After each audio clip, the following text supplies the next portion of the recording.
Finding those levels, too. Look at that four-punch combination. It's a masterclass right now from Shakur Stevenson. That's what you're seeing. A masterclass. And Shakur meeting them with straight left hand. Oh, and there's a knockdown scored with the left hand.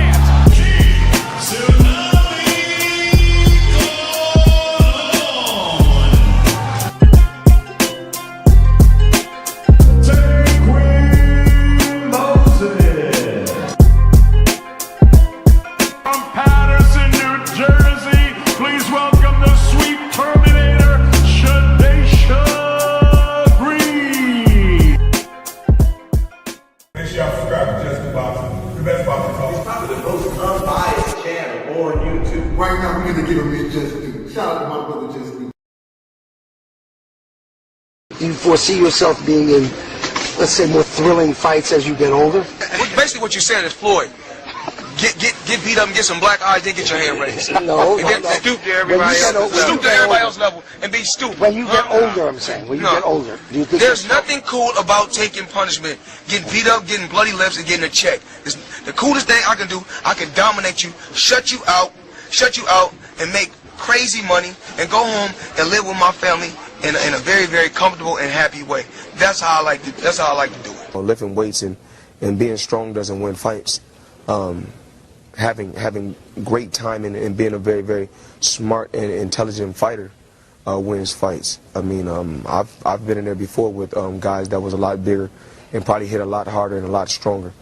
But Floyd Mayweather always has the remedy. Okay. Well, 37 opponents had heart, and all of them came up short. Speed kills, I guess, right? Watching you in person is a lot faster than on TV, man. How important is speed? Well, it's not about speed. It's about smarts. It's about smarts, and it's about not getting hit that much. Boldimir's a big guy. What are you going to do to offset the size difference? It's not by size. Skills pays the bills at the end of the day. It's about being smart, and the smarter fighter is going to win. Most guys I don't beat them with speed and power. I beat them with smarts. I'll think about it. It's more up here. Bring the truth or tell on your ass what you're doing or what you're not doing every single time. You can lie, you can bullshit and all that, but when that bell ring, if you ain't put that work in, it's gonna show, bro. It's gonna show. Not to mention y'all in a sport that can cost you your life. Literally, you can die in this shit. So if that's the case, man, if you're gonna do this, don't bullshit with it. If you don't really want it, say to yourself, keep it real with yourself. I really don't want this shit. I can't put the work in that it requires. Walk away. Ain't nobody mad at you. Go out there, you're young enough, you go get educated, get a skill, do something, man. But don't play with this, man. People you can get killed. You got to respect all people. His channel, it throws real punches. Just Do Boxing gives you skills, heart, and culture. Straight up. I catch every drop on my lunch break. Can't miss it. What's good? What's going on? What's good with the fam, man? We back. Seems like the week is just flying by. We have Wednesday. We back to build on this boxing and give it its just due, how only we know how to do, man. Yeah, I heard them clips in the beginning of the show, man. I always play these different clips for a reason, man. That's the real right there, man. Don't get no realer than everything Floyd said, Coach Barry Hunter, and now I done added the Deontay Wilder clip, man. That's the real right there, man. If more people respected this sport, it'd be a lot less toxic. It'd be way more enjoyable. I think fighters, it'll make fighters overall more willing to get in the ring and all that different stuff, man, because they'll have people that really going to support them regardless, win, lose, or draw, right? And this generation of boxing fans is totally different, fam. Like, they support you when you're winning, and that's it. You get me? Respect the damn sport, build it up, get these dudes and these fighters, these men, these women that just do, no matter the outcome, win, lose, or draw, man. It's way too much tearing down of the sport. That's why we fight the good fight over here, y'all, every single day. Fighting a good fight. It's a lot of, negative energy and, toxic boxing talk, a lot of lies streams going on. And we here to tell the truth and build on this boxing, man. But we're going to talk about this topic, man, concerning, the DAZN and PBC deal, something that people probably thought they'd never see. I think that's a testament of things moving forward in boxing, man. You get me? It's good that they willing to work with DAZN, because you see DAZN is with Golden Boy and Matchroom, right? All them on top ranks, should I say? They all under the same umbrella. Bring PBC into the fold. It sounds like a way for us to get more fights. But shout out to Brunch Boxing, somebody that's looped in that was talking about it. I'm gonna cover his live stream. It was like 20-some minutes. He talked about it, about this deal potentially pretty much not including Tank Davis. Now I know when I'm hearing different things. I'm hearing some people saying part of it, but I know Brunch Boxing to be a solid source in this space, right? He don't just make up his own news and nothing like that. Never seen him do it. So that's something he was talking about, but that's not a bad thing for Tank Davis. I think they did say that, fights with him will have to be separate from what I think this deal is that they're planning on announcing, when they do. So we're going to get into that. Going to get into it. And y'all, 13 days. I don't know. 13 days. Tick tock tock. What's going on? What y'all going to do? What they going to do? What they going to do? Everybody hit the like button for your boy. Sub to the channel if you new. Hype the live. Share the live. Let's build. Let's grow.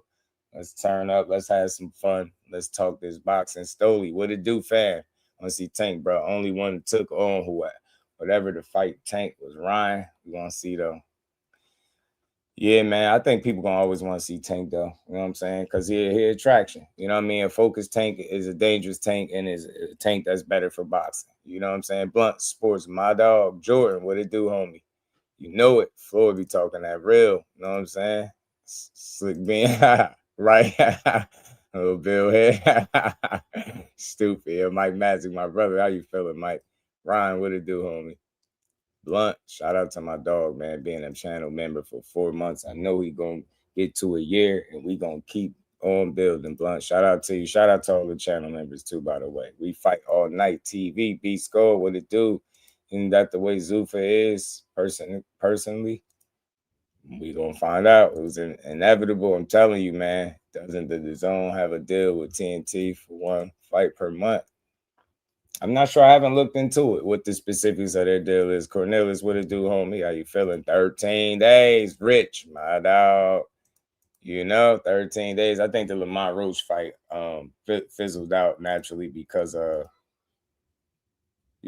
killed the momentum because they didn't get right into it. And I don't think that'd be the focus or the fight coming back for Tank, especially if he trying to get back into the mix and put them real heads on sticks. But like I said, we're going to cover a few things today, man. We're going to talk about it, have some fun. But this was something that I seen floating around. I seen Brunch Boxing speak on it, and he gave a little breakdown. I know him personally. He'd be having, not that I know him personally, but I know for sure that he'd be having, information from the sources within the sport. You know what I'm saying? He'll just be making stuff up and coming on here, right? So we're going to cover that. We're going to react to the news, man. What is Loma doing is my question. You feel me? Marcus, my dog, what it do, family? How you feeling? Think Roach beat Tank? Yeah, I mean, I'm one of the people that think he kind of edged it, but I don't know. I doubt if that be the fight that they try to pursue with him coming back, though. That's all I'm saying. Matter of fact, I don't think we'll really see a rematch at this point. Shout out to Omar. What's good with it, fam? I don't think we're going to see it. Are we going to get into it? Hit the like button for your boy. Paramount owns TNT. Yeah, I think it was dope to show boxing on TNT, though. Shout out to We Fight All Night. He on point, said that. Paramount owned TNT. They just probably decided to showcase boxing on the channel. You know what I'm saying? Which is good. It's a good thing, man. More boxing, no problems. You get me? Less boxing, more problems, damn it. Yeah, and what's his name? 40 Mil Bill got a strong message for Team Hanos too, man. 40 Mil Bill is what they be calling him. Let me get this joint. Let me get this joint up. Man, this is gonna be interesting though, man. But I wonder how long. Well, they said the first quarter for Tank, so I expect it to be exactly that, first quarter. maybe that's when you will see Tonka Tank. You feel me? That's when we'll see Tonka Tank back. All right, let's pull this up. Let's get to this, y'all. Styles always make fights, man. I think the familiarity is what helped Roach in that fight, too. Lomachenko versus Tank, J Bean. For all your fight news, it's not fight news. I wouldn't be mad at it if they did it. You know what I'm saying? At the end of the day, I just want to see fights. And obviously, if I had my picks, you know, my picks would be what they is. But as long as they giving me good fights, I don't think nobody could be too mad. I know I won't. Key versus Tank, hell nah. They ain't doing that. They ain't doing that. Morning, good afternoon. Real quick, shout out to Brunch Boxing, man. He got a channel over there on YouTube, man. He got a pretty solid Twitter following, and he be in the loop, man. Emmanuel, what it do, homie? How you feeling? Peace to my dog, man. Everybody hit that like button. We got over 40 people in the building. Let's get 40 likes, y'all. Let's keep going. Afternoon, good evening, good night, wherever you are in the world. This is Brunch Boxing. I'm your host, Matt, with an emergency edition of Brunch Boxing. I got to tell you guys, if I sound like I'm out of breath, it's because I'm outside. I was outside getting some exercise when the news came down. Had to write the article, had to get up on the Brunch Boxing website for you guys. If you guys have not heard by now, breaking news exclusive to Brunch Boxing.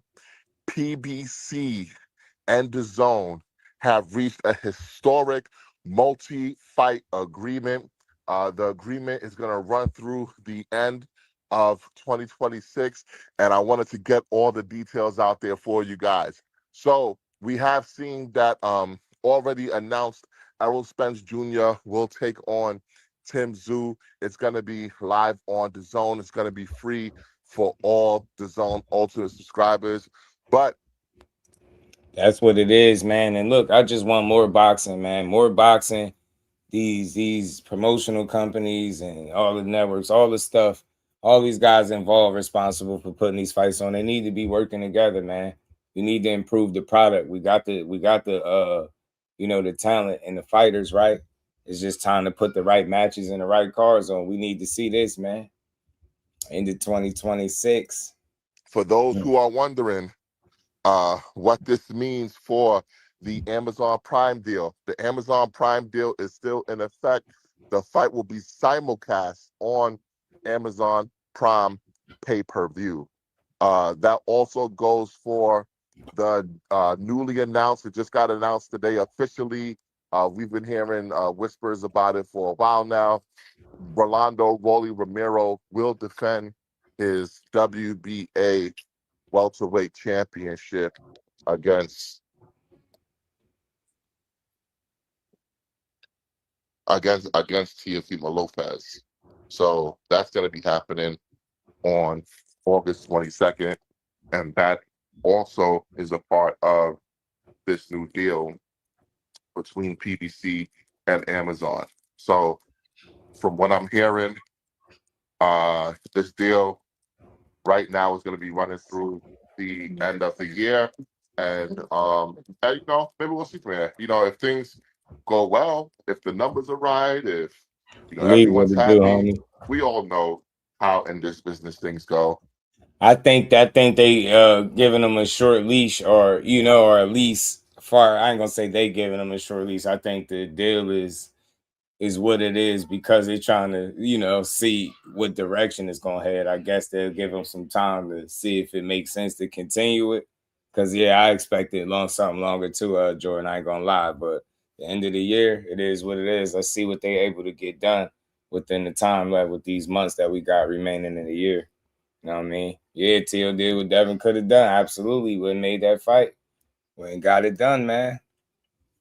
When everyone's happy, there's more money to be made. But PBC is still under an agreement with Amazon, and that is still in effect. Some of the things that I've, you know, heard through the grapevine is that PBC is also going to have a show in September. That show may be headlined by Gary Antoine Russell. It's looking like it's gonna be September 5th, but as you know, in boxing, things are always fluid, so things can change. But right now, from what I'm looking at, it's look like it's penciled in for the 5th of September. I'm thinking in October, we're gonna get Sebastian Fundora. We're gonna get Sebastian Fundora in October. There's a press conference on Thursday to announce the historic deal. And from what I hear, there's gonna be the next crop, the new generation of PBC fighters in attendance for this. So you guys make sure you go check that out. It's gonna be live from Los Angeles, California in the late afternoon. That's good. Push that new crop out, man. You know what I mean? Push that new crop out. People been wanting to see PBC make a splash or do a bit more anyway.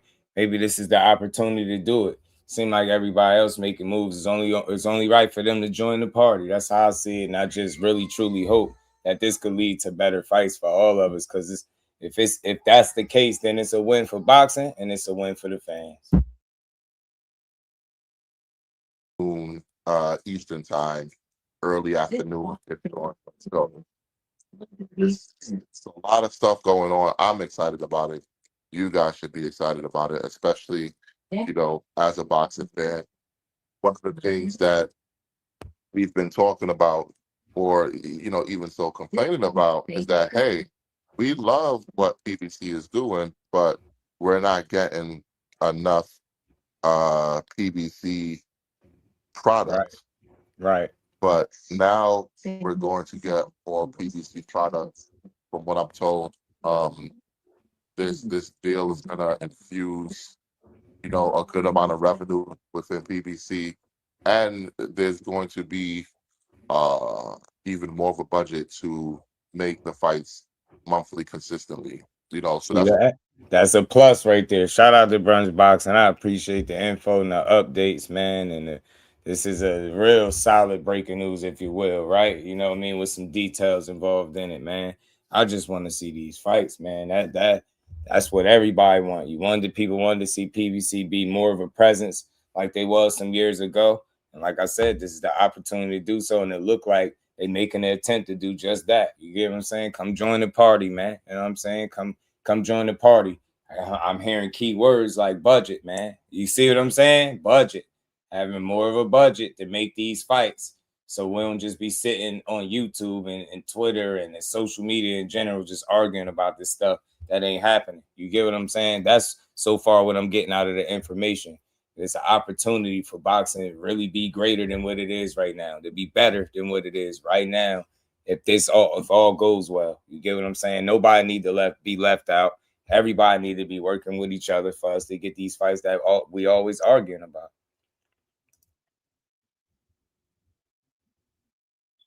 They're gonna do every month.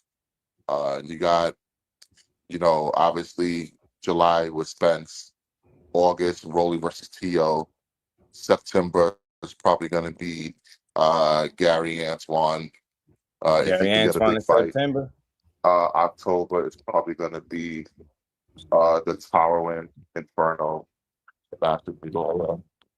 Honduras in October. Yeah, it's quite a bit going on. That's decent, I man. see my That's guy, solid. Angry White Man. What's good, homie? Shout out to you. Shout out to you, Angry White Man. That's my guy right there. Make sure you guys, if you have not heard his podcast, Crazy work. make sure you go support his platform. Go click on subscribe Crazy to work. go support his platform. He's doing some good stuff over there, man. Shout out to him. Yeah.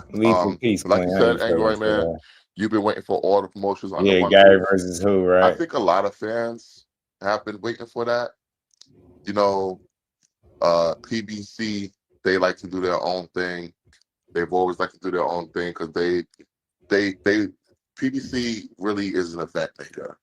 They like to make big events. They like to make grandiose events. And, for years, they've been doing their own thing and successfully so.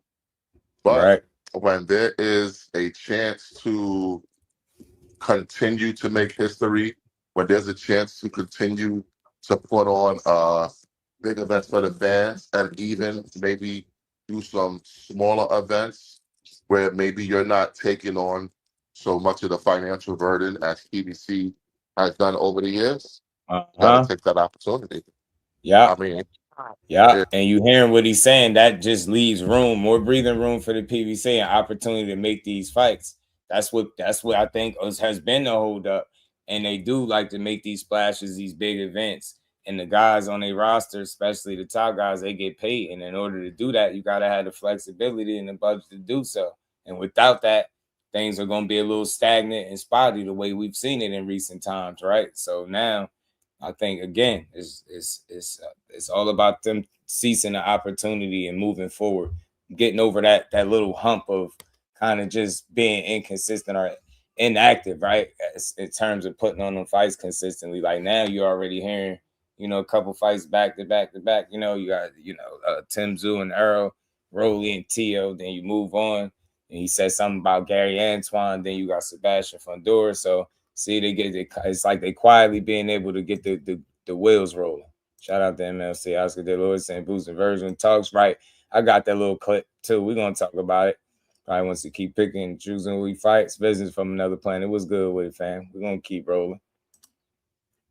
Shower, peace to the queen. How you feeling today? Teach, what it do, fam? Yeah, it's time for PBC to come join the party. For being honest, PBC has really been the only promoter over the last however many years that basically eat what they kill. They haven't been subsidized by anyone. They basically put on their events and they eat exactly what they kill. So very, very interesting. I see D Summers from Twitter says David Benavidez, November, December, hopefully. Yes, that's the plan. That's the plan for David to come back in, November, December time. Now, the question is, who against? Obviously, we did see the WBC ordered about between him and Noel Michaelian, but from what I'm hearing, if the powers that be had their druthers, the next fight for David Benavidez will be against Artur Beterbiev, because, Dimitri Bivol is not interested in facing Benavidez at all. The next guy up that they want to face is Artur Beterbiev. Now, whether or not that fight can get over the finish line, we don't know, because we don't know Beterbiev's promotional situation. He claimed back in June of 2025 that he was a free agent. But then when he was signed, I tell you what, Benavidez mess around. Stop Arthur Beterbiev, old ass. I'm telling you, to fight on the ring card. They do make it. November 22nd, 2025, in Saudi Arabia. Ironically enough, headlined by David Benavidez. From what I was told, Top Rank pulled the plug. They insisted that they had paperwork on Beterbiev and that he was still a member of Top Rank, so they were sent to cease and desist, and the fight did not come to fruition. So we really don't know what Beterbiev's situation is. We would only be speculating at this point. Only he knows, and maybe he doesn't know. Who the hell knows these fighters? Every time a fighter says they're a free agent, someone comes on to tell them, hey, no, you're not. So what the hell do these fighters know? One thing that might be interesting to note when it comes to this August 22nd fight between Teofimo Lopez and Rolly Romero, maybe you guys didn't notice, maybe you did notice, but on the promotional poster, Top Rank is nowhere to be found. All it says is TGB, which is, PBC, and then you have Takeover Promotions. From what I'm hearing, Teofimo Lopez is an outright free agent, and he is doing business directly with DAZN. He's essentially an exclusive DAZN fighter under his own banner, Takeover Promotions. So he is Interesting. basically putting this deal together himself, and they are working with PBC. Now, I've heard for about a year now Man, you that stupid, PBC is very interested in getting their hands on Teofimo Lopez. You know, there are those within PBC that think that Teofimo Lopez could be a huge star in boxing. Maybe working together on this event will be the first step towards making that come to fruition. But he has to do the job in the ring and beat Rolly Romero. He's already coming off the I loss see to what you're Shakur saying, Teach. Stevenson. That might have messed up his market a little bit. But one thing about boxing, you're only as good or as bad as your last fight.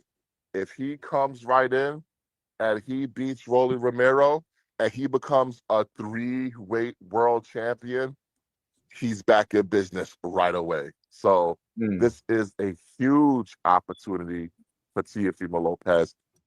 Yeah, man, real quick, just to stop it there. Yeah, this is a huge opportunity for T.O. He get in, you know what I mean? Get right back into the fire, right back into the mix, move up to 47, fight a guy like Rolly.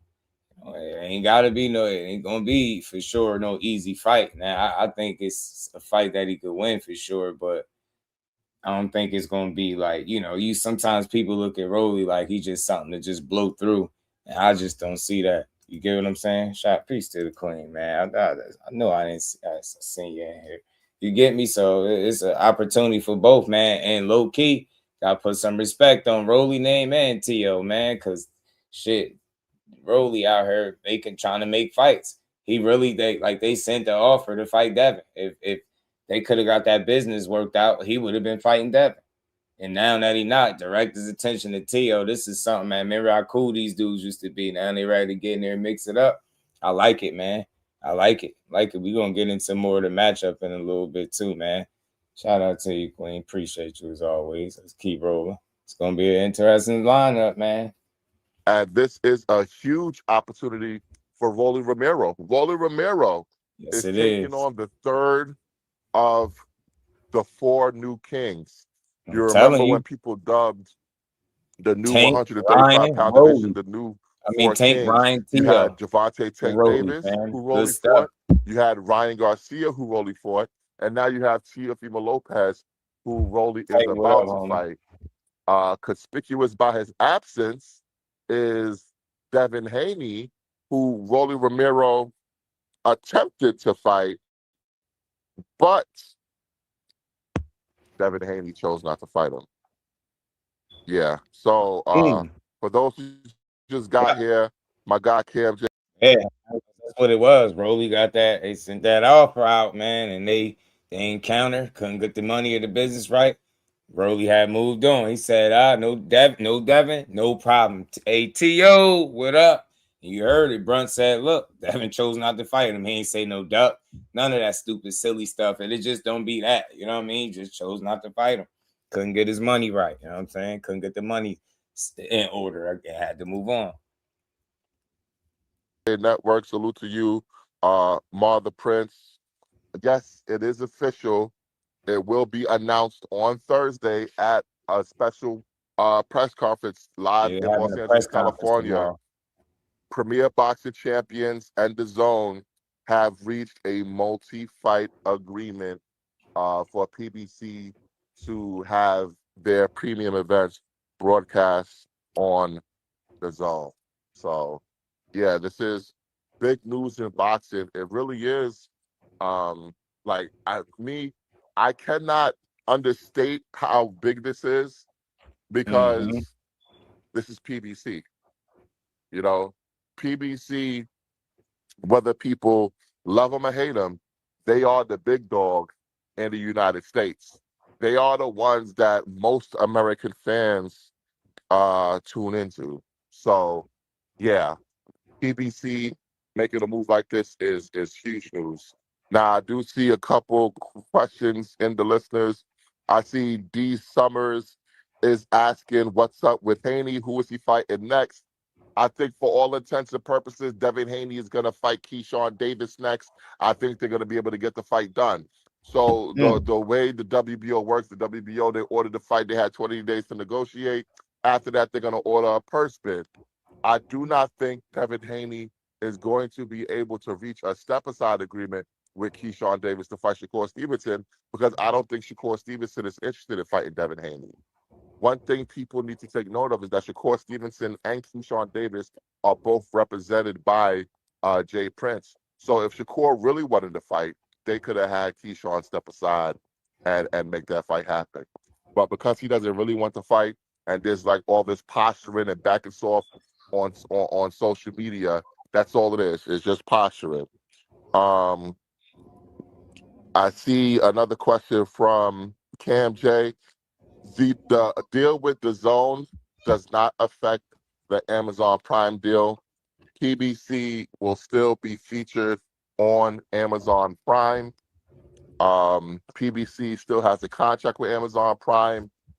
That contract, it's not forever. The contract does expire sometime in 2027. Whether or not PBC would leave Amazon to go to. I mean, I'm not going to disagree with what he's saying. At the end of the day, I think it was simple. Like, it's been posturing, but for the most part, you know who has been pushing the issue.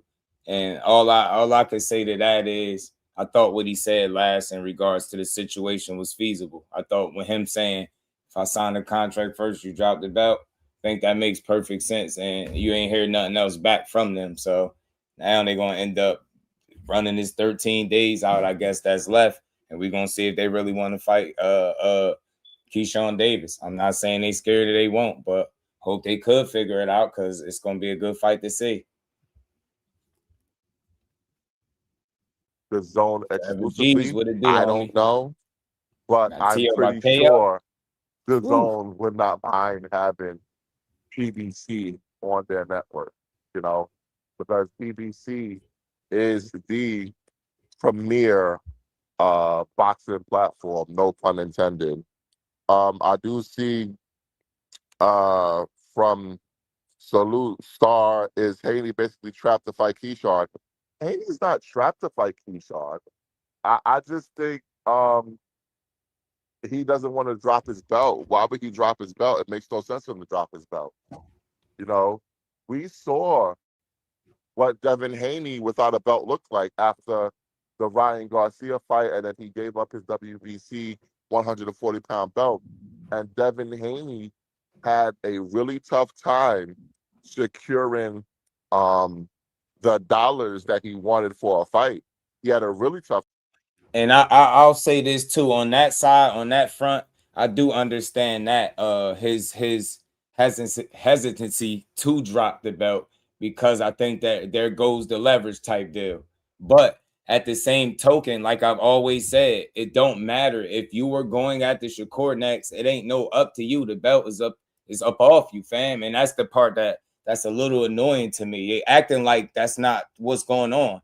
You know what I'm saying? Whether he wants you to drop it or not, if you're going in that direction or any other direction besides Brickhand Keyshawn, like, what we talking about? You know what I'm saying? You know what I mean? Keyshawn Craig Davis, you get me? Shout out to my dog, Big Dog Willie. What's good, homie? So I just don't see it. You get what I'm saying? Like, I don't see it. So you trapped because if you don't fight Shakur Tank, then to the whole boxing world, be known as a duck. Telling you, so that either way, like I can see it on both ends. I can understand Devin, like, man, I ain't let go of my leverage for nothing and nobody, but that's what would happen anyway if you would fight him. You get me? It's like people playing mind games or something. If you ain't able to see through that and decipher it, you'll look at Shakur like he's saying something wrong. Nah, he only saying what's going to happen anyway if you do that. You go there, you coming up off it, but it is what it is, man. It is what it is. I never thought we was getting that fight this year anyway. Shout out to John BX. What's good? So I don't see Devin accepting top rank money, giving his delusional sense of market value. I would have to see it to believe it. Right. Get what I'm saying? Shower, roll them damn dice. Roll them dice. Roll them dice. You get me? Time. So I think Devin Haney, whether he'll admit it out loud or not, he knows that a lot of his value is tied into the belt. Yeah, Another question from I Marta agree. Prince. Matt, you think Ortiz returns before the year is out? I'm assuming you mean Vergil Ortiz. If you mean Vergil Ortiz, yes. I do believe that Vergil Ortiz returns before the year is out. And I'm going to go a step further. Man, Vergil returning before the year is out against who though? Because Oscar did say they in talks in the little clip that I got. You know what I mean? Oscar, he's wearing a wig or something, being silly, but he did say something about them being in talks. So, and Rick, which is Vergil's manager, he said this fight could be made within 48 to 72 hours. So, you know, not saying that I expect that to happen, but that sounds good. But is it possible? Because if it could just be made in the next 2 to 3 days, fam, let's get it. You know what I'm saying? He said he just sent you the clip. Yeah. Oh yeah, you know I'll be on it, Rich. I'll be on it. I'm the clip king. I don't get them all the time, but for the most part, I'll be on it. Shout out to you. I appreciate you. You know what I mean? Sometimes I don't catch it, but I got it. Other, I guess, brunch boxing exclusive because I haven't seen it reported anywhere yet. From what I was told, Vergil Ortiz and Golden Boy have already reached an agreement for Vergil Ortiz to come back and fight under the Golden Boy umbrella. From what I'm told, they're not fighting no more. They've already reached an agreement. Vergil Ortiz is going to finish out his contract under Golden Boy, and then they'll see where they're at after that. So I've been told that's already done. So he will be back before the end of the year. Now, the real question is, who is he going to fight when he comes back? And I'm going to tell you, I have no fucking clue. I have no fucking clue. Who knows what Vergil Ortiz plans on doing? Unfortunately for Vergil, it kind of seems like, and I hate to say this, it kind of seems like he's turned into a social media boxer instead of an actual boxer that's going to let his fist do the talking in the ring. You know, sorry about that. It's raining outside. Like I'm literally outside when it's raining, doing this impromptu because I had to talk to the people, you know. But yeah, Vergil Ortiz has turned into a social media boxer where he's doing a lot of chirping, but not doing a lot of fighting, you know, except for with his promoter. So hopefully that changes in 2026. Hopefully we see Vergil Ortiz in the ring in 2026 against people that we care about and not just a bunch of who shot John. We don't want to hear anything. We don't want to hear anything about, hey, he's been out for a year, because he hasn't been out for a year. If you really think about it, Vergil Ortiz just fought in November. He just fought in November. Okay, so he could come back against a really good opponent, against an opponent we care about. He doesn't have to come back against a nobody. So don't let people convince we damn sure gonna talk about it because Oscar talking this boot shit. I mean, he talking about good opponents. I mean, why not go for the gusto? Why? Why not? Y'all talking, he did all that. Oh, I'm sleeping, Jaron, and this shit. Yeah, nah, hell no. No, we don't want to see nothing else. We ain't forget about that face-off. Nah, hell no. We ain't forget, fam. Big shout out to my bro Mike Kirkland, man. He said for the good boxing talk. Appreciate you always supporting the grind. I got 5 on it.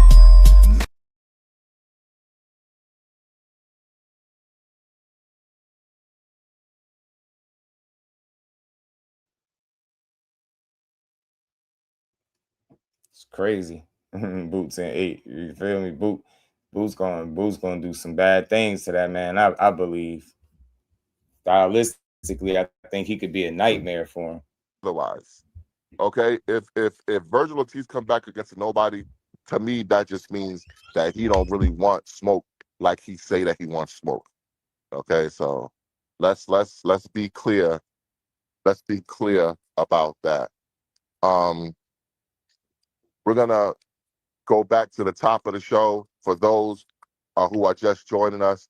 We have breaking news exclusive to Brunch Boxing. Premier Boxing Champions and DAZN have reached a multi-fight agreement for PBC to broadcast their product on DAZN but it will also be simulcast on Amazon Prime throughout the duration of 2026. All right. I don't really have anything else for you guys. If you guys have any questions, even if it's not related to this exact deal, feel free to throw the questions in now, and I'll be happy to answer the deal. Some frequently asked questions about the deal. PBC to DAZN, yes, but PBC still working with Amazon does not affect the Amazon deal. Gervonta Tank Davis, he is not a part of this deal. Any fight with Gervonta Tank Davis, if it is going to be on DAZN, it has to be negotiated separately. You hear that, y'all?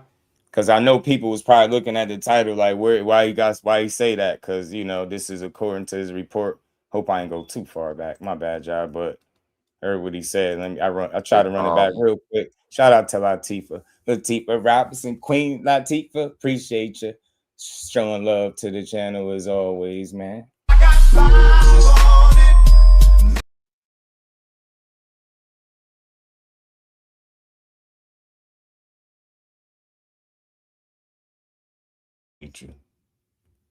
Big Supreme. He said he unlockable PVC character. That's funny. Shout out to my dog. Two Sizzle was good. Everybody hit that like button for me. Let's get the likes up, man. We got over 80 people in the building. Everybody hit that like button for your boy. Double tap the screen. But you heard what he said. I went back a little bit. Hopefully I didn't go too far, but you're going to hear what he had to say again. Just so y'all know I don't really have anything else for you guys. Going with it. If you guys have any questions, even if it's not related to this exact deal, feel free to throw the questions in now, and I'll be happy to answer the deal. Some frequently asked questions about the deal. PBC to DAZN, yes, but PBC still working with Amazon does not affect the Amazon deal. Gervonta Tank Davis, he is not a part of this deal. Any fight with Gervonta Tank Davis, if it is going to be on DAZN, it has to be negotiated separately. PBC is expected to do a show a month, starting with the July 25th show with Errol Spence and Tim Zhu. Then you'll have Rolly Romero versus Teofimo Lopez. Then you'll have a September event. It's looking like early September. TB was good with it, bro. How you feeling? That's brunch boxing, Big Supreme. Gary Antoine Russell in the fight. And then October is looking like Sebastian Fedora. November is looking like David Benavidez. All right. Appreciate you guys for joining me. Make sure you guys go like, subscribe to Brunch Boxing, www.brunchboxing.com. Like, comment, share, subscribe. We are here with the exclusive. We giving y'all the raw and uncut, straight to the people. Okay, so make sure you guys go, like I said, like, subscribe, share on YouTube, Spotify, every platform. Too rich. Every platform. Yeah. If you haven't shared this platform with your friends, you ain't doing your job. All right. Fuck with me the way I fuck with you. Go. See, and I'm sharing the platform. Y'all go tap in the Brunch Boxing. Like I said, he do be looped in. He be talking to those folks. That's why his news be accurate and on point. And it was good. Got some things that we didn't hear about because you hearing conflicting reports, right? Like somebody mentioned it, something about they using Tank to seal their deal, and you hearing directly from him that that's not what's going on. Like they're not using him. He's not part of this particular deal. Any fight with Tank that's going to potentially take place on DAZN would have to be negotiated separately. I don't think they leaving him out or anything like that, but it is interesting that he is separate from this deal. You wouldn't, you know what I mean? Because he is part of the PBC, right? That's where he at. So it's crazy that, you know what I'm saying, that he wouldn't be part of it. Like, subscribe. And as always, listen, if you want to support me directly, I got Cash App. Yeah, shout out to Brunch Boxing, man. I appreciate the exclusive. You feel me? I appreciate the exclusive. You get me? You know what I'm saying? Shout out to him, man. I didn't get to catch it, Cornelius. I know KO always cook when it comes to this stuff like that, the business side of it. He always on point. He always good. He always give good conversations when it comes to that shit right there. But I mean, look, I don't have no more information than that, but I don't think it's no big deal. You know what I'm saying? I don't think it's no big deal. And stay out of trouble. Yeah, I mean, one of the things I heard was, the uncertainty on his side, right? You just don't know, right? Not necessarily the most reliable in recent times. So again, and you know what? It's funny that I just said I wonder why he wouldn't be part of this, but then again, reading that comment and you saying something about him not staying out of trouble, him not being ready, maybe that's why he's not part of it, right? Him not coming back this year. Because think about it now, that is crazy. As quick as I just asked the question, it's kind of like I answered my own question. The reason I think that makes the most logical sense that he's not part of this deal, for one, he said this deal would run through the end of 2026. So this only through the end of this year. And what did they just say recently about Tank? Tank ain't coming back to 2027, the first quarter of next year. Simple, easy to understand why he's not part of this particular deal. But hopefully, I guess if things go well with this it seemed like they're doing like a trial run, right? Things go well, I would assume any next deal or potential announcement of the next deal will probably have him featured in it for sure, right? He'd be, you know what I'm saying? Because why wouldn't you have one of your biggest assets on board? You get me? So that's the thing that makes the most logical sense for me. You know what I mean? Just looking at the situation, right? And if you ain't coming back to next year, then why would you be part of a deal that's only running through the end of this year? You know what I'm saying? So makes sense. Makes sense. Hilltop was good with it. Report that Tank has his own deal with Prime is true. Possible. Hilltop. You see him bend the knee, some would say, right? Dante, that's what they call it. That what they call it. Yep, another dead narrative. So yeah, man, it could be possible, Hilltop. But that's why I say, I think sometimes people report these things and they make them out to be like negative or something. And it's not a bad thing because it's simple why he wouldn't be part of this deal. But you know what I'm saying? I'm pretty sure if he ready to come back and make fights, they're gonna get him right. They're gonna negotiate the fight and put it together. Get what I'm saying? I don't think it's a big deal, right? That he ain't part of this. I don't see it being a big deal at all, You have a good schedule. So the fact of the matter, they should have done that a long time ago. I mean, I can't.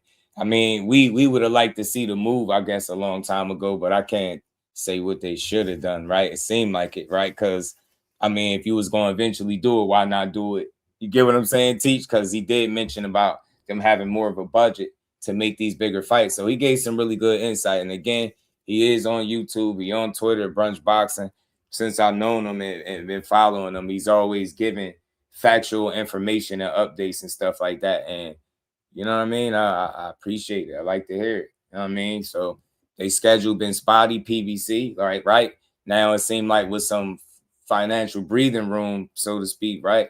It leaves opportunity for fights to be made. And the fact that they doing any kind of deal with the DAZN could also be something good. Talking about some record breaking. So let's see what they're able to do. You know what I'm saying? With this opportunity. Hopefully it ain't just like, it don't just fizzle out. You know what I mean? I hope this is the beginning of them working with these other guys more consistently and getting back to what made PBC stable, strong. You get what I'm saying? Because they was putting on the fights and they had the talent over there, man. I think 2027 is uncertain too. Yeah, man, you just never know with him. Howard was good with it. Texas Heat in the building was good, fam. So we'll see. But I know some people probably was panicking when they see that. Oh man, they leaving Tank out. So I don't know how you can get that they're using him to promote this deal if they clearly saying he's not part of it, right? I don't see how that even makes sense. This seemed like something crazy to say. The DAZN put Tank in a promo video. I'm viewing like a liability. I mean, yeah, I don't think nothing too crazy about that because he's still a factor. But you get what I'm saying? I think people over speculate why he ain't part of it. And like I said, I think I don't need no more information to tell me for the most part why he most logically wouldn't be part of a 2026 deal if he ain't coming back in 2026, right? So trust and believe. When that man get his mind right, his situation all the way right, whichever one come first, however it go, they're going to be ready to get him back in the ring. You get what I'm saying? They're going to be ready to get back in the ring. I just hope, sooner than later, at the latest, it is the first quarter of next year. You get what I'm saying? Let's see him back. He's still in his prime right now. And one thing about boxing, your prime window is it don't last forever. It's not a long ass prime, no combat sports. You gotta get in there and strike while you still young, while you still rolling. You know what I mean? You don't want to find yourself old or none of that type of shit. So he'll be back. I think he'll be back when he's ready. You know what I'm saying? And people will get the news that they looking for, right? But I don't think you gotta push no narratives. I didn't see them trying to use him to promote this deal. You know what I'm saying? But at the same token, even if they did, why would it be a bad thing? Everybody in the world, everybody in boxing knows full well he's part of the stable. So it's like people be making big deals out of nothing. He's part of the PBC. He's one of their biggest stars, period. So any promotion with him is gonna be cool. But like I said, I think he'll join the party when things sort itself out on his end and he get back in there. Who he gonna fight? They'll work it out. All that stuff will take care of itself in time. But what I like is the fact that PBC is willing to work with DAZN. You know what I mean? That opens the door wide open. And it seemed, like I said, for them for it to be going just through November. I mean, no, not November, the rest of this year. You know what I'm saying? It's a little trial run, it seemed like. And hopefully it's a successful one that leads to them continuing what they're doing. Because all we want to do is see the fights. And with all these guys seemingly working together and kind of falling and aligning under the same umbrella, that's what we've been wanting all along anyway, because I think that's the best way to give us the best chance at getting the fights that we like that's worth our money. You get what I'm saying? So I'm here for it, man. I'm here for it. That PBC fighter, independent with Al Hammond. His fires is exclusive with Amazon Prime. Stephen S. Moon. Shout out to Miss Moon. I appreciate that. So for sure. So there you go. But he's on that side under the umbrella, I guess, So if they using anything, you get what I'm saying? Like when you think of Tank, you think of PBC because Al Hammond, PBC. You get me? It's connected. But what you're saying, I get it. I appreciate it. You get me? So I don't think it's no big deal. He'll, you know what I'm saying? We'll deal with PBC will include their biggest star. Not this particular one though, Rozier, because it's simple. Like I said it a few minutes back. If they saying he ain't coming back to 2027, this particular deal, according to Brunch Boxing, only extends through the rest of this year. So it would be normal that he wouldn't be part of this one because he ain't coming back right now. So how you gonna be part of it, right? So I get it. But the sooner the better. I want to see him back doing his thing. I just want to see him back. You know what I mean? I just want to see him back. He said, boy, if I would KO trying to say PBC bent the knee, it won't end well. I swear, I just look at it as they joined the party. I look at it as the PBC taking advantage of an opportunity. Why wouldn't they? You understand what I'm saying? Why wouldn't they? Like, fights are being made, and like Brunch mentioned the word budget in there, right? This gives them more of a budget and flexibility to make those fights that we always argue about. So, and he didn't use those exact words, but he did say, they got more of a budget to make the big fights. And that's all we want to see. So if it's bending the knee to give us bigger fights, hell yeah, PBC, thank you for bending the knee. Thank you for coming and joining the party because we want to see it. We don't want to hear no sides of the streets. We just want to hear boxing fights being made. And here, take my money, man. Give me what I asked for. Take my money. You know what I'm saying? But shout out to Miss Mona. I appreciate the clarification on Tank Davis, man. So he gonna be all right regardless, man. PBC ain't that's he gonna always represent the PBC. I think as long as he rock with Al Hammond, if that makes sense. You get what I'm saying? He just ain't fighting this year. Company owned by a black man is the only one getting a type of critique. Yeah, I don't think it's a bad thing too. Yeah, I don't think it's a bad thing at all though, fam. I don't. You know what I'm saying? For me, I look at it as them joining the party. Shout out to Objective Fan. A1, what's good, homie? How you feeling, bro? That's how I look at it. You get me? Just joining the party, doing something that makes sense. And business-wise, if one of your problems in the past or in recent times is, lack of a budget, right? And the flexibility to put on the shows more consistently, and then you see a partnership possibly with the DAZN opening the door and providing you with that financial stability and flexibility to put on fights, I think it's just smart business. But I get where y'all going with the bend the knee stuff, because everybody be talking like that. I get it, but I think it'd be they'd be stupid not to take the opportunity, right? Just like he was saying, Brunch Boxing hit on it. He said it, like, you'll be silly not to take the opportunity.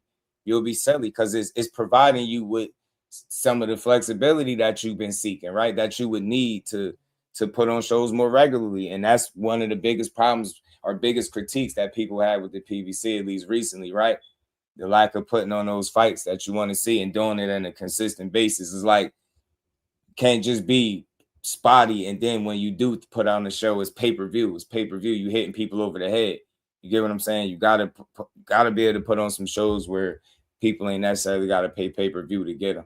And at least if it is going to be pay-per-view, let it be the absolute matchups that deserve and need to be on pay-per-view, right? Don't try to just force something and put it on there to get people money. So I'm just here for the experiment, and the reason why I'm calling it an experiment, because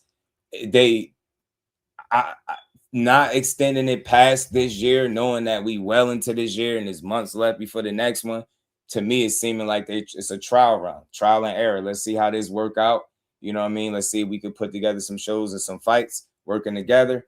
And if they do and everything works out, then we extend the deal, or we, get another one put together and we rock with y'all longer, however it need to go. But I ain't about to do their business for them. But that's just right now, very early on from what I'm hearing. That's what it seemed like.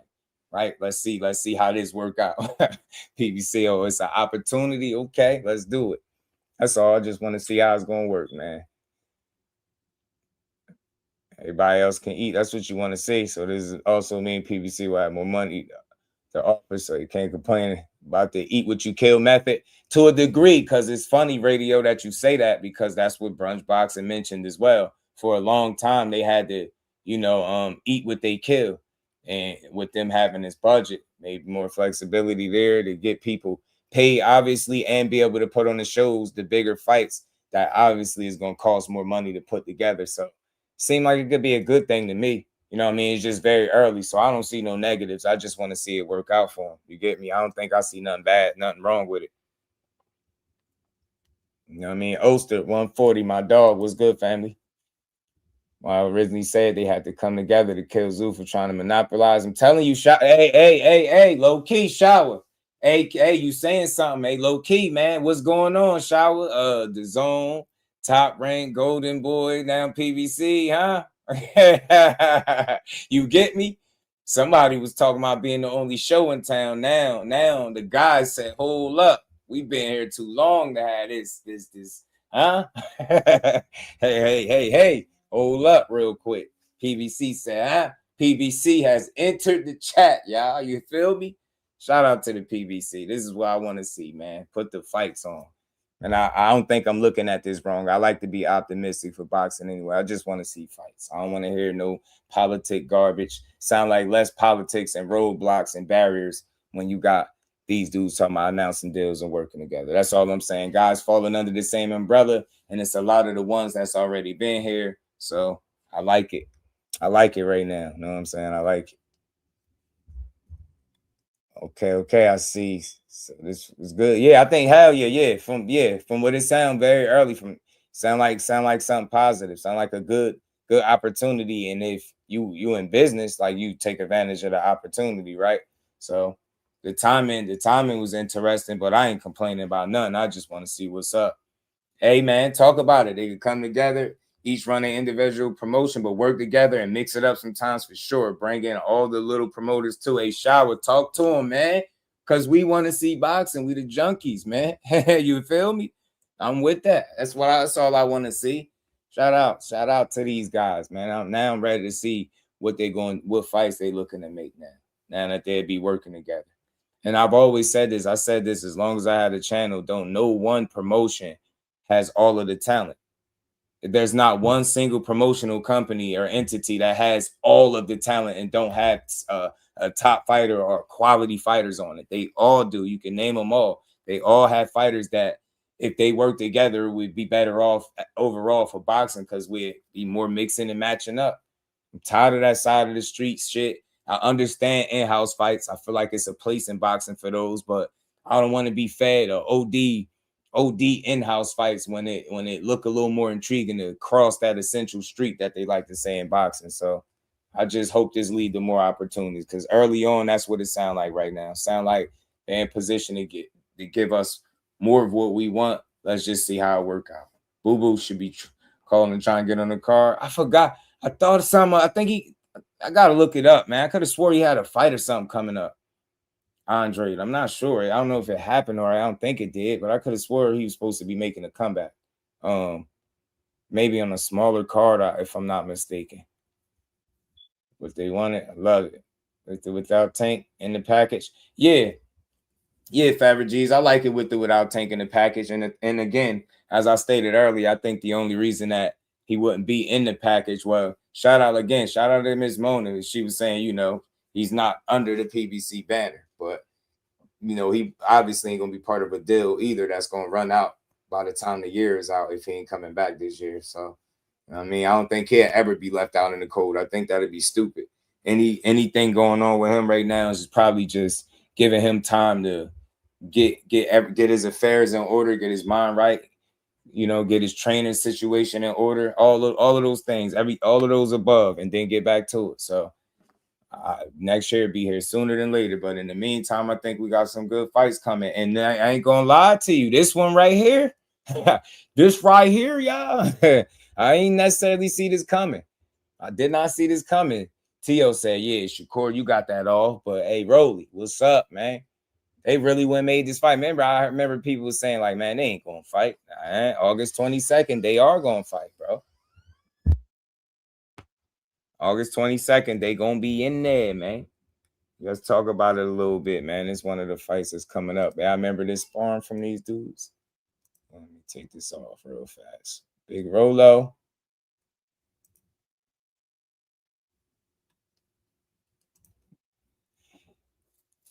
Yeah, I got Rolly Captain Tio with some yak. They go a little memory lane for y'all. Little memory lane. Oh man, I don't know why it be all lagging, taking all long to get up here, man. Tio, y'all know.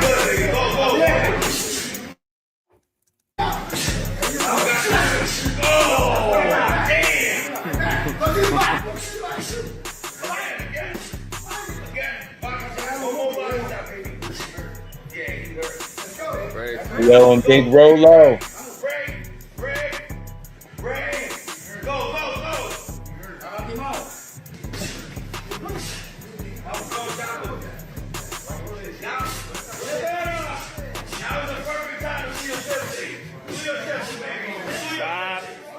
Stop it. Rolly look like he getting tired. Theo over there trying to work it.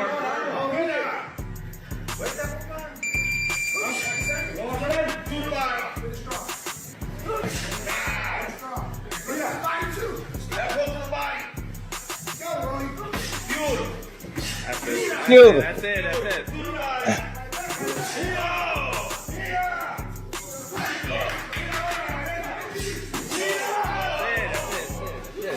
Theo in there trying to get busy.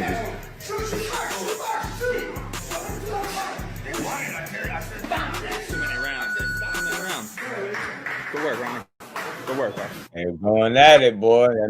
That memory lane right there. They been in the ring with each other, man. They've been in the ring together, man. How this fight look at 47? Tio first fight at 47 is gonna be Rolly for the title. Tio is in position to be a 3-division champion. 47 Tio. I wonder how 147 Tio gonna look. Because I know his pop's still gonna be the head trainer. I already know that, right? So I wonder what kind of improvements can we expect him to make, if any? Can we expect Tio, a different Tio at 47, y'all think? What y'all think, man? We see a different version of Tio this trip, or is it going to be the same old, same old? Because, again, Rolly, surprisingly, under Ishmael Salas, fights with more patience. He got a more patient approach. I think that's why he was able to surprise Ryan, catch him, and beat him. You know what I'm saying? Knock him, you get what I'm saying? Drop his ass and neutralize him. Like, he didn't expect Rolly to be that poised, right? Rolly was poised in that fight against Ryan. That's a word that don't come up a lot when you talk about Rolly, right? And he damn sure was poised in that fight. He was disciplined and he was prepared. Now, with them sharing the ring together, because look, him and Ryan shared the ring. Remember that sparring I used to always play when Rolly was rocking Ryan? Remember, it got rough for Ryan in there. I think he busted his nose up pretty good and everything. Then it's like he goes out there and he ends up beating him. Get what I'm saying? He ends up beating him. So shout out to Next Gen. What's good, homie? Said Teal better box on the back foot. He get clipped. I'm telling you, Yop6 was good, fam. He better. Because this shit could get sticky, man. Yeah, man. Shout out to Ishmael Salas. He got Rolly together, didn't he? Didn't he? Rolly looking more calculated, man. Like, I'm using words that I never used to describe Rolly before, man. I'm being serious. Like, now, I mean, I thought Rolly not being Rolly wouldn't be good for him. You get what I'm saying? That brave guy that just want to go in there and catch you with a shot. But nah, I believe in what Salas has been trying to teach him, at least, right? I'm not saying he, but you could tell, you could see some tweaks in Rolly, and I think it made it better. Yeah, you get me? They definitely applied now. You get me? I'm like, man, who would have thought this? You would have seen this version of Rolly right now, man. So, the fact that we getting that, I like it. I like it. I do. On Sturdy Shakur Teal fight, try to use the jab, just what you see. Yeah, Rolly did everything people was telling Haney to do. Keep your hand up, and worked out. Hey, man, you might be talking, you might be saying something, Teach. I know Salas being the teacher that he is, I wouldn't be surprised if they watched some rounds of that fight, if not the fight itself, right? One being one of his Teal's most recent one too. They're hoping Rolly win because if Teal wins, Shakur Lynch moves up to 47. That's going to be his first fight at 47. Now, Dad, hey, man, that should be wild. Demarius, what if that happened, fam? Teal go up there, beat Rolly to get the belt.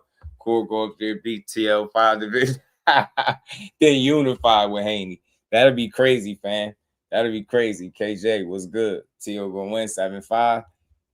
Look, I can see Rolly competing in this fight. I could see Rolly keeping Teofimo honest in spots. I could. But, Tio, like he always do, he take chances in his fight. So he going to have to against this guy. But he going to have to be smart about it because Rolly got some good speed, too. He ain't like no slow guy, right? And he powerful, right? He got, like, natural heavy hands, I believe Rolly do. So, under Salas, man, Ishmael, it could get interesting. You got Salas going up against Teofimo Lopez Sr., fan.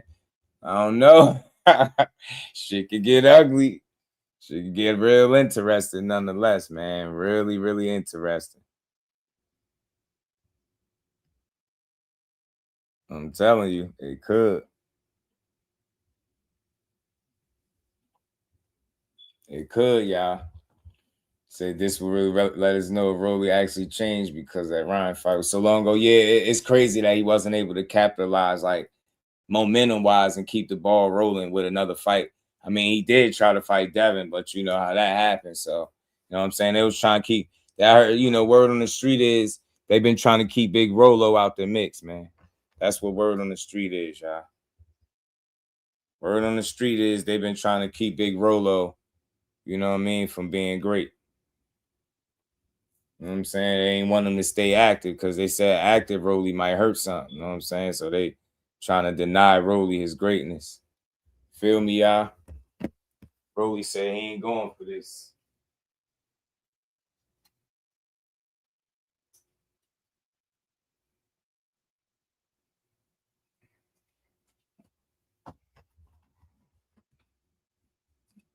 Big Rolo says, y'all got me effed up. And he going for greatness, bro. Rolly out here chasing greatness, man. The fact that he went from Devin to Tio is impressive to me, man. Think it's safe to say Rolly joined the party, then gave him that title, then I messed up, then let the wrong ninja with the title. Rolly like, yeah, he ready to fight. Yeah, he definitely got a puncher's chance. I didn't forget the 140 Rolly. The 140 Rolly.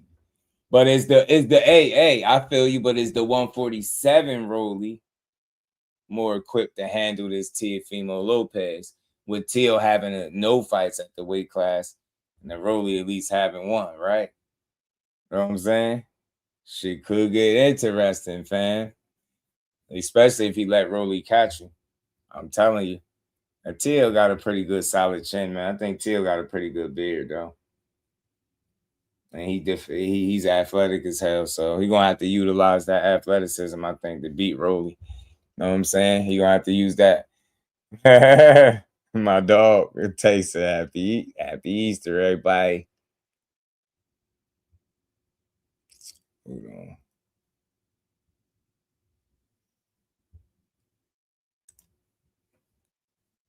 That you did take more punches than you thought you would. So what went wrong during this fight? It's okay.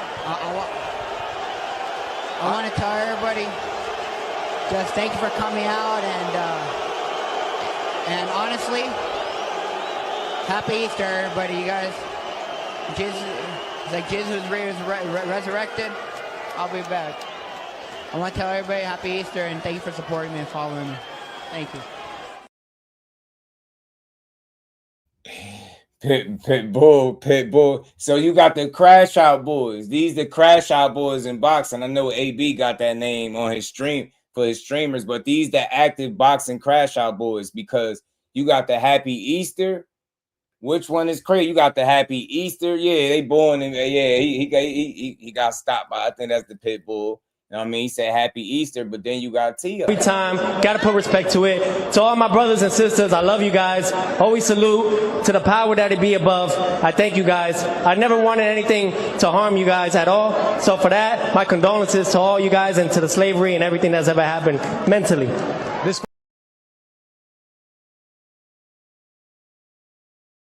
Yo, that man said condolences to y'all guys. That man said my condolences. Like, what the hell? Teo said my condolences, fam. Like, somebody died right then and there. Like, what? Teo. Which one is crazier? You got Happy Easter, then you got I apologize for slavery. Not to mention, Teo got the other joint, the Do I Still Got It? Remember the Do I Still Got It one. And the other Crash Out. Don't forget the Crash Out one with Cambosis. I beat him 11 rounds to 2. Remember, he said that. We didn't know that y'all had 13 rounds, Teo. So Teo got arguably the top 3 Crash Outs in all the boxing. You got the I beat him 11 to 2 after the Cambosis. You got the Do I Still Got It at the Sandor Martin. And then you got the Apologizing for Slavery with Shakur. He got the top 3 Crash Outs in all the boxing, for real. I got to put the compilation together, bro. That's the top 3 Crash Outs in the world. Said the football jersey. Oh, man, yo. Every time, gotta put respect to it. To all my brothers and sisters, I love you guys. Always salute to the power that it be above. I thank you guys. I never wanted anything to harm you guys at all. So for that, my condolences to all you guys and to the slavery and everything that's ever happened mentally. This. Hey man, Teo, shit, your ass was the only one mental, bro. Corey beat his ass. He start thinking about reparations.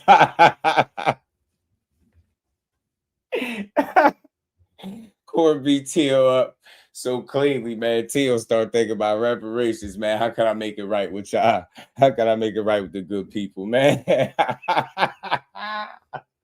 can I make it right? Oh yeah, I know what I'm gonna apologize for slavery. Yeah, I got it. I wonder, like, all jokes aside, like, I wonder at what point did that thought form in his brain? Like, was it just like something right there up on the spot?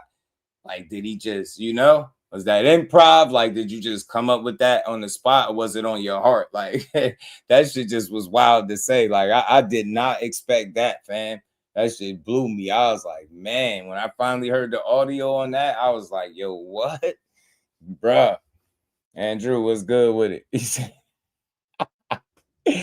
Yo, I'm telling you, T.O. stupid for real. Rolly just plays the part. Yeah, Rolly pretty sharp. Stacy was back there shaking his head like, what? I'm telling you, Shaw, I was like, man, that's rough, bro. So you got that. You got the Crash Out Boys, man. Got the Crash Out Boys for August 22nd, they said. You know, I'm looking forward to the fight. I think it's a good matchup, bro. I really do. I think it's a good matchup, y'all. You know what I mean? We don't know what T will look like at 47. We know before the fight with Shakur, his dad had said something about we got to be careful about how we make the weight. And he alluded to moving up to 47 after that fight. Good thing is they stuck to it. So, the lungs one was crazy too. I forgot about that. I almost forgot about that. His esophagus was gone. T was about to sing Amazing Grace. Bro, T.O. no air in my lungs. Yeah, right. That's one. He might have top 4 then, man. That you could attack that one on to the joint with I beat him 11 rounds to 2, bro. I was like, what, T.O.? When the 13th round happened, bro? T.O. was confused, bro. He be dazed and confused after a good hiding, man. Good ass whooping. Good matchup. Nah, I think this is a good matchup. I do. Why I think this is a good matchup? Because what I do think we seeing a little, I ain't gonna say little. I think we seen a more mature version of Rolly Romero. He looked more settled down, more patient and calculated and poised to deal with challenges, right? I was really impressed with the way he beat Ryan. I know a lot of people probably downplay the win or kind of overlook it. I don't. That was a really impressive win. And it's the way he beat him. Like, no, think about it. People said Ryan was going to clip him and clip him bad and stop him, right? They was thinking like Tank Davis clip him even worse than that because he bigger than Tank, right? No, he got neutralized. He got dropped. And that power just was like, it was null and void. Like he neutralized all, like he took his power away from him, took the left hook away. Like, think about something. If somebody would have told you that, you know, in what was this, 2025 or so, that Rolly and Ryan was going to be fighting for a title at 147, you would have called BS. Let alone if somebody would have told you they're going to fight, Rolly and Ryan going to fight for a title, and Rolly is going to drop Ryan and outbox him. That was again, I heard a lot of people saying, yo, if Rolly win, he got a puncher's chance. He could win by knockout. Nobody was picking no Rolly to outbox Ryan. And he really did that. So it's like, I look at it like you can't count him out. I'm not saying T.O. is Ryan. Styles make fights. But again, I think Ryan is a bigger puncher than T.O. T.O. is not no KO guy. So he's going to have to box Rolly. And that's going to create openings for Rolly Romero, in my opinion. Right? And he's just going to have to take advantage of him. I want to see how he approached this fight. I really give Rolly a fair opportunity to catch T.O. and win this fight. I really do. It's a solid fight, bro. Fam, he went from the Devin Haney joint to this. I'm respecting it, Rolly. You got knocked out by Tank. You get what I'm saying? You went in there and beat up Ryan, Times Square, right? You was thinking about fighting Rolly. Devin, you sent the offer, it didn't pan out. Moved on to T.O. I like it. My esophagus exploded. Remember that? Yeah, he showed something, bro. Didn't he? Hey, man. Hey, a teachable moment, ETB. Nobody jumped on Twitter lying, right? Fake announcements, pump faking. Remember, and people still was saying that, nah, that fight ain't going to happen. It happened. Told y'all Cash Sports was good with it, bro. Told you. Told you, fam. Told you, man. Always thought Rolly was good. He's a bad style matchup for pure boxers. Yeah, he can be, man. Drop with a left hook, too. You get me? You get me with the opposite, you know what I'm saying? With the opponent's left hook, man. It's good stuff, man. I think it's a solid matchup. Behind the hands TV, that's my dog. Rolly said he would fight Ryan for his title at 147 back when he was at 35. I'm telling you, bro. Rolly, Big Rolo want to fight, man. Big Rolo want to fight. Good matchup with somebody else deserving of the championship title shot. I get it, but Sean said he got Rolly winning. Talk to him, Sean. Big Rolo got a chance, man. Big Rolo got a chance. That's all I'm saying. Big Rolo you can't count him out. August 22nd, August will be here sooner than later, man. It's toward the end, but that's cool. It's the day after my baby girl's birthday as well, man. So I'm looking forward to seeing this. I ain't gonna lie. I just didn't anticipate we'd see it. You know, the athleticism obviously go to T.O. Speed. Well, foot speed for sure, but Rolly's not no slow guy.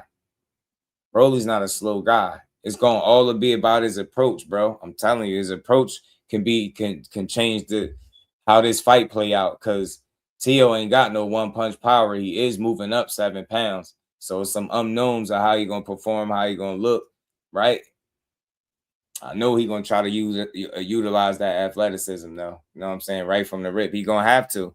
You're going to have to. You're going to have to box Rolly and stay sharp for 12 rounds, because if he catch you, bro, if Rolly catch you, fam, I'm telling you, Rolly quiet putting it. Hey, man. Hey, Ant McQueen, for a guy that picked up boxing at late, what he was doing, karate, judo, or jiu-jitsu or some shit like that. I respect the game, man. I respect the game. They fighting for Rolly's red crayon. Oh, nah, that's over then. He might get a knockout behind the hands. He ain't coming up off that belt. You know what I'm saying? You know what I'm saying? He ain't coming up off it. He coming up. You hear me? He ain't coming up off that. Not for the red crayon. You know what I'm saying? He ain't coming up off it. Richardson got a fight already, so no one else makes sense at 47. Yeah. It wasn't too many people. And you gotta think business-wise, they still want to try to make it make sense, make some money. I don't think it's a bad fight. Got Rolly by decision in a very close fight. Hey, we fight all night. It's very possible, fam. Devon said it's a good fight. Wasn't expecting Timo Arena though, but it's tough. They out in Vegas with it, fam. They out in Vegas. Did they say Vegas? I think they say Vegas, right? Heron Power versus Cambosis is possible. And Power gonna beat Cambosis up. Teal versus Cambosis rematch. Uh-oh. Cambosis, man, he got a good team. They stay getting him an opportunity. I can't lie. Cat Sports, shout out to the box story. And what's good, homie? Rolly wins the corner strength. I think so too. I think Salas is more capable than Teofimo Lopez Sr. respectfully. And that could play a factor. I'm telling you, they did spar each other before. So they, I know it was long ago, but I don't know, man. He sparred Ryan Garcia, and he went out there and outboxed him. Like, man, if I'd have told you that they was gonna fight for the title at 47 and Rolly was gonna drop and outbox Ryan and take his left hand and left hook away, y'all have said, yeah, right. Y'all would have been like, you want to put some money on it? I'm telling you, you want to put some money on it? I ain't gonna forget how for sure everybody was that Rolly was getting stopped bad by Ryan, and that shit just didn't happen. He ain't come close, so it's hard to count this guy out, fam. It really is. Cambosis and Stephen Fulton got the best managers. Yeah, they got some really good players on their team for sure. Especially Cambosis, because if you just look at it, ever since the Devin Haney opportunities, he's been losing, right? But he's still been constantly getting opportunities. I mean, constantly, bro. Devin Haney, Loma, Hitchens, like he had got the gift against, I forgot, buddy, where he got the belt from before he fought Lomachenko. Forgot dude name. His name's slipping me right now. You know what I'm saying? But look, man, low key, they giving us sneaky good matchups, and from what it sounded like, it seemed like the PBC about to enter into the party too. They about to join in too and try to put some fights together and working with the zone. So I'm here for it. Campbell's bring that back. T.O. fight, but I got T.O. winning. Ali was good, fam. Nick Ballin, my dog. Maxie Hughes, appreciate you, Nick. Appreciate you, my dog. Appreciate you, famo. You right on the money. It was Maxie Hughes. Yeah, I felt like Maxie Hughes definitely got jobbed. What they be calling it over there, job? I think he got jobbed, fam. Got T.O. Senior still there. Got to rethink this. I'm telling you, Jordan, I'm trying to tell you, fam. I'm trying to tell you. I'm sitting over here looking like, man, he beat Rolly. He beat Rolly. He beat Ryan. And it didn't, like, the way he beat Ryan, it didn't look flukish to me. You get me? He was in like full control. He was in total control dealing with that dude. He dealt with Ryan, man. He really did, bro. He dealt with Buddy ass.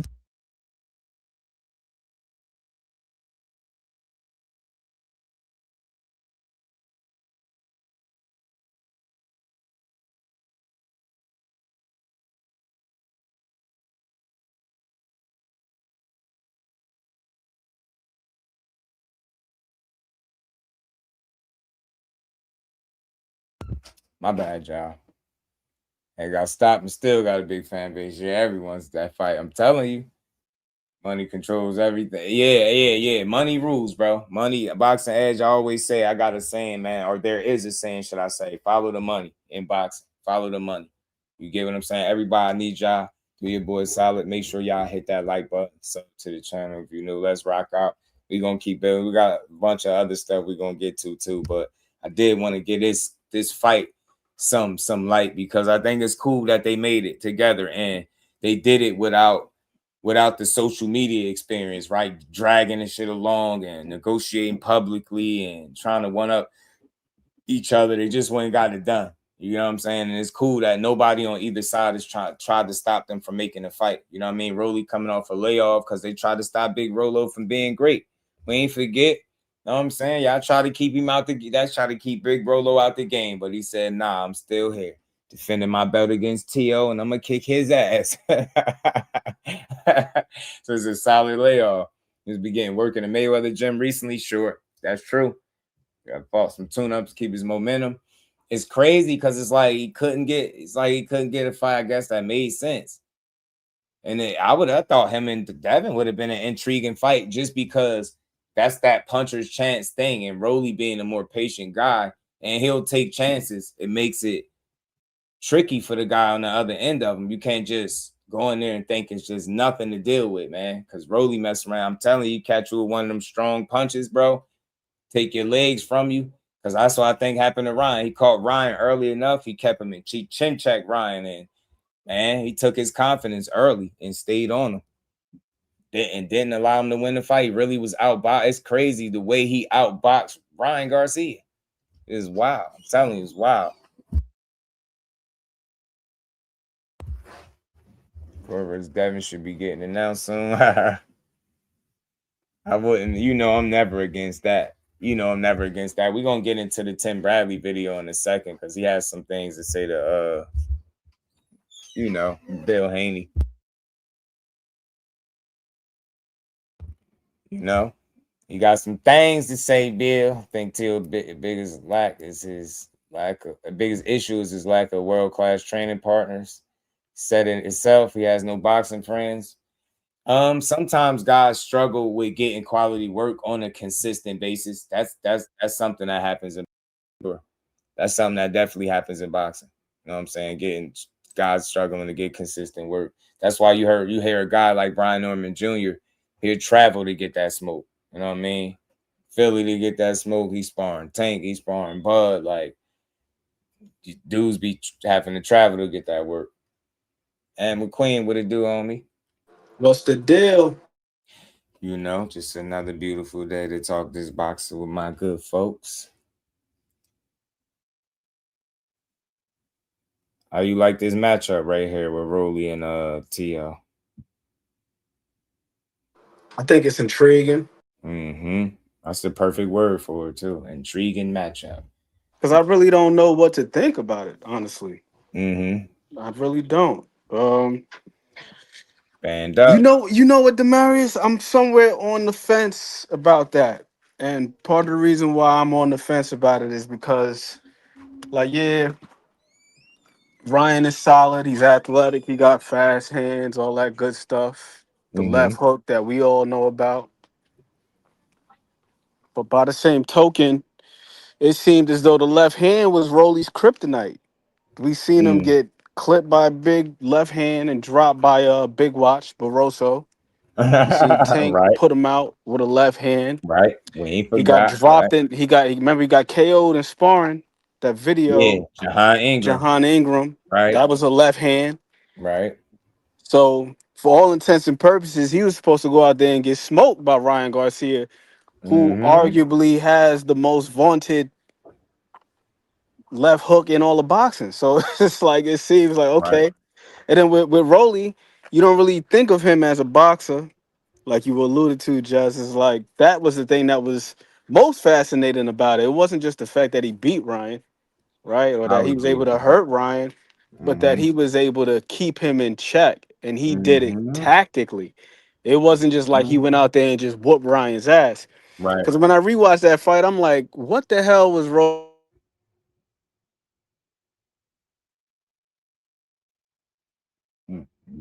You went out for a second. Garcia's a quitter. It's crazy. He fought Tank. Tank punched his ass in his rib. You seen that blood shoot out his nose. I'm like, that shit was funny as hell. Tank punched that boy hard. That man in his rib. Oh, they didn't have a new trainer for that Ryan fight. Oh yeah, they have a new trainer. Yeah. And you had froze. I went out.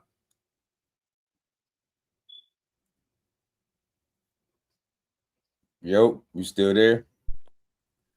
Yep.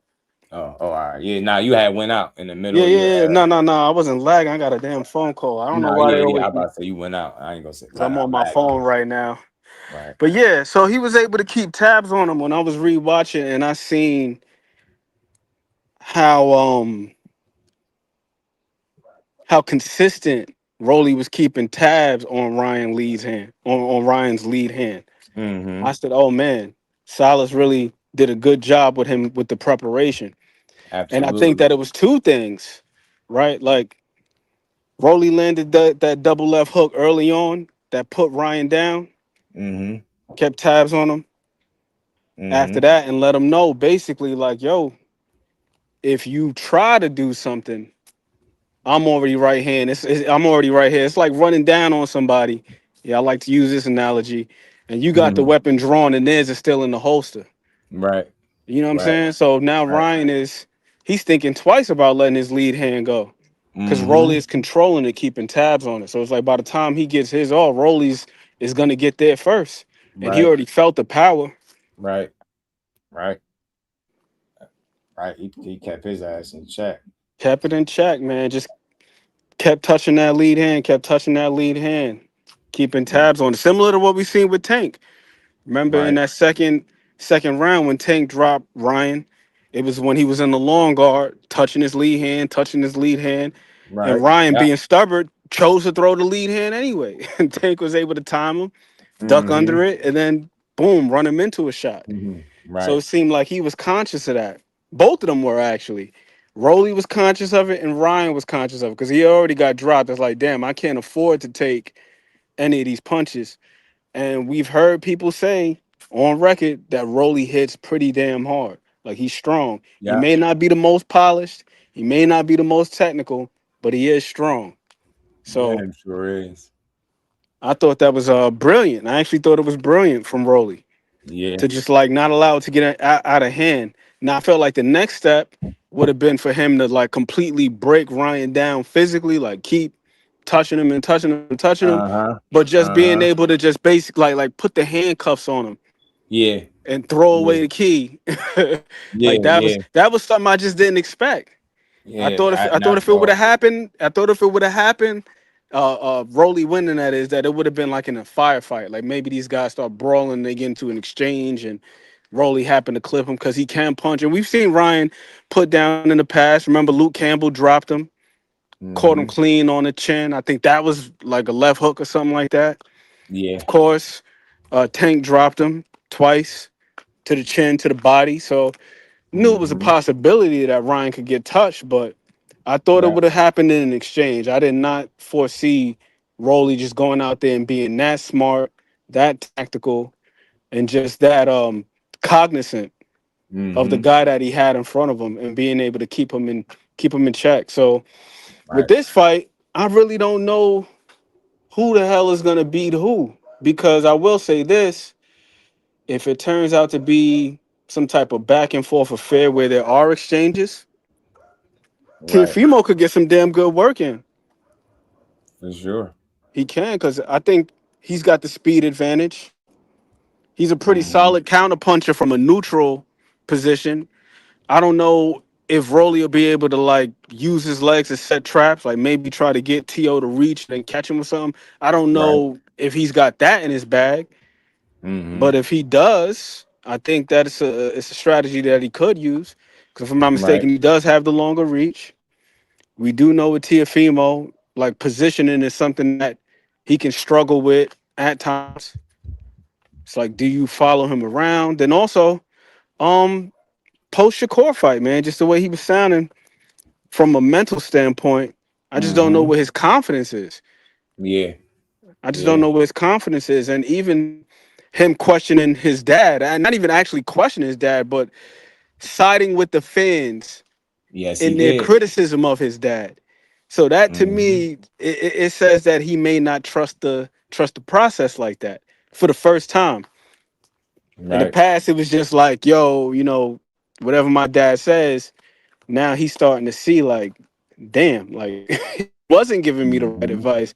He was supposed to be trying to build me up, but then he's questioning me about the power and this and that. So it's like psychologically, you got one guy who's coming off arguably the biggest win of his career, and the other guy Mm-hmm.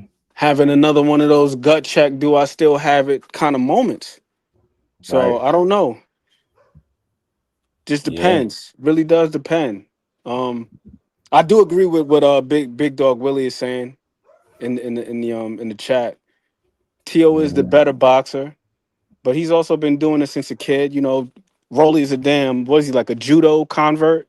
Yep. I know him and his sister were doing judo at one point. He didn't start boxing Mm-hmm. until he was like 15, 16. So, naturally T.O. would have the ups as far as experience goes, overall experience. But I mean, if Ishmael Silas continues to make Rolly look the part, I don't think he's Mm-hmm. ever gonna look fluid or anything of the sort. But Right.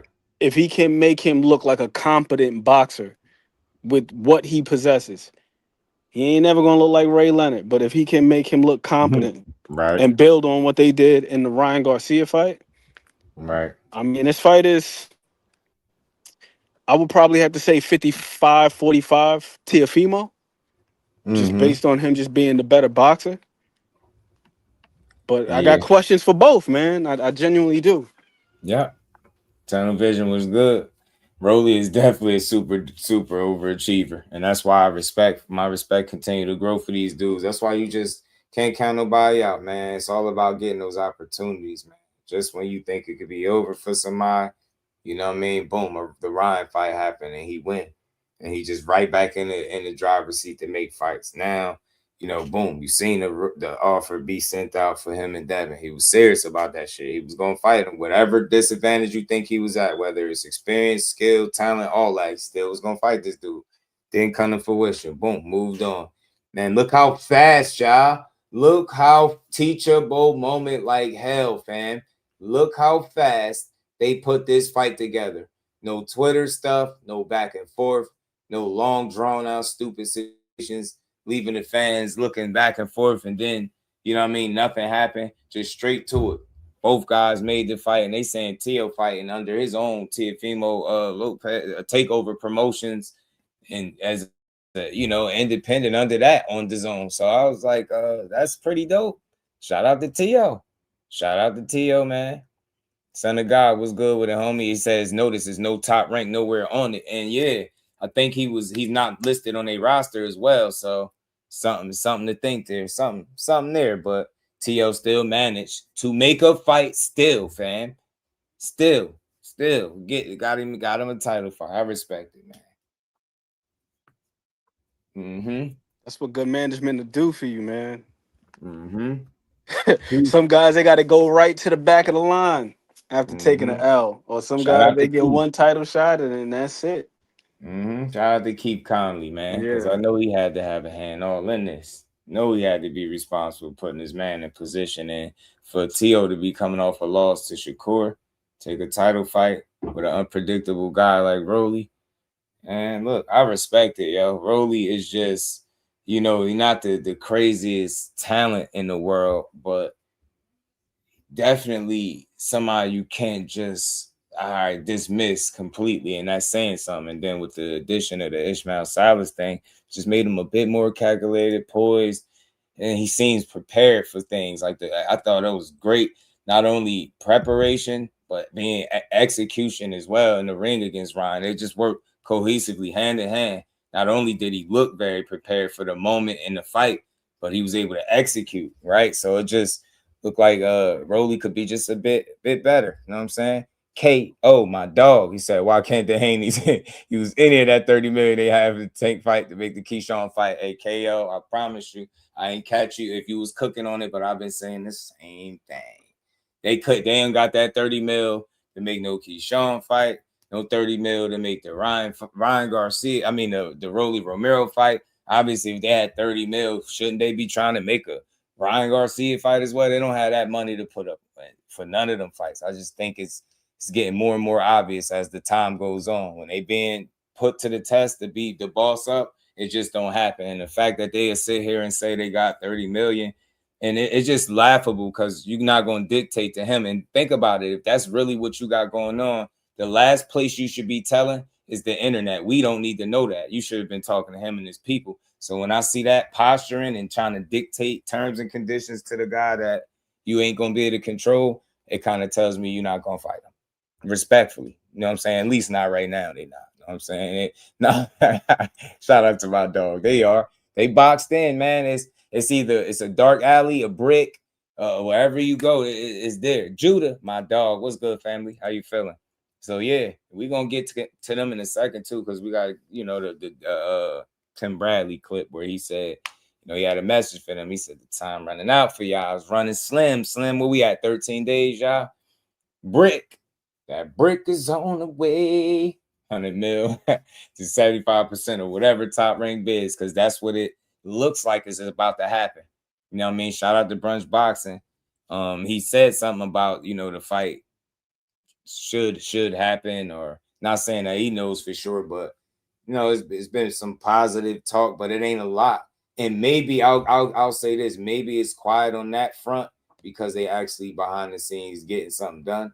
Maybe that's why you're not hearing all this, you know, the shucking and the jiving, because they really doing what needs to be done or preparing to do. I don't know. I'm trying to give them a little bit of breathing room, but it seemed like this time gonna run out and it's gonna be some type of purse bid. And you know, I told you it was a couple reports saying that he might drop this title because of a little purse bid or something like that. Talk SD was good with it, fam. Zoom verse, you know, what's that about? Justin was good with it. Zoom. So yeah, man, big Rolo, August 22nd. I don't like to say somebody stole fights, but Rolly is about his business, and I respect it. You know what I mean? Couldn't get Haney, so he got T.O. You know, can't deny him low key, and like you said, his resume, he's starting to, you know, because sometimes people think resume is who you beat. Nah, it's who you fought. Period. Too. It's like I respect it. This underachiever, how Tunnel Vision mentioned, this underachiever being in there with the Tank Davis is early with the few fights that he did have. You know what I mean? We seen him have a rough one with Big Watch Barroso. But then he got in there with Ryan Garcia, somebody that was expected to beat him. He beat him and move on. Now he got T.O. on deck. Shout out to Rolly. Let's see how this look. But I really do think this is an intriguing matchup because, you know, T.O. already had to be more of an outboxer at 140. I definitely think he's going to have to be that at 147 as well. So it's going to leave and present opportunities for Rolly. What kind of opportunities? It remains to be seen. But we already see where the advantages lie, I think, for either guy, right? Just looking at you get what I'm saying? So Hickory said that's the lame-ass lamies. We're crying about 30% of an unknown number. When it was Tank sending them that offer, but they had the audacity to offer 25% of an unknown number. Right. That's why I say all that shit biting them in the ass. That phantom 25%, then they get offered the 30 or suggested to take a 70-30, and then it ain't good for them, right? So now they gonna be in the 75-25 position again with Keyshawn Davis in the mix. So it's gonna get interesting. I got you, SD. I love the fight. Got Rolly being too strong. T.O. though.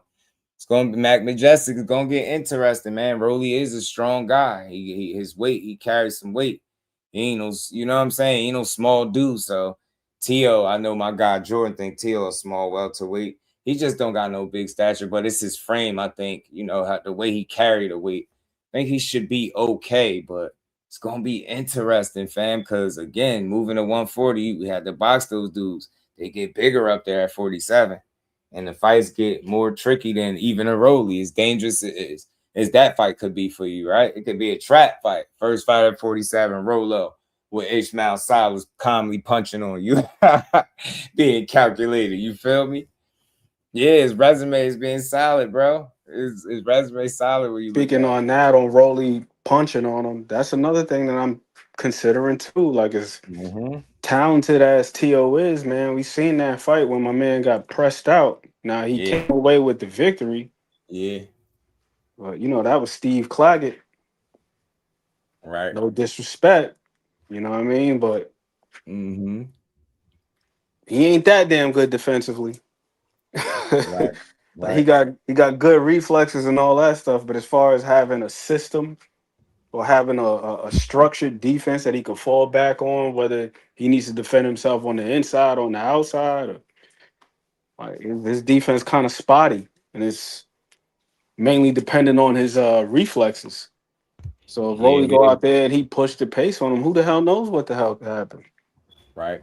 He got some bad tendencies too, if you will. Like he Yeah, got some keeping that really lead bad. hand down is one of them. Mm-hmm. Remember Mm-hmm. how he got dropped by Cambosis? He crept up on the dude, Tio, crept up on Cambosis with a lead hand down and literally walked into an overhand right. Right. Right. So Right. Got I'm some with you bad on that, tendencies. man. Like he's Right.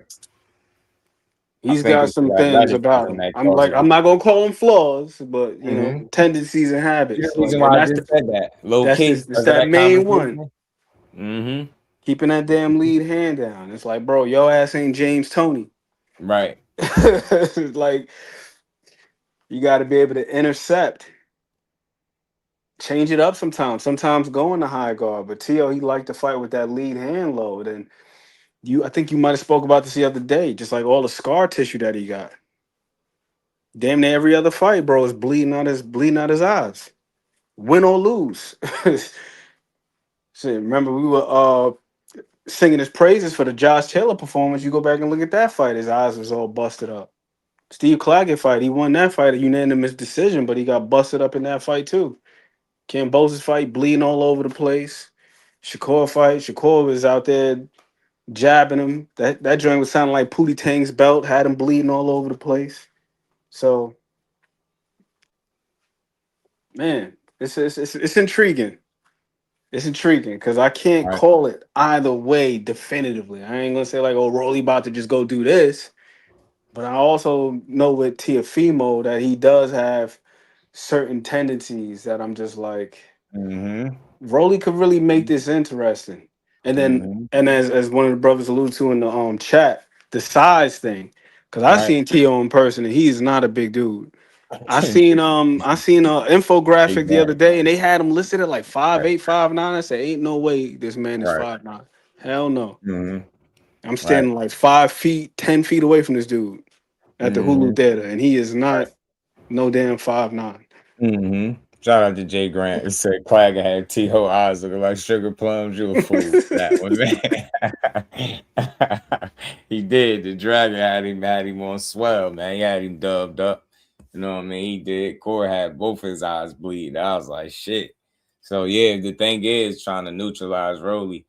But the last time we seen Rolly be in a fight where people expected him to lose. I see how well he performed, and I got reason to believe that he can do it here too. And again, this fight, it's going. If Tio's winning, I expect a distance fight. I ain't saying he couldn't knock Rolly out, but I'm not expecting that. I'm expecting him to be Tio, but respectful at the same time of what's going to be on the other side of him. Because there's one thing that's clear: Rolly can't do nothing else. He can yank. He can catch you, fam. If he can't do nothing else, just ask Ryan.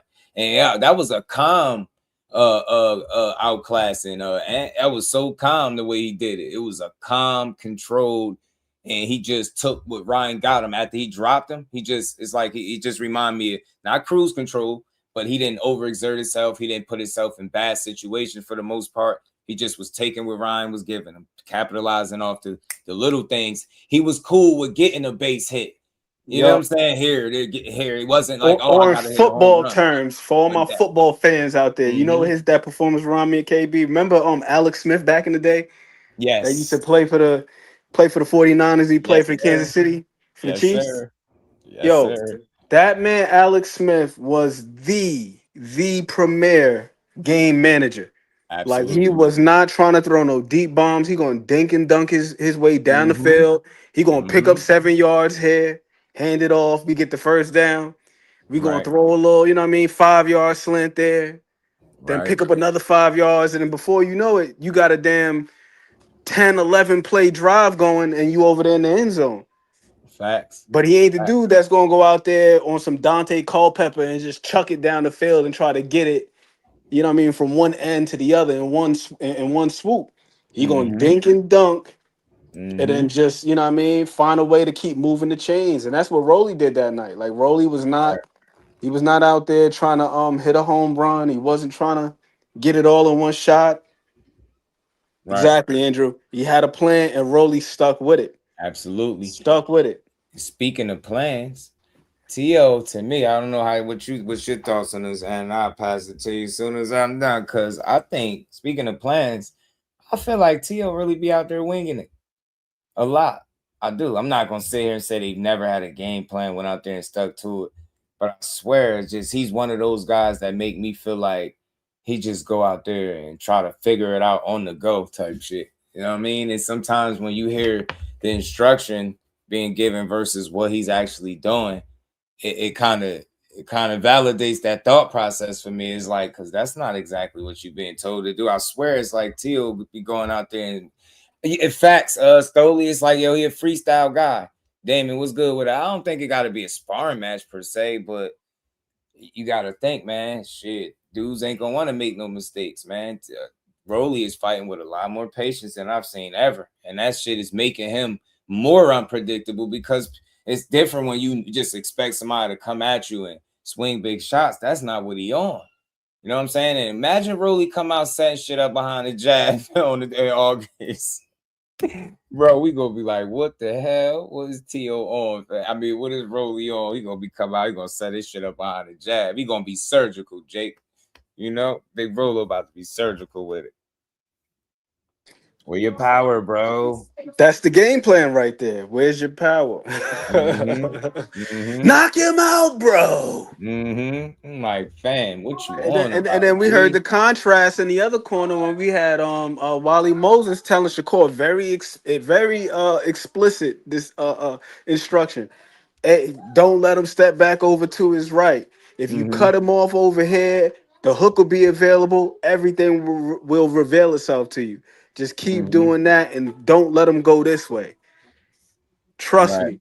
Right. And then on the other end, it's just like, where's your power? Knock him out. What are you doing? Power, bro? Knock him out.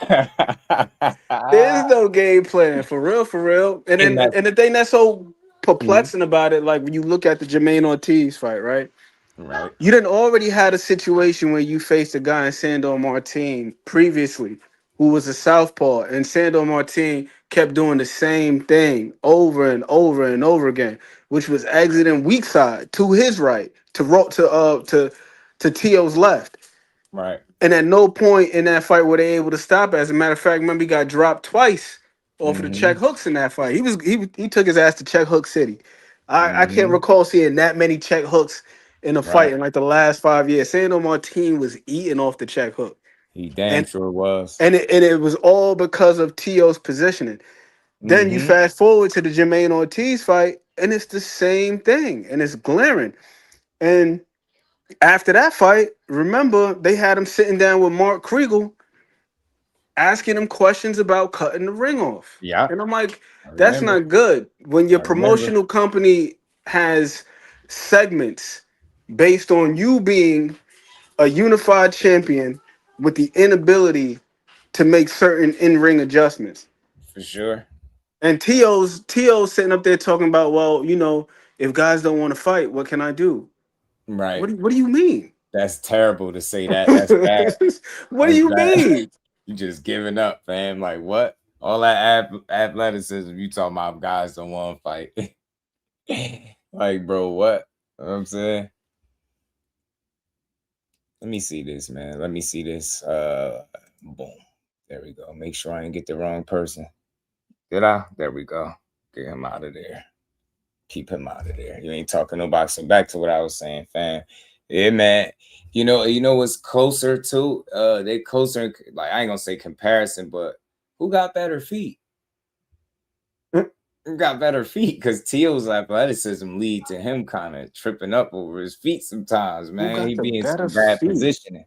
It's a good question, isn't it? When you think about the feet, Because Rolly got that. He got a pretty wide stance, like a puncher's stance. But He does. mm-hmm. And in the past, he would get over his skis a bit, and you would see him reaching past his knee. Like you would see his chin Mm-hmm. past his knee. Like that's how he got clipped by Tank. Like Tank was timing him because he was throwing that same combination. He was throwing the 1-2-1, but then when he was throwing the last punch, he was overextended. So then Sure Tank was just, okay, I'm gonna just let you keep doing that, then I'm gonna run you into something, and eventually it happened. Mm-hmm. And with Teofimo, you know, we seen him getting dropped by check hooks by Sandor Martin, and it was all based off of positioning, you know, footwork. Right. So it's difficult to say. I would probably give the slight edge to Tio because he does look a tad bit more coordinated. Like he looks a little bit more coordinated, a little bit more dynamic athletically. Yeah. But I wouldn't say like by like a large margin. Like hell no. I wouldn't say by a large margin. Like nah. Yeah. Yeah, if he lose, people will look at him different. But it's gonna be interesting to see how that stuff play out. You know what I mean? But man, T.O. is the closest thing to a freestyle fighter in the ring. I swear he get in there and just wing it, fam. So he'd be like, yeah, I mean, get in there and figure it out. And sometimes it works, sometimes it don't.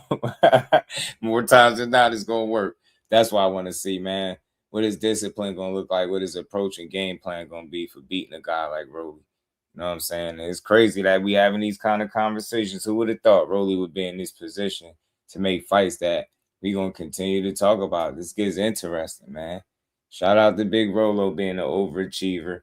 And T.O. for taking, I know this is a title fight, but it'd be a risky fight coming off a loss. I'm pretty sure it's always some type of opportunity for a lighter touch, possibly, but I'm glad that that's not what he on. This one time where I could feel like how you talking about trying to make boxing great, and I get it. People won't say it's Rolly, but no, I respect him. I like it because it's a risky fight. It's a dangerous fight. It's a title fight. You like the opportunity coming off a loss, but you jumping up 7 pounds and you're going to fight this unpredictable guy that looks even more unpredictable, slightly in a good way, with Salas, because he ain't just going out there crashing out. This ain't crash out Rolly. Jamal, what's good with it, fam? This ain't crash out Rolly. This is calculated, patient. Okay, I'm gonna try to see what you're doing, and I'm gonna take advantage. Like, this is base hit Rolly. This is, I'm gonna take what you give me kind of Rolly. This ain't, I ain't gotta force the issue. Like, that's what I seen. I was impressed with that approach, and he put that kind of effort forth consistently in that Ryan fight. Man, that showed a lot to me. You know what I'm saying? People could try to downplay it all you want. Nah, nope. Had that man puzzled. Ryan was out there fighting demons, trying to figure out what the hell Rolly was on. Like, man, his left hook ain't on shit tonight. He just packed it in. Rolly was like, shit. You know what I mean? Left hook, what? Who got the better left hook? I did. I like the way he talked. Rolly was popping it too after the fight. You know how he beat him? That shit was funny. I should go pull up the little clip how he was talking about how he beat Ryan. Man, that shit was funny. Big Dog Willie, my homie. Appreciate the love, man. Make sure y'all, everybody in here hitting that like button, man. Let's keep building. Till didn't have flaws against Loma. It's coaching. Yeah, he always had them, but are them tendencies for sure, Big Dog. But I think only certain guys are able to exploit them, right? But Loma, I think Loma put himself in too big a hole with the not throwing double-digit punches to the 7th round. And if you ever remember, right, rounds like 7 through 11 was like clear for Loma. Oh my goodness. Tio came out swinging in that 12th round. Like you said, what he said, I ain't threw about 100 punches in that 12th. Yeah, he threw over 100, but 7 through 11, it was night and day, bro. Like Tio looked like he couldn't do anything with that man. Facts. And I know that Loma gets surgery afterwards, but hey, Tio did enough to bank the early rounds. That ain't his problem. You know what I mean? But coaching. Yeah, they've been there. Yeah, right. I think it's a combination of things, though. It's definitely coaching, and I'm comfortable saying it because Tio finally agreed with the people in his Daily Mag. What was that Daily Mag interview he did? He pretty much agreed with the fans about his dad and how he was telling them what to do, but not how to do it. And it couldn't be more clear than that. So I think it's that, and maybe it's just him being always used to being a more superior athlete. Sometimes you could become complacent. And you see, I think that's what you see with Boots to a degree sometimes. because he's so much used to being a superior athlete. He get comfortable, get a little lax or lazy, as they like to call it, kind of have those momentary lapses in judgment and get hit with something.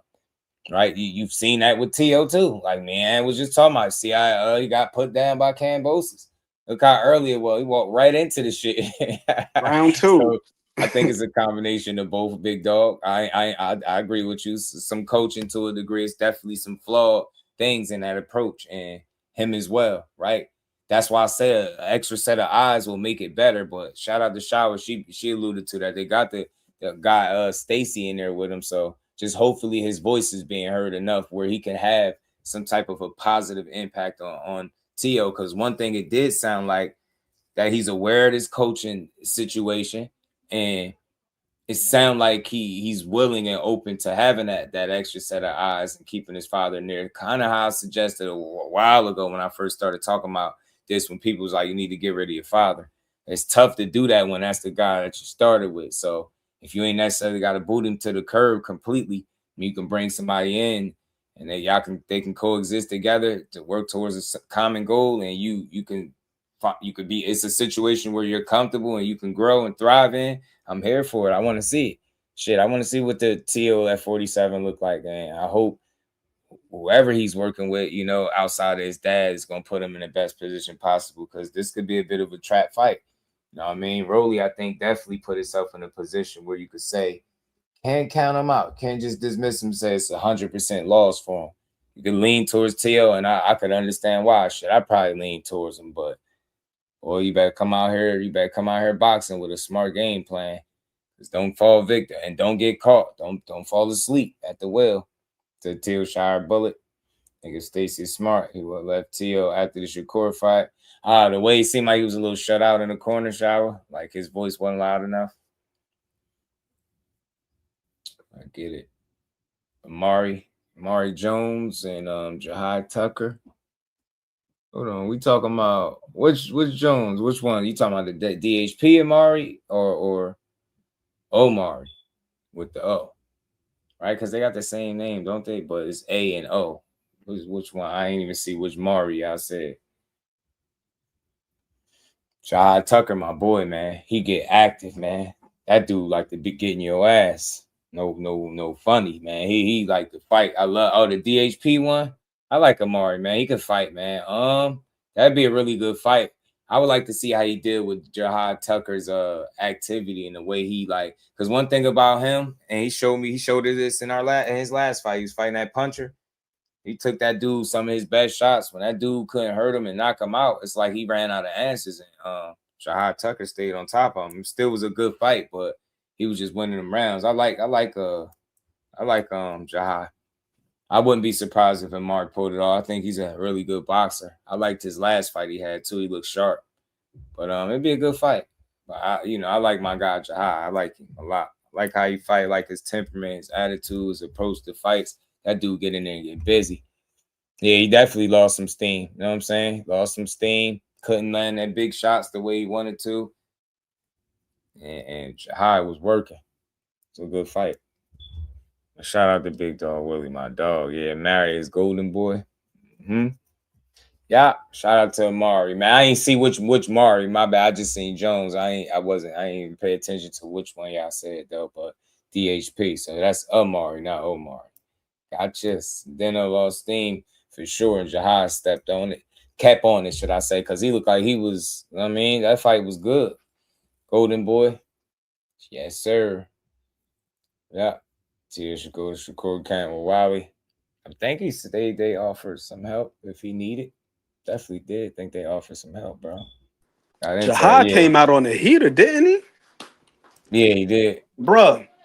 Yeah. That opening bell, I said, what is Jahai on right now? Fam came out there, he threw like a damn 10-punch combination off the rip. Right. I love it. I love his energy, man. And he be with it. He be wanting to fight. Shout out to both of them Amaris. They both nice. Someone still signed a DHP shit. Not no more. Amari slid. He slid, but he looking good over there. With Golden boy. Tunnel vision. I don't even know if Devin Haney signed a DHP the way they be acting. Right. Come out hot. Yeah. Yeah. Credit to Jahai. I like his pops too. Pops a real one, boy. He be on his ass in that corner. Pops don't play no games. Got a no nonsense Pops. I like the Abdullah, the Masons Pops. I like Jahai Tucker dad too. Love his energy, bro. Yup, Andy Cruz signed the Matchroom. For sure that. I synced it. All right, we're gonna keep it rolling. Everybody hit the like button. We ain't done. We ain't done. We still rolling. We over 2 hours in. Okay, it's time to get to it. So look, T.O. and Rolly gonna be an intriguing, good matchup, I think. You know what I mean? I could see, T.O., like I said, if he's the win, it's gonna be a decision for me. And that leaves opportunities for a guy like Big Rolo, you know? I mean, who seemingly is his confidence is growing. So this could get interesting. All right, let me shake the trees a little bit. Let me pull up my guy, Desert Storm. I heard Kevin Newman is no longer DHP. Right, he's over there with Roy. I don't know who he signed to. Probably could find out. Probably could find out though. Yeah, shout out to Andy Ruiz getting the deal with a Matchroom. Careful, don't want to end up on BLK Prime. That should be Wizard. I was told early discussions are underway for 130-pound champion of Shaggy Foster and WBO champion Navarrete. Only exception would be Lomar Stevenson. Yeah, I figured it was going to be a situation like that. Shout out to you, Reef. I ain't surprised at all that it materialized like this for Shot. That's what it was going to always be. Like, because those are the big fights. Like, your people, I don't know. That shit just got to make business sense, man. You talking about making much bigger fights. I don't think that one is one of them. But it ain't one that I'm against at all. I will watch the fight any day of the week.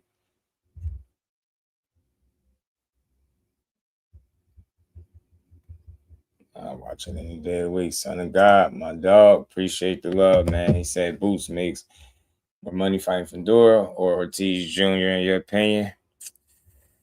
Kind of tough to say, but I would think maybe, possibly, potentially with all those belts being on the line with Boots and Fedora, maybe it'll leave opportunity for more money to be made simply because it'd be champions putting their titles on the line together. So possibly Fedora, and then Fedora got pretty solid resume too. You know what I mean? Got some fights and got some good experience. Took a loss too, bounced back. Yeah, man, possibly Fedora, possibly. You know what I mean? For that reason. But I think Vergil, I think they're gonna be able to make some money, some good money when you fight Vergil too. But if I had to lean towards one, I would say Fedora because of the titles being on the line. Vergil still, although very dangerous, still never, competed for a title yet. So shout out to my dog.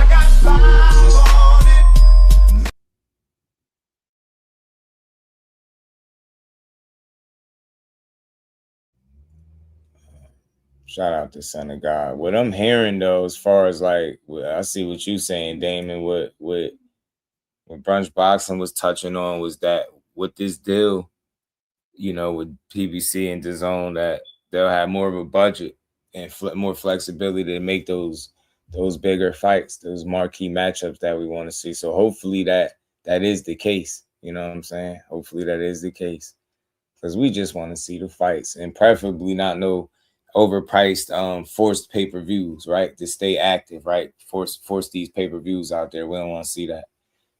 Mag 7, what it do, fam? Let's keep rolling though, man. This is Tim Bradley. Y'all know what we on, because them days is ticking down, man. Days ticking down. I can't wait to see it happen, right? They saying, I just heard it from Brunch. Felt like it's a chance that they could work out a deal and make that fight. Shit, let's see it. I mean, you said they see they got to pay extra. No, I don't think it's that. I just think he ain't coming back for this year. So a deal being attached to him at this point would be stupid. You see where I'm at? Yeah, I'm out here getting it. Yeah, y'all see me trimming up now. Shit, next to Sean Porter, I told Sean, I said, shit, Sean. Shit, you lose a little bit of weight. We might can get in there and do a little something, Sean. Shit, you never know. Might get that itch. Anyways, yeah. Oh, let's talk about Bill. Oh, Bill, Mr. Haney. Mr. He older than me, so you gotta respect Mr. Haney. How you doing, sir? Yeah, man, I see you, man. Damn, you in a predicament, man. Ooh, you running out of time too, player. I see you that way you're playing your cards, man. Yeah, you trying to make something happen. But you already know Tank ain't it's not happening. No, that's not happening. Nah, hell no. Tank will fight probably Stephen Fulton before he fight your son. Yeah, he gonna fight Stephen Fulton probably before he fight your son. Yeah, they gonna go down the PBC list and say, oh, that's a good one there. Yeah, we can make that happen.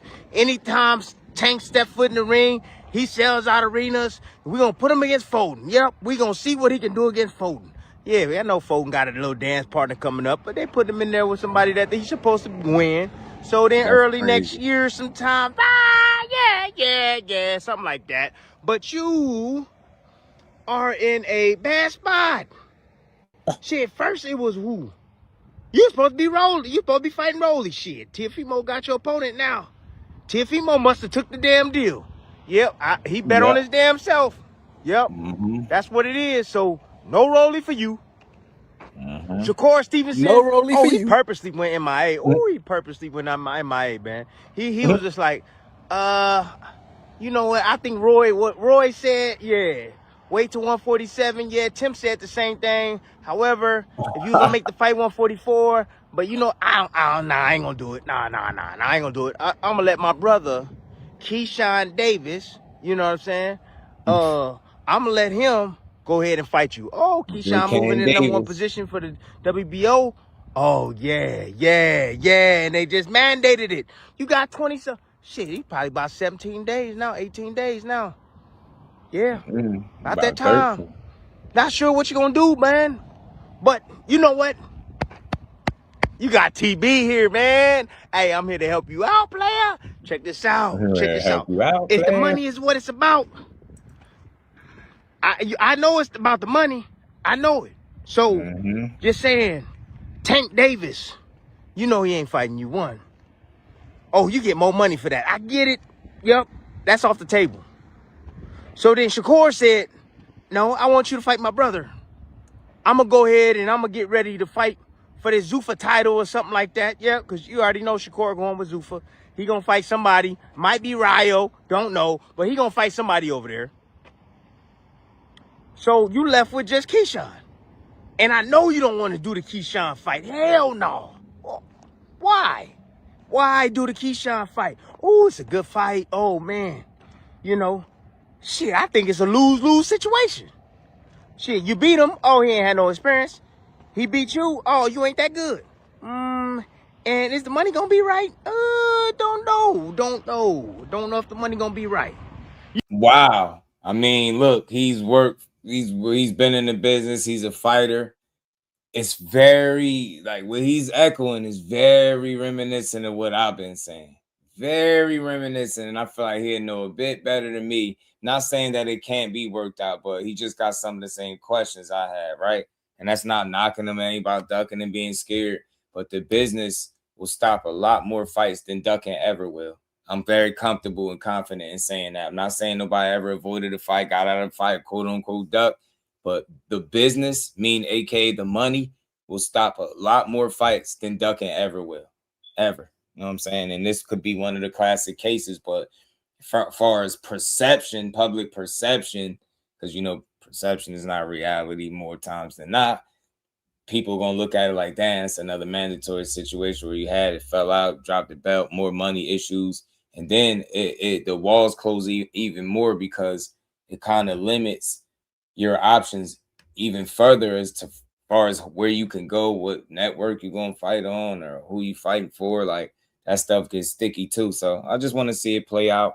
I don't care. Whatever you do is what you do. I'll speak about it when you do it. But like I said, I've been trying to keep track of these days because when they expire, I expect to hear, you know, oh, this shit went to purse bid and y'all fight. That's all. Or if not, then you'll make another move that you might see fit, whatever that is. But we're going to see. Main people's in court stepping on key toes. Right. Then now, I tell you, that's why I say the content creator guy, you got to take it some stuff with a grain of salt because it'd be a little bit flip-floppish. But I know it's for shock value, it's to stir up the conversation and get people going. think it's with good intent. CJ was good, fam.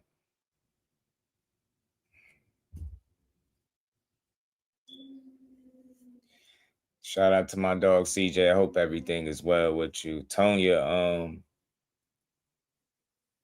how could Tank be included in the deal in 2026 when he's not even fighting for the rest of the year? Can you explain that? And I just want to see where you at with it. Can you explain how he part of a deal that only runs through the end of this year and he's not coming back to 2027? It was clearly stated that any fights with him that could potentially land on DAZN will have to be negotiated separately. He's not part of this current deal that DAZN and PBC is about to announce. So let's keep going.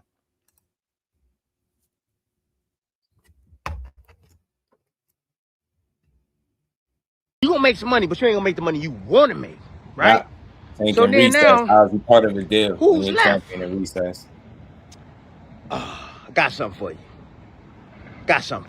You might not have thought about this. But I did a little digging. There's Ryan Garcia. Do I need to say his name 3 times so you pop up? Ryan Garcia. Yeah, that's gonna make money. Ooh, part 2? Oh, hell yeah. Ooh, man, they gonna have that running clip of Haney's ass getting tossed around that ring, falling. Ooh, it's gonna be running around. Boy, y'all gonna sell. Ooh, y'all gonna sell. Shit, that could be a stadium fight, because everybody coming out to see that, because of how good the first one was. Yeah, that's the one. Because you want to lose to, I'm just saying, hypothetically, lose to Keyshawn, right? Or you want to hypothetically lose to Ryan Garcia. And you're going to get paid more money. Think about it. A lot more money. And a unification match. You ever think about that? A unification match with Ryan Garcia. Because you already know De La Hoya already went on clapback. And he was like, I don't know what they talking about. They're announcing shit. And ain't nothing going down. They must want a big-ass lawsuit because I got Ryan Garcia. And I ain't heard nothing. So, you know he ain't fighting Conor Ben. Or the play is, think about it. The play, it could be Conor Ben. You don't want to do the Ryan Garcia, although to be a WBC champion or be in the top 15, you have to sign on the dotted line to get drug tested year-round, right? Yeah. Year-round testing. Ryan Garcia has to be a part of that plan. You're running around saying that he's not, but he has to be in order to have that belt. He has to do random drug testing year-round. Anyways, look. Conor Ben might be the guy. Go ahead, you know, you're going to sign with Zuffa. If you're going to sign with Zuffa, get that 15 mil, whatever it is. And you sign and you get Conor Ben. But you're running out of time, player. Because it's... They say Conor Ben ain't trying to fight the likes of those kind of guys. So it's going to be interesting to see how it work out. But I think he feels Ryan might be a winnable fight for him. And it's one that seemed like he's been pursuing. And I think Oscar kind of changed his tune on some things. So hopefully that they can get the ball rolling on that fight and stop playing these games. Because it's just a lot of good fights to be made, fam. It's a lot. C. Wood was good on me. That might round be the B-side against Keyshawn too. Yeah, I don't even know what that comment was about. Keyshawn the B-side. Who cares? I mean, that's not even the discussion at all. Who's the A-side, B-side? We just looking for the fight to be made. And we saying, like, you know, with these days where they got an opportunity to kind of negotiate some things, that they're not doing it. And I'm only basing that off what Keyshawn's coach said. They ain't heard nothing from that side. So that's not the most, you know what I mean? And he said even for Bill, Devin don't talk that much, but Bill don't keep his mouth cool. So for them not to, maybe the silence mean that they're doing stuff behind the scenes. But again, with the coach saying they ain't hearing nothing, I don't know. It's a little tricky, but time is running thin. You know what I mean? It was damn near 3 weeks. Started at 20 days, closed to 3 weeks. Now we looking like less than 2. And I'm not labeling him a duck either way, because I know a lot of what stops or what would stop him, what would be a main focal point of stopping him from getting in the ring is his money. Not, you know what I mean, securing that bag. And I get it, but we're gonna see. All this A-side stuff, it's not even worth making that kind of argument for him, because you've heard him say it in the past. He was A-side over people. He said it with Ryan. That wasn't true. He said the same thing about Rolly, but when it was time to show it, it just didn't happen, right? That fight didn't happen because of Team Haney, not because of PBC. I mean, you could try to blame them, but they made the effort, and you couldn't match nothing, put up no money, but then you mysteriously got 30 million with DHP for Tank. So it's tough, man. It's tough. They're in a situation where if they make the right move, it's a great situation to be in. I don't think they're in a bad spot. I just think it's an interesting one, right? Where you're going to really have to figure some things out, because win, lose, or draw, Keyshawn, is a risky fight. Is that the one you want? Knowing that you said you want something else more, or is the 2 other names you was mentioning are bigger fights? Or do you settle on that one and defend your crown? You're just going to find out. That's why I love the fact that time reveals all things in boxing. We have all these questions. More times than not, enough time go by, we'll get the answers. It's going to look weird as hell. That time creep around and you don't take that fight with Keyshawn. Everybody gonna call you a ducky duck duck, quack quack. And if you okay with that, that's fine. Hey, shit. Do you. Because the money got to be right. But that Ryan Garcia fight. See, that money got to be right. That's up there with a Tank fight. That's up there. That's up there with a Tank fight, man. You might want to think about revisiting that. Telling you. Yes. So you can let the WBO know that's what you want to do. So contact Oscar De La Hoya, man. Yeah, talk to him, or talk to your people at Zuffa and say that shit ain't happening. Y'all try to make it ain't happening. Y'all go ahead and make my son and Conor Ben fight 147. Anyways, that's my time, man. Yeah, you Bill, what you gonna do? The shit ain't adding up, Bill. Come on now. Running out of time, bro. You're running out of time. Tree. Yeah, there it is. Tree. Hey, you probably got a couple weeks, man. 3 weeks.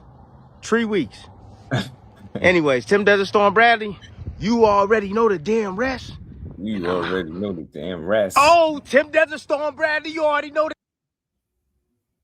Man, shout out to Tim, man. Always bringing the energy. Funny dude. But look, it is what it is, man. They on the clock, man. They on the clock. It's like draft night or something. They on the clock, man. You know what I mean? For the next 13 days or 2 weeks or so, right? They on the clock. You know what I mean? Decisions going to have to be made.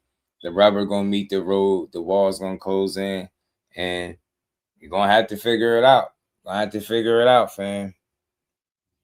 They don't get, Tay, they still don't get it. They still don't get that that's really one of the major holdups of him being able to pursue these fights, like in good faith, 100%, not just discuss them, talk about them a little bit, for them to actually be able to get all the particulars in order, get a date, venue, and all that stuff.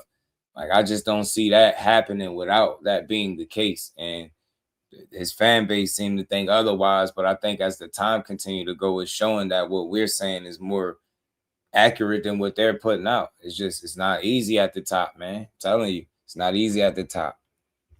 It's not. You said Devin Haney, the hottest name in boxing. And shit, if you think so, it's all good. I don't care if that's how you think. Shit, cool. He's certainly among them, but here's the thing, though. You got to be able to convert, too. It's one thing to have a hot name. You got to be able to convert. Man, like y'all was just saying, man, you ain't got a network behind you. Hell, a lot of that, this side of the street, that side of the street, came down to broadcasting rights. It wasn't just the promotional companies, but the broadcasting networks that they were tied to. Remember Lomachenko 2017, He fight on Showtime. I fight on ESPN. He ain't say top ranked PBC. What he was talking about, Tank. He was Right. talking about who was broadcasting. Because that's a Right. huge deal, man. Who gets to reserve those rights? Right. So So they keep calling him out. Nah, ain't gotta have a nobody calling him broadcaster out. with you. No, who calling Devin Haney out? And nobody calling him out. He's doing all the calling out. They said they was negotiating with Tank. They said they was negotiating with Shakur. They said they was fighting Keyshawn. Keyshawn called them out multiple times, but that's regular. We've been through that. But ain't nobody really calling for them fights. We just trying to see what they gonna do when these days run out. That's all. Just want to see good fights. I ain't tripping on. I told y'all I'm gonna kind of try to follow it because it's gonna be funny. LW Boxing was good. Shout out to the plug. It's gonna be cool either way. That's why I keep coming here with it. It's cool either way. You know what I mean? I understand what Tim Bradley was just talking about. Yeah, that's just real shit. The time, you know, running thin. And y'all decisions gonna have to be made. And it's gonna be fight, vacate, get stripped, get beat, run into the brick. It's gonna be something. You know what I'm saying? Or win. You know what I'm saying? Or win. And do what you've been doing. Go out there and win and be impressive and then move on to your next fight. I ain't knocking it either way. I ain't mad at the man. You know what I mean? Go make your fight. Go make your fight. L-Dub, what's going on with Lewis Crocker? Maybe we could try to get some sort of unification there. If he's not already tied up. Lewis and who? Devin? Yeah. Or does he have any commitments right now? Any obligations? I forget, but I think that's Eddie Hearn, because that's Eddie Hearn's fighter, ain't it? I think Eddie Hearn would be hesitant to even make a fight between him and Devin. I think so, personally. I could be wrong. After the 20-day negotiation period ends, WBA will set a purse bid date within 10 days after the deadline, so that puts them right at the end of July. That's why I call him the plug in the fax machine. Hey, Dub, that's right. He just lost to Paro. God damn it. So yeah. So Liam Paro. What about Liam Paro and Devin Haney? Maybe we could get that. Maybe we could get that popping. And maybe Team Haney could work some sort of deal out with Matchroom. Maybe a 2-fight, 3-fight, something like that. Something of the sort. So then he could have that network behind to make these other fights a possibility. Interesting, fam. It's funny because that you just brought that up. Yeah, Paro did get back in the mix, man, because you know they got some history too. Sparring footage of you online with Devin Haney. What was it like sparring Devin Haney? It's funny, those videos. It's a 50-50 spar. Me and Devin have sparred endless rounds. So for him to put up a minute clip of what seemed 50-50, I don't have to say anymore. You obviously get, that's the best of the footage he's got. So you could just imagine how the other spars went. Do you think Devin Haney's going to be keeping an eye on this fight? Of course. You know, it's his division. He's got one of the belts in his division. So I don't know what I can say, but I know Bill Haney reached out to Tim Ashworth the other day. Big Bill. So they might be trying to put a bit of a foot in the door early. So I don't know what I could say, but there it is. Devin's got a pretty good record here in Australia. Yeah, exactly. So I'd like to break that for him, and he'd like to keep adding on to his. So why the hell not? Let's bring. Amen. Amen. Hey, man. Drop one belt, go fight for the other? Nah, I don't know. But who knows? Who knows? But look, they sparred. They had some 50-50 sparring. You listen to Paro. But, hey, man, that's interesting, fam. Interesting. Hey, man. You hear me? They ain't even remember his name when he was in camp with certain somebody. A lot of Haney fight to fight his mandatory next shot. If he fights Paro, he will get stripped. To find somebody to keep saying, because we got to keep saying that because they don't believe it. They keep saying, nah, that ain't true. That ain't okay. Like, so we ain't paying attention. He said, how about Haney versus Spencer Timsel? Yeah, right. You want to see dead Batty? Hell no, that ain't happening. Now he ain't going nowhere near 54 right now. No time soon. But either way, he would have to drop that belt. And how does that serve them? Yeah. Team Haney, that is. Because, I mean, there goes the leverage, Ant McQueen. That's what I was going to say. Without the home, you don't, without a home, without a belt, you really don't have any leverage. And then you're going to be forced to go take a multi-fight deal somewhere. So, that's a very tricky situation. These guys are in a quagmire, to say the least, bro. Like, I ain't gonna lie, they are. It's because they operate, and it's crazy. That's why it ain't easy at the top. It ain't easy. That shit come with struggles too. It ain't easy to put these fights together. especially when you done finesse the game to the point where you making millions per fight.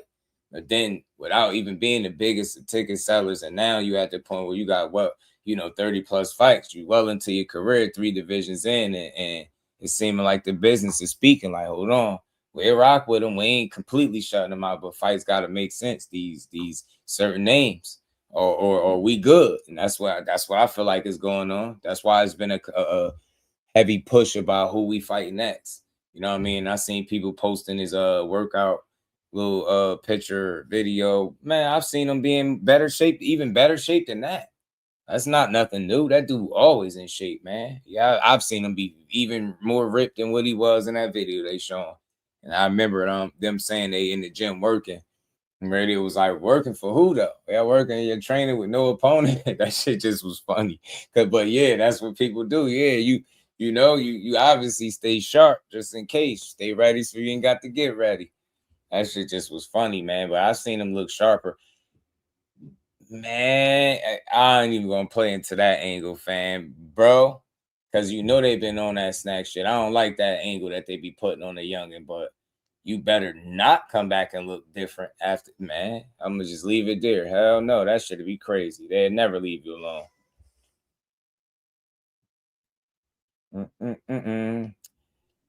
James, man, Keyshawn always training, fam. You know what I mean? Even on vacation, he was putting in some work. And I know that for sure. Even being in Paris, he was putting in some work. You know what I'm saying? And it ain't like he out of shape. I know you seen him, so you see he's still in shape. But it ain't, neither guy gotta be in camp per se, but you still gonna be shaking loose, staying in shape, right? You ain't about to just, allow yourself to, you know what I mean, just fall off, right? You ain't about to be out of shape. Like Devin Haney is a hard worker, bro. Yeah, he'll gain, pick up some weight, but that dude stay in that gym. He stay in shape. You know what I mean? But the picture just was like, I seen him be more ripped than that, more chiseled and all that. But he always in some shape, man. He stay in that gym. And either way, the fight wouldn't happen the day that the day of the deadline. Right. So they're Right. gonna have time to get in camp anyhow. So Mm-hmm. what's going on right now isn't as consequential.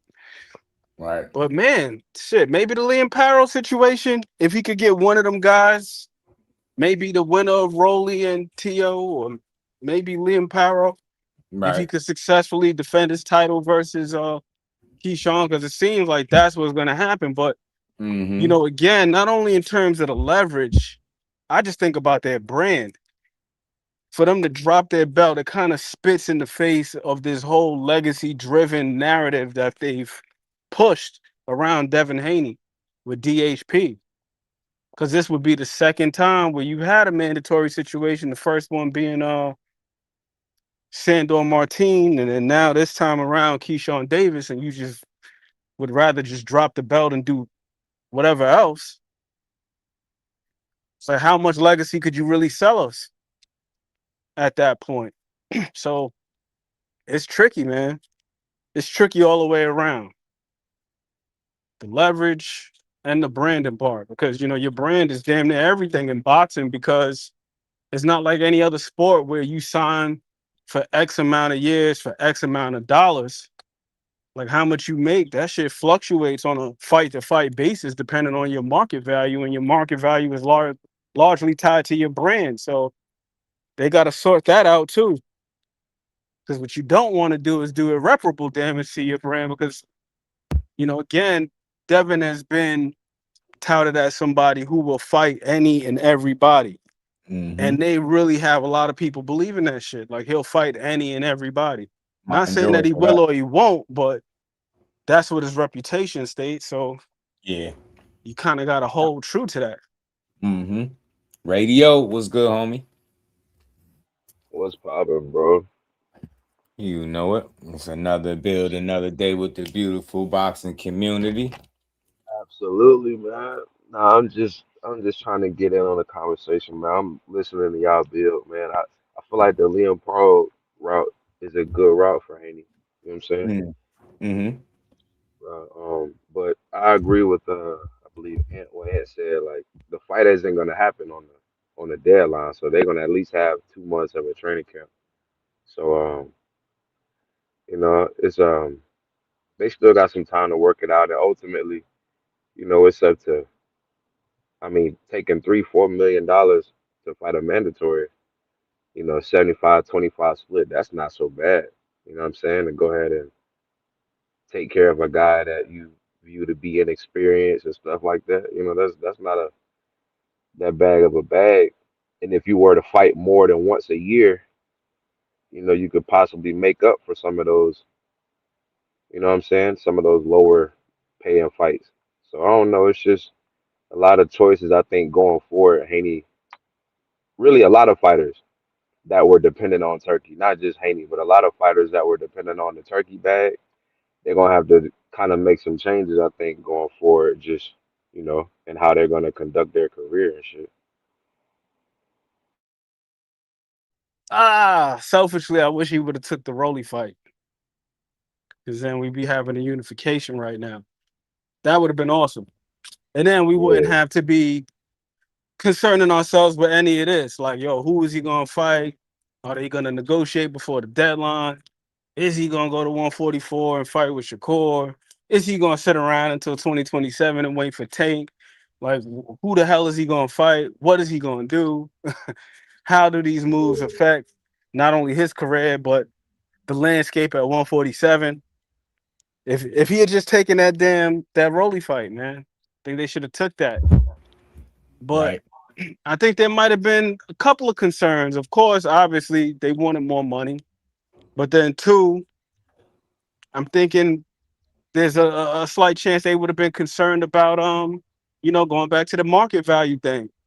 You don't want to fuck around and have a dud of a show, but that's why it's a gamble. That's why you quote unquote bet on yourself, yeah, because you don't want to have a show with Rolly and then it does less than 100,000 or something like that, and then now that's being used against you and in negotiations moving forward, because they all gonna pull them numbers up.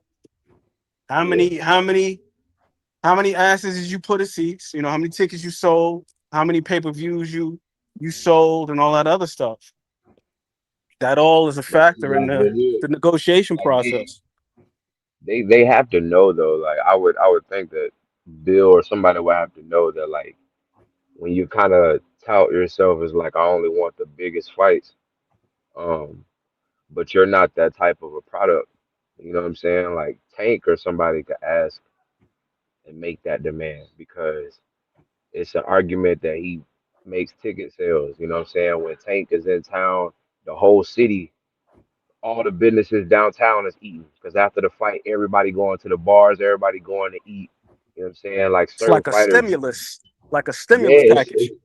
yeah, for the entire city. So it's real lucrative. So certain fighters, you can make that argument, but like my only issue with Haney, and again, everybody know I fuck with Haney, but one of my biggest issues is the biggest and best fights thing. You can't do that every time around when that's not your product. Like that's not the type of fighter you are. You're a supreme elite boxer, but as far as bringing the people out, putting asses in seats, like Leonard Ellerby said, you're not technically, according to the numbers, you're not that type of fighter. So you can't you can't just choose to sit out when you got fans and people that are, what I'm saying, rooting for you. You just gonna choose to sit out for the entire year because you can't get the money that you want. Meanwhile, you got Rolly and T.O. making the fight, and you got Boots and Xander, you got Abdullah Mason, you got Mm-hmm. Shakur T.O. earlier. Like you got these fighters that are not putting the money first. They're going out and they're showing you that the performance is worth way more than the bag. Like, don't everybody in the chat see that the performance from all these fighters is going viral? That shit is worth a lot more for your profile than being able to get a guarantee.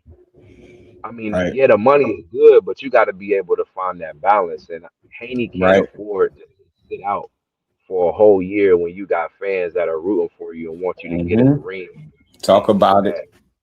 Talk about it. Shout out to my dog Marcus, man. He says salute to the panel in the chat. Much love to my dog.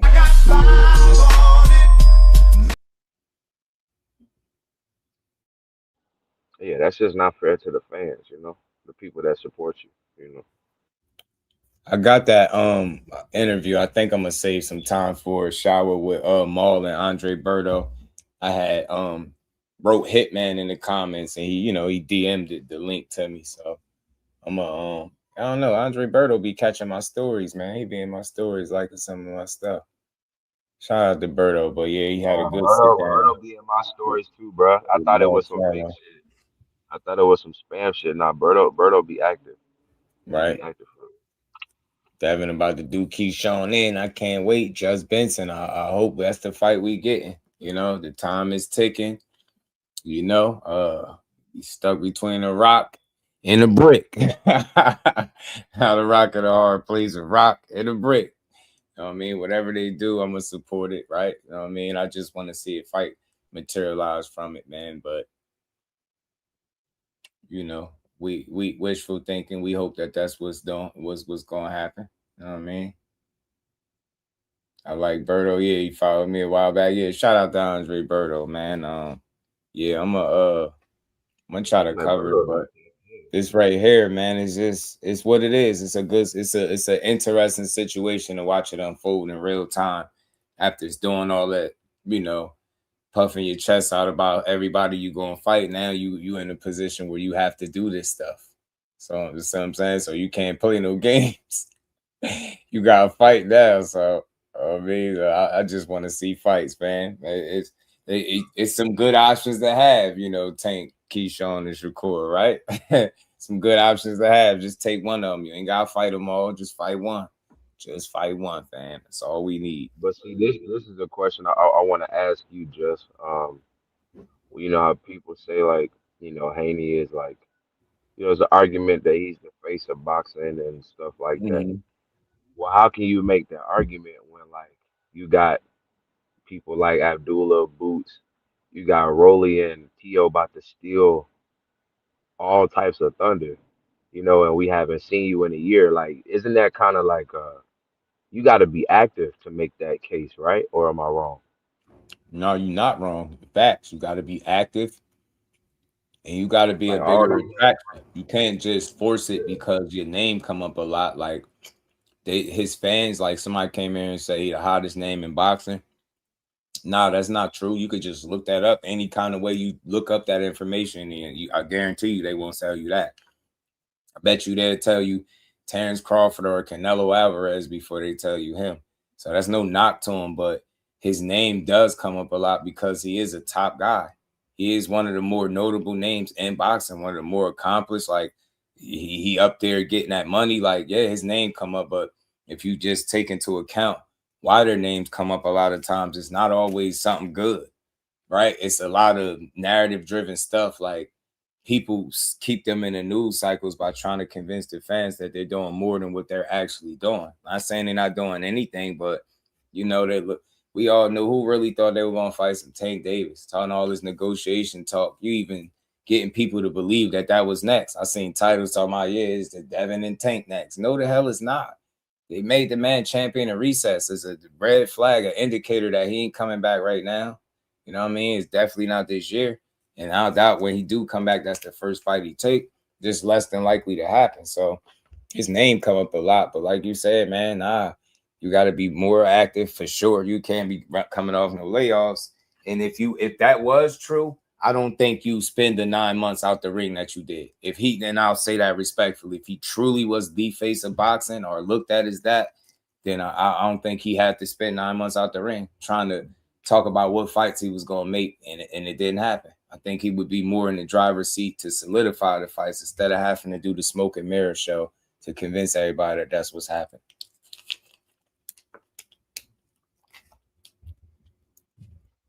Said no one in hell he the face of boxing. Never was, never will. His name comes up because his pops call everybody out and push narratives. Yeah, you know it. The narratives, bro, they good with their PR because they keep their name going. But at the same time, the reason why they able to stand the test of time because there is substance there with Evan Haney. It ain't just all fluff or smoke and mirrors, man. It's a lot of substance. I always try to say that, but they surround it with the fluff that I don't think his career need. Maybe some of it is good, but he don't gotta overdo it. But I guess if you it's one of those go hard or go home, man. If I'm gonna push him, I'm gonna push him, right? And that's what his dad do. So I get it. It's all good. I think it's harmless to a degree until people start, you start putting out stuff that people can't take to the bank, and they willing to argue about. Like, for instance, that 144 shit, people argued about it just for them to say now he could do it. It's crazy. All these excuses now, they like they forget that that's the argument they made. Now they like, oh, dude, scared. You said 44. Now what happened? No, what happened with y'all? What happened? Why wasn't it an option all these months ago? So just a lot of stuff that they do for clicks and the spins, man. You already know radio. We still Kicking here. the tires. That's what I like to call it. I like that one. You know what I mean? We just gonna see how the people react to this. I don't take too much of it too seriously and be like, oh, these guys are lying. These guys are entertaining. But a lot of it has to do with what radio said. You got to be more active. So that way, when people are talking about you, there's more substance behind it, opposed to just a whole bunch of hypotheticals. And it's like boxing is one of those sports where out of sight, out of mind. Very few fighters have the ability to go away for a lengthy period of time and still capture the public's imagination. Like Errol Spence, people been waiting for him for the past 3 years, but everybody ain't Errol Spence. So where people gonna be waiting for you that long? There be certain guys you'd be like, when the hell did he fight? Shout out to T. Will, right? True. That's most fighters. That's 99% of fighters. 99.5. Most of them just do not have that type of cachet with the public to where they could just be chilling, just lounging. Like, nah, you got to be doing something. So I give Bill his credit as far as keeping Devin's name on the public's conscience. Could he go about it differently? Absolutely. But by the same token, I understand what he's doing. So I don't. Me too. I don't take it as seriously as some people do. But I also understand how some people can take it seriously. And we start talking about accountability and all this other stuff. That's one thing that I just don't understand for the life of me as a fan. You say, well, you're not holding so-and-so accountable. Well, I don't sign this man's checks. Yeah, I don't promote this man. I don't have no type of business dealings with him. Like, how can I realistically hold this man accountable? Right. By admitting to you that I agree with how you feel about him. It's like how can I realistically hold my favorite fighter accountable? How can I do that? So to go back to Bill is doing his job. Yeah. Bill is doing his job. But I will say this, it wouldn't hurt to have somebody else in that camp who's in charge of PR. So that way things don't have to be this messy. Because again, with your brand being so important, you can mess around and do some irreparable damage to it. Because it's like, yo, what happened to all that legacy? What happened to all that? We trying to make the biggest fights. What happened to this? What happened to that? And it would be a shame for that to happen because Devin Haney's a hell of a fighter. He's a damn good fighter. But, man, what can you do? What can you do, man? So I hope they get this situation ironed out because they got so many quality opponents. And hell, Devin could win some of these fights. I'm not going to just look and be like, oh, he's fighting Keyshawn, it's an automatic L, or he's fighting Shakur, it's an automatic L. I mean, we still got to see it play out. Still got to play out how it play out. Absolutely. Would I lean towards certain people? Yeah. But even then, you don't know what the hell these guys going to do when they get in the ring. So Kurt, what's good, Kurt? Shout out to my dog. What's good with it, family? And just I understand, but when Haney hoes push the narrative, no, it's not true. Yeah, I think it would be more harmless if people just didn't if they knew how to separate the entertainment from the substance. They don't know how to do it. So when he's up there just strictly entertaining, they take it as law and they take it and run with it, and they'll argue you down about something just to be wrong, and they'll never come out and admit to being wrong. They'll just say, they'll just move to the next order of business, the next narrative. So I get the frustration from the people, but ultimately how I assess it overall with Bill and what he doing and how he choose to do it is he's done a lot more good than bad, and he's been far more successful than unsuccessful at what he's Yep. doing. So I get it. I'm able to make peace with that. But again, the problem is always going to be that people don't think for themselves, and everything he say, they're going to hold on to it instead of separating some stuff from saying, all right, he entertaining right now, he promoting. But they like, nah, that's what we doing next. That's just next. And they start to this we shit. We like, oh, okay. All right. Sir. All right, sir. All right, I get it. See, but that doesn't even really bother me too much. Like when they believe in everything that he says fervently, I'm like, cool. Right. You know what I mean? Everybody got to believe in something, I suppose. Right. That doesn't bother me. For me, it's when it gets to a point where things get so contentious that they border on being personal. Oh yeah, for sure. You know what I mean? Like that's Yeah. one thing that I see constantly with these Devin Haney fans on Twitter in particular is the moment there's a disagreement, motherfuckers start doing a forensic dive into your background. That's why you sound like you ain't have your father in your life. Like, nigga, what? Because I don't think that this man is about to fight Keyshawn Davis and Shakur Stevens and the Tank in the same week. Now all of a sudden I grew up fatherless and I don't like black fathers and all this other stuff. Like, bro, don't make it that personal. You be turning it into something else. You could believe whatever it is that Bill is telling you. I'm cool with that.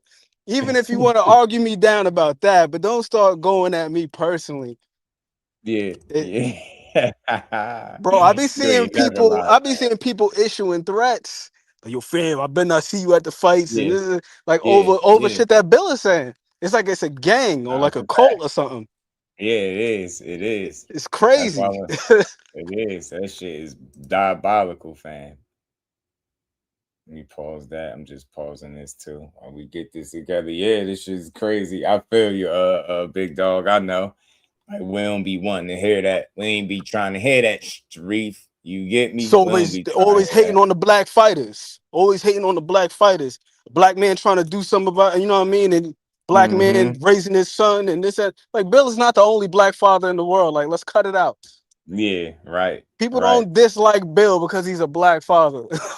At all, fam. Like, we actually all applaud him and appreciate him for that. You know what I mean? Being able to do that. And I think any real person could see that and see that he's done really good for himself and for his son in this field. So, but yeah, man, you got to call out and separate the fluff and the BS from the real. You know what I'm saying? And there's a lot of people that can't do it. They drink that Kool-Aid and it makes it harder for the real ones to support them because they argue everything that don't need to be argued. They get weird.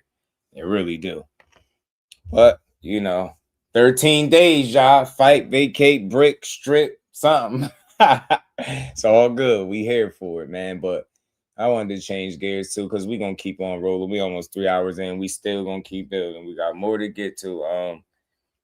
Y'all seen the little clip somebody had mentioned it. Shout out to Rich. He had sent it to me earlier in the stream, so we finally getting around to it.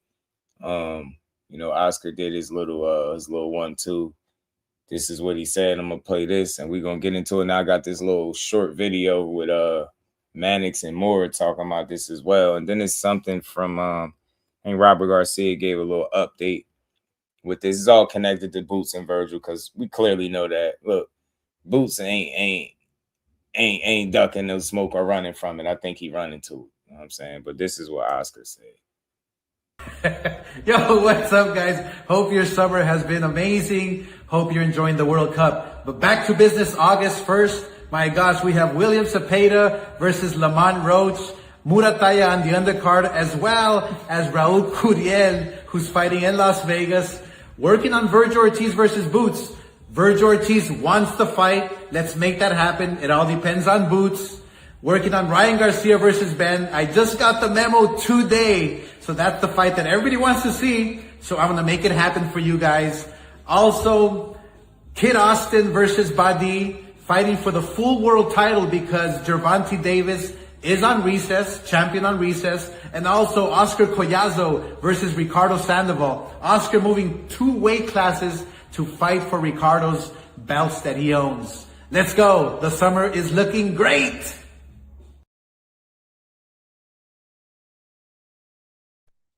First off, Oscar with that damn Will DeVarma fucking wig on his head. What is he doing with that? Right. Yeah, He's a character. Yeah, fool, fam. Straight fool sitting there with a straight face too, with the wig like he ain't have it on. Mad nonchalant, casual as hell with Uh-huh. that wig on his head. Damn fool, bro. Oscar is a fool. But look, he said a few things there. He spoke about the Ryan shit. So look, maybe they might move ahead with that fight after all. That's good. This is what I like to hear, man. Come on, Oscar, stop playing these games. We want to see these fights, man. And we don't want to sit on the sidelines blaming people for ducking, doing bad business, and holding their fighters back. We just want to see the fights, and we'll happily pay for them and support them and build them up as they are on the way. But heard what he said, it's all on Boots, man. It's funny how y'all try to switch that and put it all on Boots. No, it's all on y'all. You know what I mean? If that's really what y'all want to do with this little mini hiatus that he's been on, like, it ain't been too long he's been out the ring anyway, so I don't think it'll be nothing that'll affect him. And I hope the opportunity is right there and prime for the taking, man. They working under the same umbrella. I could see this happening. And you know, I'm gonna get into this video with Mora and Mannix, but this is something that Rick's Vergil's manager said about concerning, the fight. Said, look, pending DAZN making some decisions, he said this fight could be done in 48 to 72 hours. That sounds good, but make it a reality, because if that's 3 days, fam, like, all right, let's get the ball rolling. I know we can't physically do anything, but sound like y'all need to get the ball rolling. We want to see the fight. You know what I mean? Boots, we remember the face off. We want to see it. I think everybody's on board.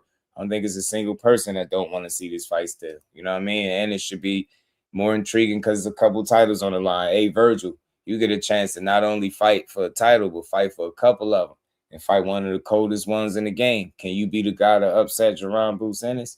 I mean, hopefully we get to find out. But let's see what Chris Mora had to say in regards to this fight. And we're going to keep rolling. Days since we saw a spectacular Boots Ennis performance. Boots Ennis knocks out Xander Zayas, 7th round, becomes the unified champion at 154 pounds. And look, there's been a lot of narrative spun in the aftermath. People have said that Zayas quit. Neither one of us agree with that. But there's also, Sergio, I think, been a lot of criticism of Boots and how vulnerable he's looked. We've heard people, whether it's Terrence Crawford, who may have some reasons for feeling that way, Tim Bradley, other fighters who have said, hey, Boots looked great offensively, but he did show some vulnerabilities. What have you made of the criticism of Boots in the aftermath of this? Was it exciting? Yes. Was it the round of the year in that 3rd round? Yes. Does he get hit? Absolutely. This is a hurt game, but the sweet science can be on the back foot. It could be brilliant. It could be master boxing, but then people will call it boring. But then once you get hit in an exciting fight, then you become vulnerable, susceptible. You can be hit. You can get beat. Which one is it? You're never going to satisfy the critics or the fans, or you're not going to be able to please everybody. But he pleased the boxing crowd. He pleased us. And everyone in Brooklyn, inside that Barclays Center, left exhilarated after that fight. We don't care that Boots got hit. Boots ended up getting the knockout, and he is a dangerous man for it. I think some of the criticism is certainly fair. Like, as Boots continues his rise at junior middleweight and beyond, he does have to get, I think, a little sharper defensively. Like, you don't want to get into those exchanges with other fighters. Xander Zayas is not regarded as a puncher at junior middleweight.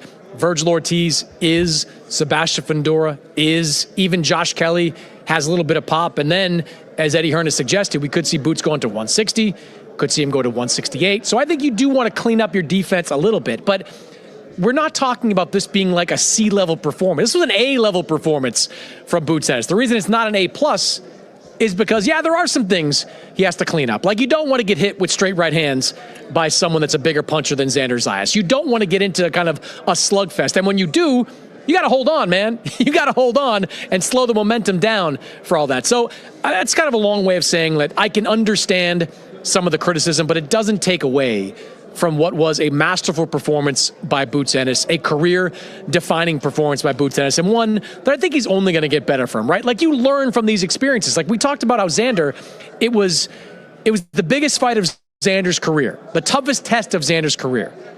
It was also the toughest test of Boots' career. Right. It was also the biggest fight of Boots' career. I think he's going to take away from a lot from that fight, and I think he's going to be better moving forward. I'd also add, like, Vergil's the one saying all this, and I understand why he's doing it. He's saying, I'd sleep Boots. Well, yeah, Boots probably can't take those kind of clean shots from Vergil Ortiz, but at the same time, can Vergil take the kind of punches that Boots was throwing at Xander? Xander took some huge shots. Boots is a tremendous offensive fighter. I thought it was an A-level performance from Boots Ennis. It was, and look, and the criticism coming from Vergil Ortiz, someone that I admire. I mean, we've been praising this kid since the beginning, a knockout puncher, but Ortiz gets hit too. He gets rocked. He gets controversially knocked down as well. He would deny it, but the truth is there. We could see. We have eyes. Boots is the same way. This is the type of fight with Boots and Ortiz, when it happens, one of the biggest fights in boxing against two power punchers that are susceptibly defensively because they're so front foot. They go for the knockout. When you have knockout punchers, you're bound to get touched. The difference is Boots rolls with the shots. He takes a little bit of the steam off the shots. He knows how to use his long frame and still dig to the body. Vergil, on the other hand, he'll get up after getting dropped, shake his head, and put it in another gear, in a meaner gear. That can work against a mean fighter like Vergil and run into shots, especially if you're buzzed. So when it does happen, hold on. It's going to be explosive. Someone's going to get knocked out. And I always pick a side, right, Mannix? I always say, They say 185, plus you turn into a puncher. I mean, look, I think punches hurt, period. 10-ounce gloves, big-ass, 180-plus pound guy, in shape, well-trained, well-conditioned. Them punches hurt. I don't think Xander is going to ever be labeled a puncher, per se, but I always thought he had good power, respectable power. I don't think he's somebody that you want just hitting you with clean shots. You know what I'm saying? So, yeah, he's man. a guy with a 53% KO ratio. So that means he's knocked out a little over half of the guys that he's faced. And he spent the majority of his career campaigning at 154. So he's definitely a respectable puncher. You know what I mean? Like, you're not going to treat the man like he's Maxie Rosenblum or Paulie Malignaggi or somebody like that. Like, Xander definitely ain't that. Yeah, so not just running through his shit like that. No, hell no. He stopped the guy in Spoma who had never been stopped before. If I'm not mistaken, he was undefeated at the time. He's like 19-0. The dude that was being trained. Oh, these little puppies rolling on. Hold on. No, you good. You straight. But yeah, man, I think that's what it is with Xander. He'll never be labeled a puncher per se. But nah, not a puncher. Nah, he won't land clean shots on you. I don't think Boots' defense is bad. My position is over finesse. It's the transition. Like, when you see him on defense and he's being defensive minded, he does some really slick maneuvers in there. You know what I'm saying? He's got pretty good eyes, good reflexes. He's able to turn shots, able to rubberneck and do all those things, roll off steam. I think the thing with Boots that gets him in trouble at times is his transition from offense to defense. It's like knowing when to put a cap on his combinations. You know, like I heard Andre Ward say that Vergil will refer to him as a pick'em fighter. Like he's going to throw 2 or 3, bop, bop, bop, maybe change the cadence and then, walk off and we do it again. Boots the type of guy is like when he got his momentum and he's letting his hands go, he's just letting them go. Yeah, he in the fire. He's staying in the fire. Yeah. So I think the thing with him is transitioning from offense to defense. Get your combinations off, change position. Get a combination off, get your hands back home. His pops was telling him in the Karen rematch after the first round. He's like, yo, make sure you bring your hands back. You're getting hit with dumb stuff. So I don't think Boots' defense is necessarily bad because it's one thing to be on defense, it's another thing to be on offense. But then there's those guys that are able to have that perfect blend where they can transition between the two, where they can go from defense to offense and they can go from offense to defense. And then the guys that are really, really, really, really astute, they can blend the two together. Right. As far as like being able to initiate some type of like pre-defense in a sense, right? Like I'll give you an example. Like when you watch David Benavidez, when he throws his combinations, oftentimes he'll start with like a pill or something like that. So he's controlling the other guy and limiting what he can throw. Shakur Stevenson, I sent you a clip a while back from the Yoshino fight. The way that he was able to limit Yoshino to 1 punch and he was able to get 4 punches off just by like stepping in, smothering him, bumping him off, hit him with a shot, pivot off this way, hit him with another shot, just finding ways to limit the other guy's offense. Like Boots doesn't necessarily have much of a control game either, but he's a hell of a combination puncher. And I think that's what gets him in trouble at times. Shawa mentioned the squaring up. I see it most when he's southpaw. If you watch when he's southpaw, when he throws his left hand, a lot of times that rear foot comes off the mat and it does drag forward. Positioning is crucial. It doesn't matter who you are, what your name is, how talented you are. Nobody can defeat poor positioning. You just in no man's land. And if you are going to be in a bad spot, you got to be able to forward shift or do something like that. Like Bakram Murtazaliev is a guy who he falls in a lot. But one thing that I like that he does is when he falls in, he always throws a jab just to keep the other guy defensive, to keep the guy from just countering him all willy-nilly. And it's like with Boots, if he just does little small things like that, I think it makes him even more dangerous. And I love what Manning said about the punches. It's no secret. I'm a Vergil Ortiz fan. But if Vergil is just banking on like, okay, if I hurt him, I can get him up out of there, it very well could happen. But conversely, I remember damn near shitting myself when Vergil got rocked in the Mean Machine fight. Everybody talks about the Boachuk fight, but the Boachuk fight, them knockdowns was kind of sketchy to me. He wasn't really hurt because he popped right back up. There was like one where he slipped on the decal in the ring. A punch did land, so rightfully so, it was called a knockdown. But he clearly wasn't hurt when he got back up. He wasn't trying to hold on. He wasn't trying to languish on the ropes. He was right back to it. As Mora alluded to, like he switched it to a meaner gear. But I have seen him rock in the Mean Machine fight. Like the same way that Boots got rocked by Xander, he got rocked like that in the Mean Machine fight. So anything could happen. He's been put down and hurt more than Boots too. But that Mean Machine fight though, he was really hurt in that fight. Yeah, legit. The Boachuk one was like, those was like, just getting put down. I because think it was like one he slipped on the decal, and it was the first one. His leg got tangled up on the rope, bad positioning. But once again, none of that shit matters because if a punch lands and you go down, you go down. Doesn't matter if you slip or whatever. So, but again, like as far as him being visibly shaken up, like Mean Machine, go back and watch that early. It got dicey in there for Vergil. I was like, hold on, Vergil, you better hold on, brother. It was the point where you was like, man, you better grab him and hold him, Verg. Don't let him just work you over. You better slow him down, man. He trying to stop you. Credit to Vergil, though, man. He turned the tide, man. Got Mean Machine the hell up out of there. Stopped his ass. Good stoppage, too. The way I look at that fight, though, it's going to come down to the range. Yeah. If it stays a long range fight, me personally, I love I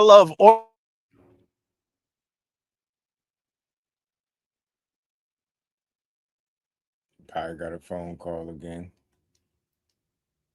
Mean Machine was a brawler who could crack back in the day. Yeah. Good boxing nice a little bit too.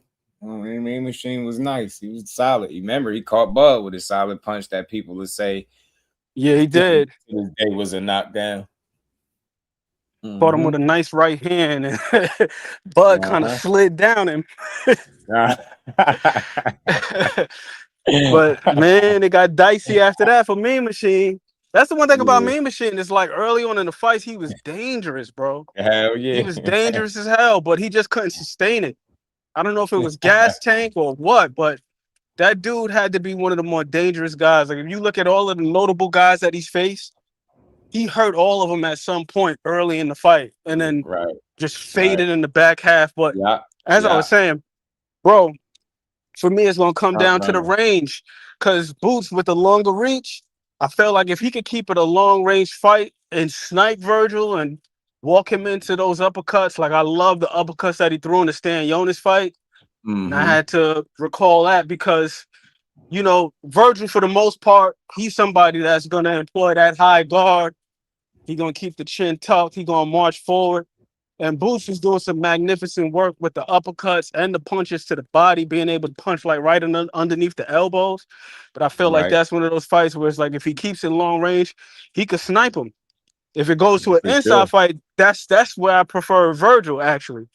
Like, I think Vergil's a better inside fighter than Boots because Boots, although he's a good combination puncher on the inside, defensively, he's a little shaky. If I would say there's any aspect of his defense that is leaky, I would say it's on the inside.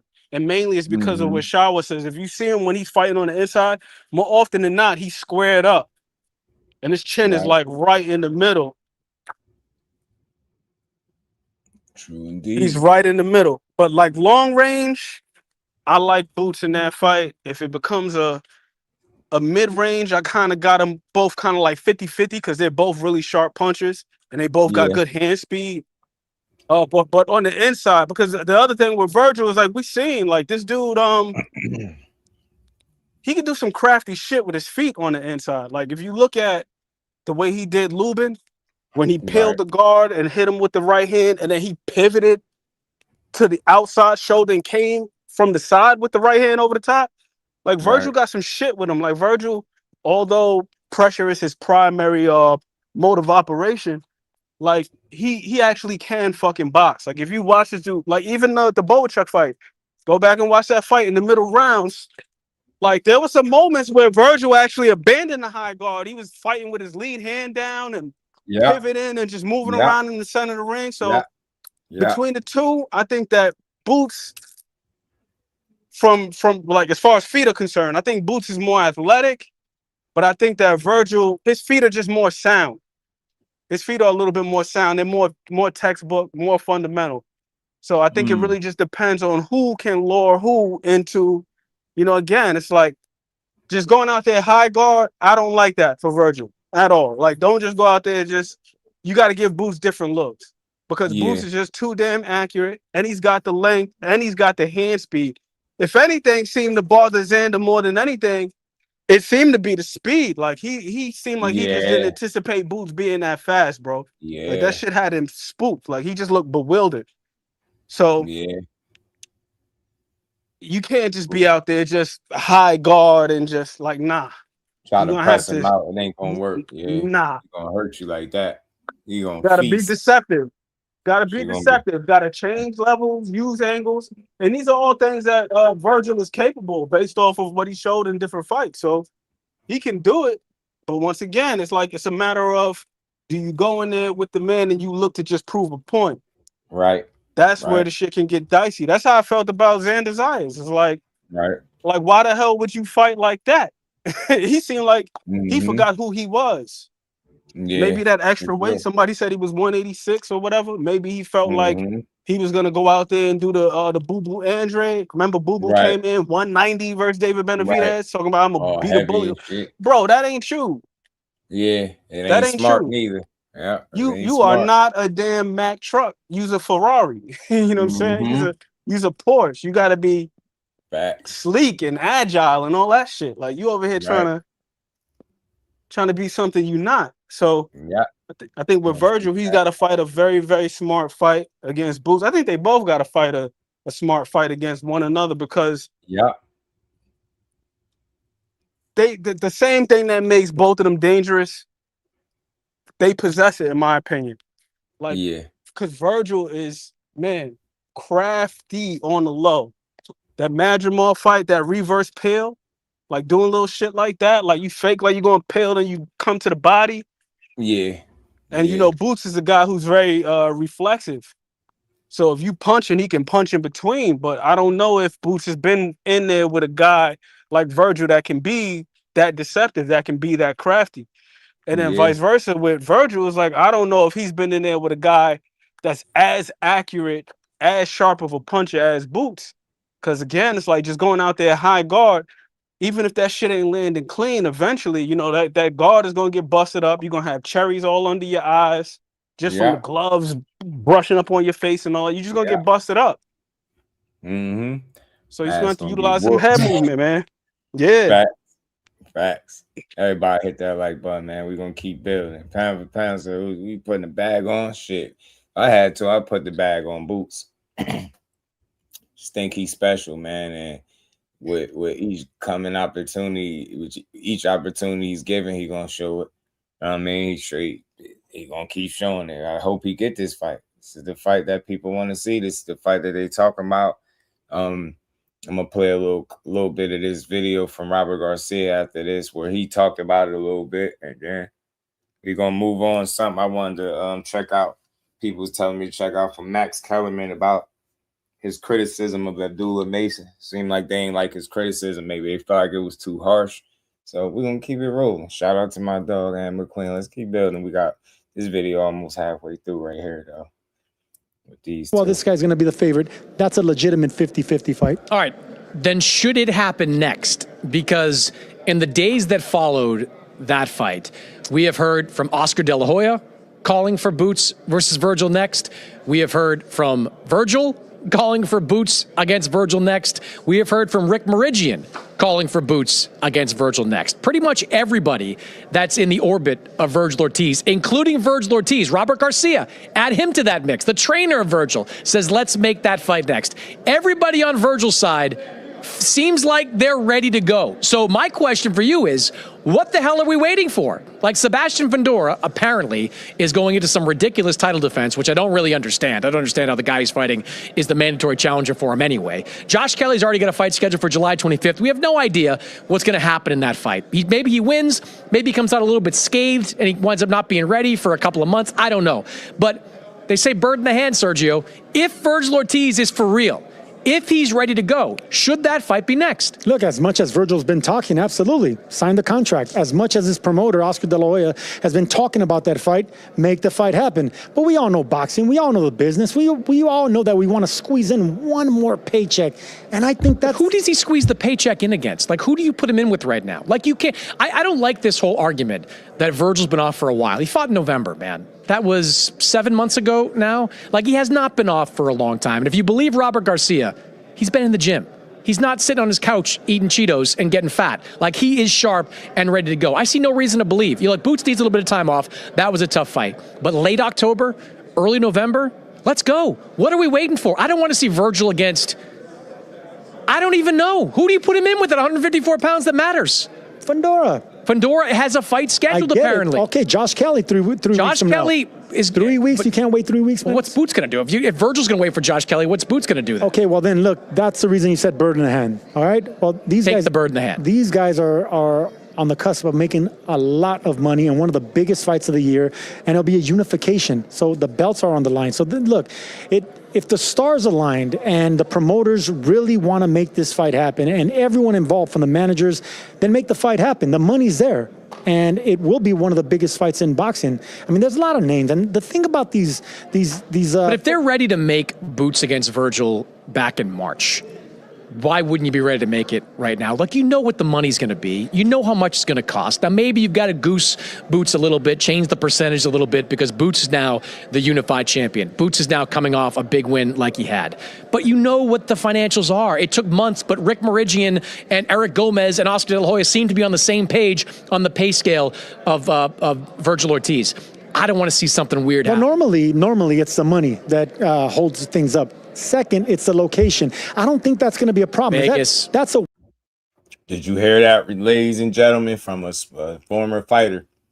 The money will hold stuff up. The venue is other real details before it is somebody being scared of ducking. West Coast fight. Vegas. I know, I agree with you. Yeah. It's a West Coast fight. Las Vegas, 100%. You'll get the money and you get the attention. You get the hardcore rabid fans. So what's the problem now? The money's taken care of. The location's taken care of. We have enough time. I agree with you. Make the fight happen.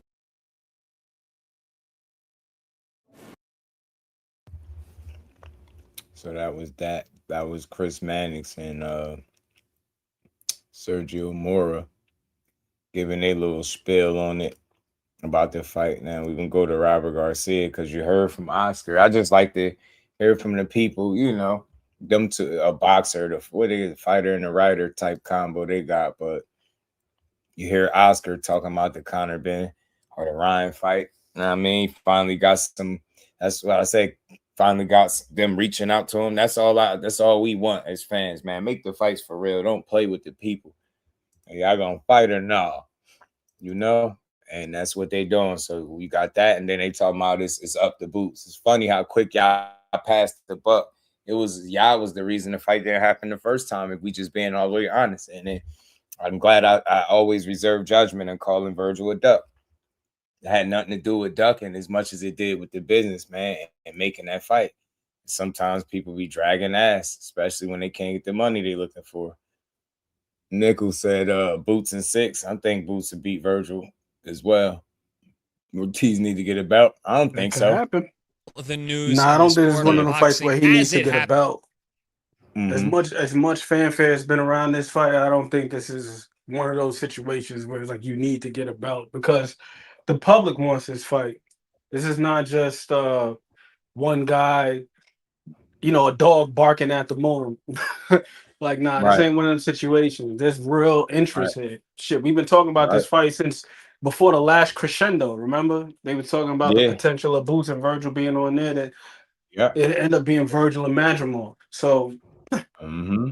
this thing has been brewing. Hell, we've been talking about this since 47, where my man made that dubious comment. Oh, we're gonna need 48 months. As a Vergil Ortiz Right. fan, I didn't like that. Right. I didn't Right. like because I can't defend that. It's like, damn, y'all said y'all Right. need 48.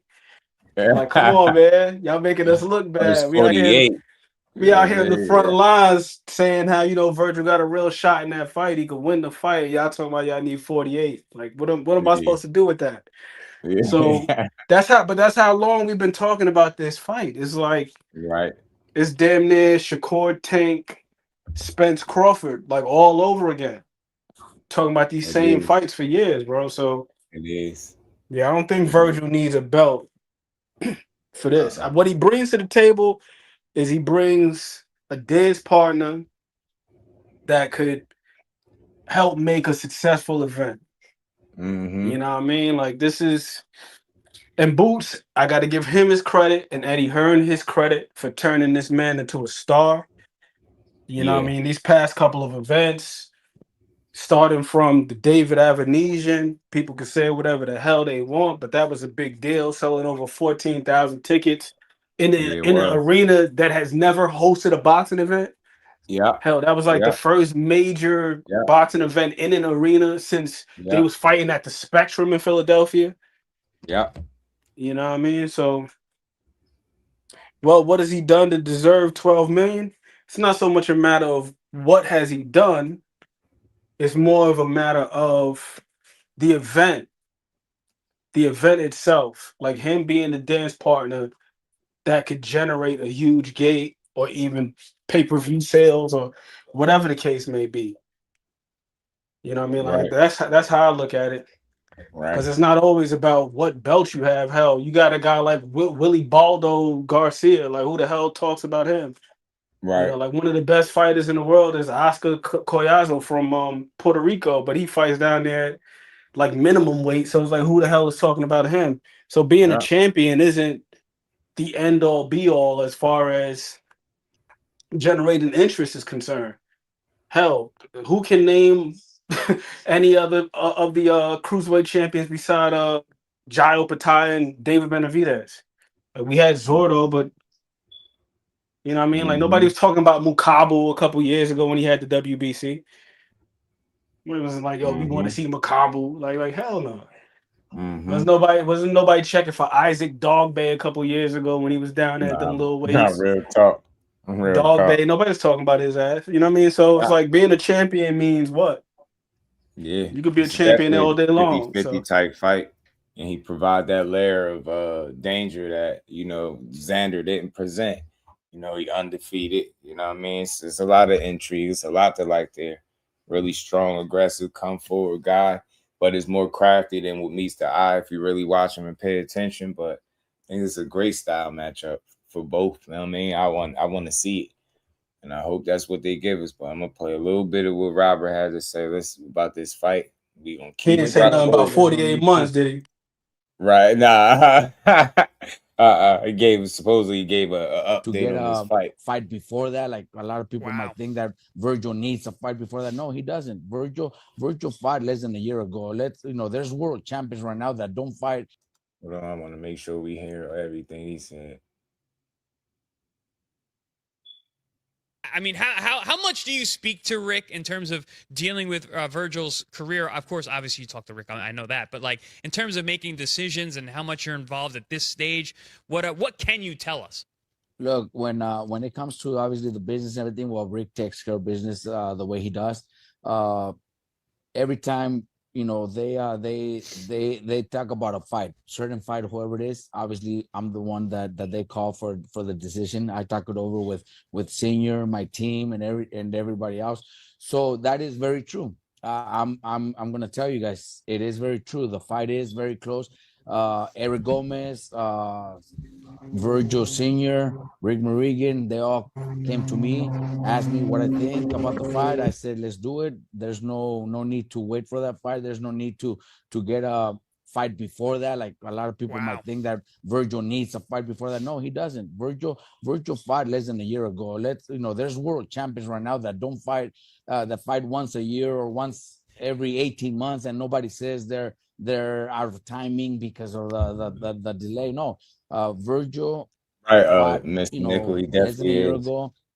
People seem to forget his performance against Madrimov. Vergil's active. Vergil's busy. Mm-hmm. We don't need to get a fight before that. The fight will happen. The only thing that could stop the fight is if Boots decides not to fight.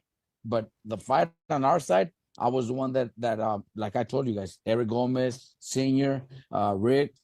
I said, let's do it. There's no question. There's no doubt that we win this fight. So we're on our side. It's a done deal. See, that's the stuff you like to hear, right? You like to hear this kind of stuff. It's a done deal, huh? So y'all gonna go ahead and make this fight. Again, somebody else, they passed the buck to Boots. The only way this fight don't happen if Boots decide not to take the fight.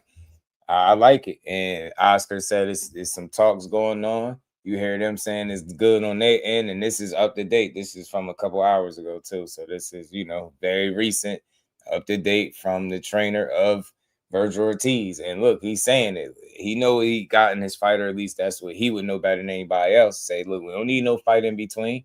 He was just in the ring in November. This is what the real ones are saying. Other people that are probably nervous for Vergil or bringing, he been out the ring too long. Nah, he ain't been out the ring too long, fam. They can go ahead and make this fight next. That's what he want. He missed I'll knock Jaron out. I'll sleep Jaron. We want to see it, man. Because we know no doubt you got the punching power to be able to do it. You got the ability and the wherewithal to get in there and actually create that moment for yourself. Because that'll be huge if you're able to do that. You instantly change your future. Unified champion. You beat the Phenom. Telling you stock will rise instantly. You know what I'm saying? So we all in on this. Let's see it. So all the hubbub about contract disputes and everything on Vergil, let's get set aside now, right, Coach? It's all set aside and it's all worked out already. So Oscar and Vergil are good now, and now we're actually moving forward. And it's all been worked out, yes. Right now, Oscar's saying, see, you worry too much. Everything is beautiful. You worry too much. But I don't trust it until it happens. Because what happened to Joe Pesci after he said that? Good point. In boxing, you guys know, we've all been through it. We've all boxed and we've all been through disputes and contracts and all that. And it's part of the business. It's part of the way boxing works. One day you could be talking bad about your promoter. Next day, you guys are we're best friends with them, because it's just a business, at the end. Mikey told us, at the end, 4 or 5 years, once you're retired, promoters, they're not going to care. They're not going to call to see if your kids are eating. They're not going to call. So you do what's best for yourself. And in the meantime, we got to work together. We got to do business together, and we got to finalize things together. And I'm glad this thing was resolved because Vergil needs to fight. We need to keep him busy. We need to keep him going. I think he's the best 154 pounder, and he'll show it after this. Once he fights, this next fight should be Boots. On our side, it is. After that, it just whoever. Line him up. No limit. Exactly. Line him up. This is a terrific fight, and my only Okay, I can't stress this enough. I like what I'm hearing on Vergil's side because I think we know full well with Boots and his side on and with their energy on. So you saying it's all done on y'all side and y'all ready and this should be the next fight. And if it don't happen, it's Boots. Nobody better not come out and get sued again. Nobody better not come out and start asking for bogus money and blow this fight any way, shape, or form. Oscar and Vergil back talking. Cool. Y'all back, all systems go. Y'all saying this is all on Boots now, right? Okay. I don't want to hear no discrepancy from that side. the way it sounds and the way it feels, if everything is on the up and up on their side, I think this would be the next fight. That's Eddie Hearn on that type of time, Boots on that type of time. Like we mentioned, don't need no title. That fight sell itself. It's just like good dope. It's gonna sell itself, man. When it was being talked about the first time, it was not a non-title fight because I was like, the two guys this good should be in a world title fight. Now I feel Now there's two titles. Now I feel like the time is even better. Now it's a world title fight. Now you have a fight on the global stage that deserves to be on the global stage and will be on the global stage for all the marbles. That is if this thing can get made right now, this is the exact timing. This timing is actually more perfect in my opinion than the last time. Because Coach, you're saying that you don't care about the layoff for Vergil, so I assume Vergil's been in the gym. You're telling us Vergil's been in the gym, he's been sharp. So from that perspective, the timing I think is even better now because the titles are being on the line. It makes the fight even bigger. Champ, I agree. Yeah, said that too, and that's why I said the silver lining in this fight not happening now, and when the Xander fight was happening, I said when they finally do revisit this, if Boots come out with the dub, and we expect him to, as he did. It revisited, it makes the fight bigger. And in a weird way, it could end up looking like even better timing than doing it initially without the titles. Now it's something that more people going to pay attention to simply because of that. And it gives Vergil an opportunity to be a champion for the first time in his career against one of the baddest fighters in the game. Everybody tuned in, man. This is a sellout fight right here. He said he slick-toed on himself. Yeah, Jordan, they be trying to pass. They try to pass the buck too much. Now we just know it was them anyway. But it's funny. It's funny. After this interview, like I said, there shouldn't be no reason why it don't happen. And I don't think Boots and his side going reject it. Talking about talks and it's done on our side. Okay, cool. 54, he'll show it after this next fight. Maybe I'm hearing it wrong. Yeah, after this next fight, the way he said it, right? But he talking about what should be Boots because that's what he said after that. So he talking about he should be able to show it against Boots. Hell nah, Boots about to tune his ass up. And we know what's the name, man. We know Eddie Hearn believe in Jaron Ennis. Yeah, I haven't seen Eddie look at a fighter the way he look at Boots. Right. Since AJ. Like prime AJ, bro. Like that's the way this man. Like Eddie Hearn sounds so confident in Boots, like he would bet his life, not his life saving, but his actual life. He would bet his life, bet his soul on Jaron Ennis, bro. So if these guys are talking like this, Golden Boy and Robert Garcia Boxing Academy, I don't see Eddie Hearn turning this fight down. I just don't see it. So they better be for real. Yeah, I think so, Jordan, because they ain't looking at it. Even the coach, he ain't looking at it as a layoff. He's saying Vergil been in the gym. He's sharp. He said they don't need no fight in between, right? And you feel like he the closest to the fighter. He would know better than anybody else. So that's what he's saying. They all, and finally stuff, they start to sound like they're on the same page. You start to hear from Oscar. They talking about talks is on now. They done buried the hatch. You know what I'm saying? Cool. Let's see it now. You know what I'm saying? And if it don't, Jordan, they done back themselves into a corner where it has to happen now. And that no reports can't come out that is y'all the reason for the second time in a row because it's going to look bad on Vergil. So with them coming out and speaking on it like this, I think they made it so that it has to happen. And I got all faith in Boots and his side wanting this fight. I mean, all they needed them to do the first time around was play ball. Now they willing to play ball again. Y'all done ironed out their issues. Bet. Now y'all about to get this and one mixtape. Where we at? Volume 37 on the way, featuring Vergil Ortiz. Oh my God, that's such a good point to make because I was being greedy. Get the t-shirts ready. I don't care if the title's on the line. If we don't get it now, we're probably never going to get it. Well, it looks like we're going to get it, and we're going to get it with all the titles on the line. I don't think there's a better fight that can be made. Like I said, this is arguably one of the biggest fights that can be made stateside. Now it has like a Hearns Leonard type of. Right, where it's like two guys really coming up at the same time, and they were making a lot of noise, and people are demanding them to fight, and the fight doesn't happen, and it's brewing and it's bubbling, and you're making it at a time where there's still killers and destroyers. You're not making it at a time where, again, for lack of a better example, Mayweather Pacquiao, where they made all their money, and it's like it becomes a dance. You're making it at a time where both guys are still savage, and they're hungry to for greatness, and Undefeated. hungry for to achieve this Very big status confident. and this big achievement in the sport. So it's a perfect time, and because they're both in their physical primes as well. And speaking exactly what you were saying, Robert, like you guys said, everything on your side is good. I want to get Rick Mirigian's quote here on point. We all know what the best 154 pound fight is to make. Anything else is ducking and excuses. So to your point, Coach, it's done on your side. If this fight doesn't get made, whose fault is it? Exactly. We're done. We're ready to go. Like I told you guys, we had that conversation. Eric Gomez, Senior, Mirigian, myself, and it's a go. If I got a question for you, Coach, if it does go in a different direction, say for example, because a fight that seems like it'd be really easy to make would be the Josh Kelly unification with Boots, because they're both with Matchroom. If they go that route, are we going to see Vergil get back in regardless and just get a fight and then look to rehash this for all 3 belts on the line? We would love the Fundora fight. Fundora is also a world champion.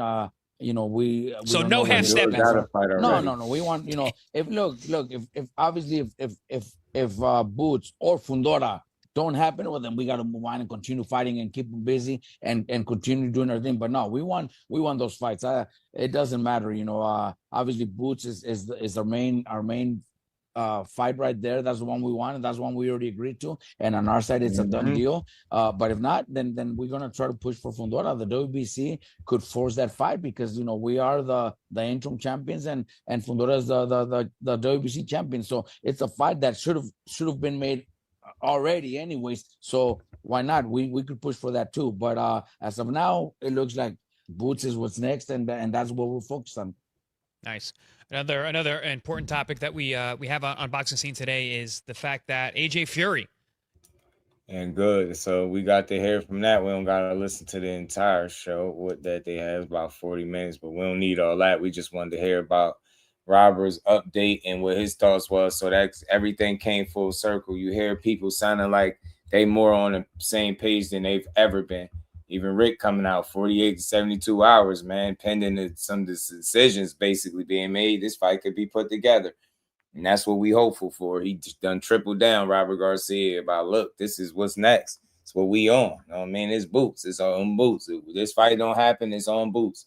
So I respect it, and I'm ready for it. We here for it, man. I want to see it. I want to see it, and I'm sure everybody else do too, man. I'm sure everybody else do too. Nah, Rick Mirigian, man, he talking a little too heavy, bro. Talking all this, either happen or they ducking. Like, chill, Rick. Like, let's just make the fight happen first.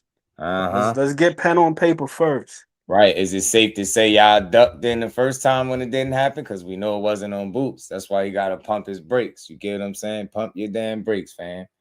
Pump them.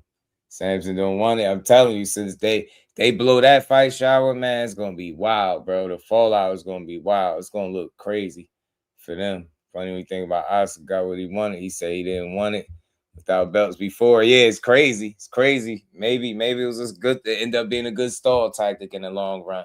But, still going to get his ass beat, I think. Verge going to get his ass beat, but we're going to see. But something else I wanted to cover too, y'all, because your boy, I see a lot of stuff I'll be liking to hear react to, but Max Kellerman, y'all know he got the Inside the Ring show, and he always giving his takes and stuff, and one of them that got people talking in particular was his criticism towards the one Abdullah Mason, the young phenom, right? The young phenom that they saying is more skillful than the you-know-who right now, so I just wanted to react to him and some of his thoughts on this damn matchup. I mean, this what he must have gave a harsh critique on Abdullah Mason's performance. I'm guessing with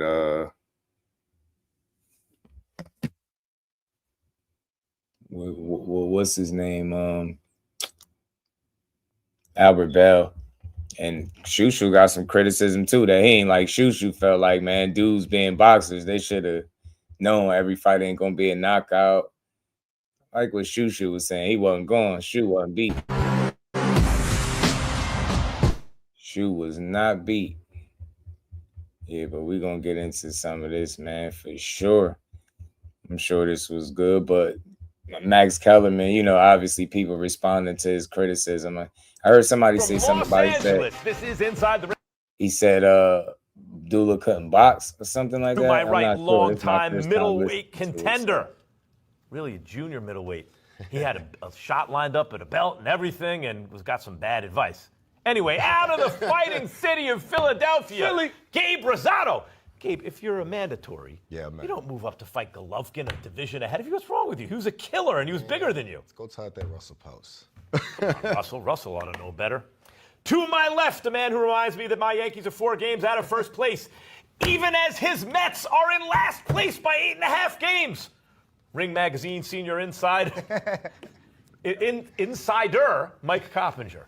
Hey, Max, are they going to raise the banner in the Bronx for Yankees made the playoffs again? What did they lose? 7 of their last 8 now? It's true. They're the Yankees are in a rut. They do this every year. But they're a very good team, and they will make the playoffs as they always do. Oh, You don't know anything about Congratulations on playoffs. making the playoffs. You're a Commanders Mets fan. You don't know about the playoffs. Last I checked, both teams went to the title game. Shady, let's talk about playoffs. Yeah, I don't At least think we he'll can say- talk he don't about playoffs. To Mike's left, another Philadelphia legend, fresh off a weekend in the Hamptons. Former all-decade NFL running back, Shady McCoy. You know what? When you go to the Hamptons, it's like a reality check.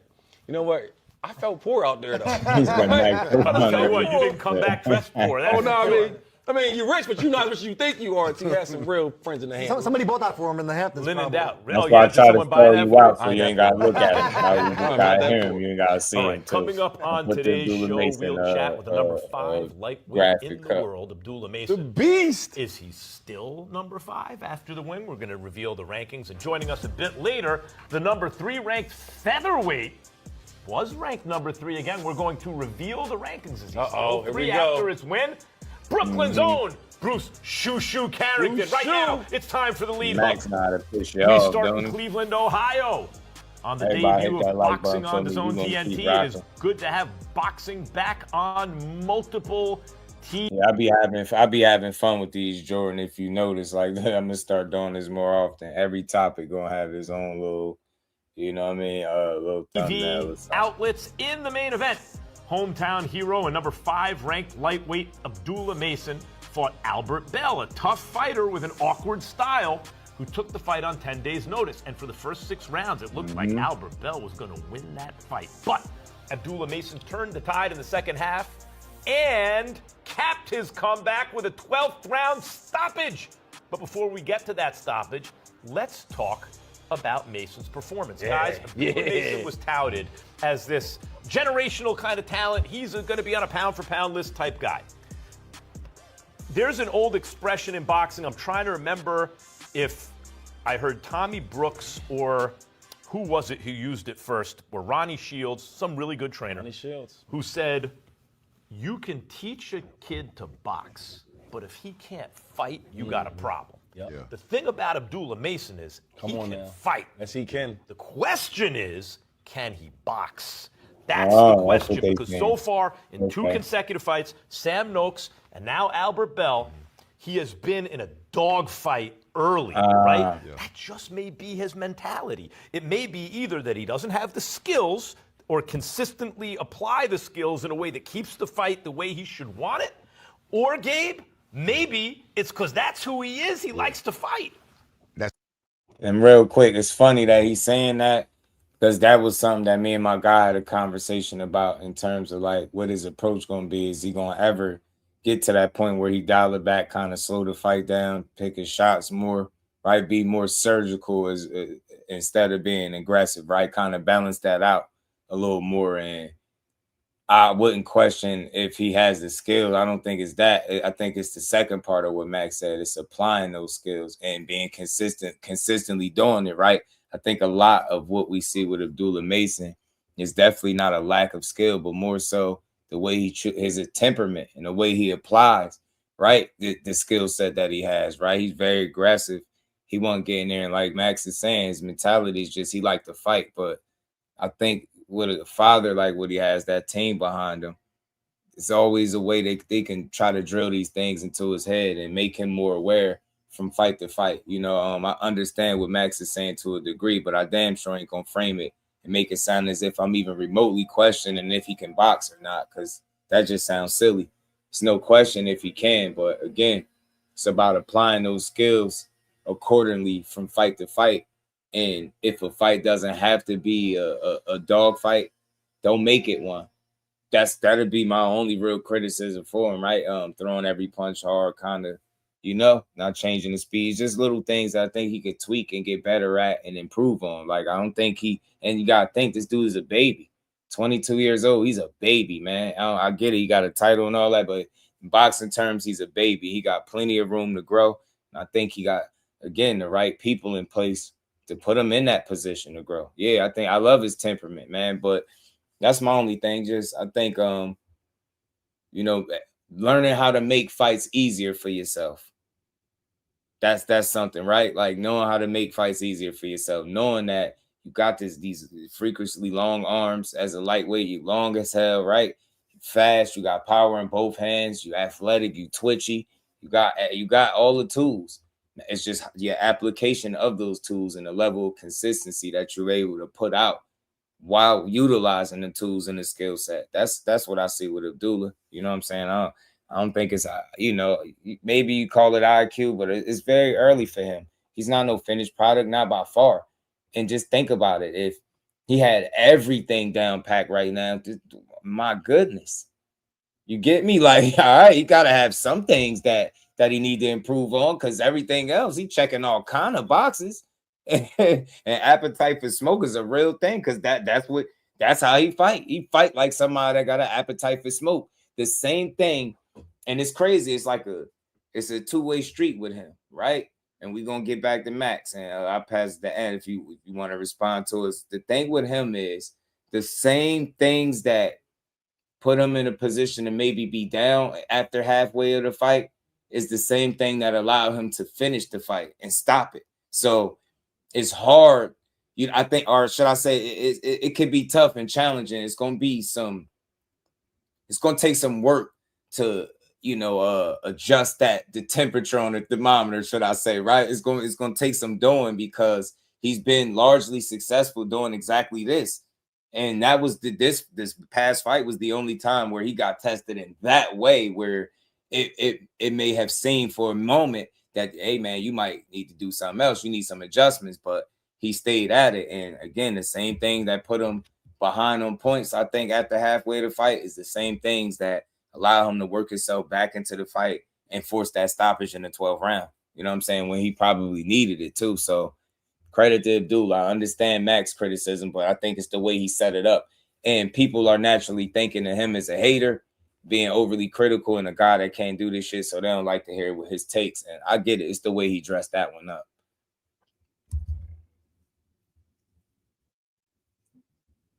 Yeah, I didn't have a problem with what Max asked, because it was more of a question than it was a declaration. Yeah, like had he had come out and framed it like, "Yo, Abdullah Mason can't box. He can't do this. He can't do that. Right. He's overrated." Then I would have been like, I could see the outrage. But hearing him frame it the way he did, where it's like, hell, those are the conversations that we have, as fans, especially of Abdullah. Is like, yo, after that Sam Noakes fight, and you and I, we were on opposite ends of that conversation. Like, you were like, man, I felt like Abdullah could have made that way easier. He could have used his length, could have used his jab, and whoop whoop whoop. And me, I'm on the other end. I'm like, shit, he got to dog it out the way that Sam Noakes is coming. Like, I felt like he didn't have no choice but to fight that type of fight.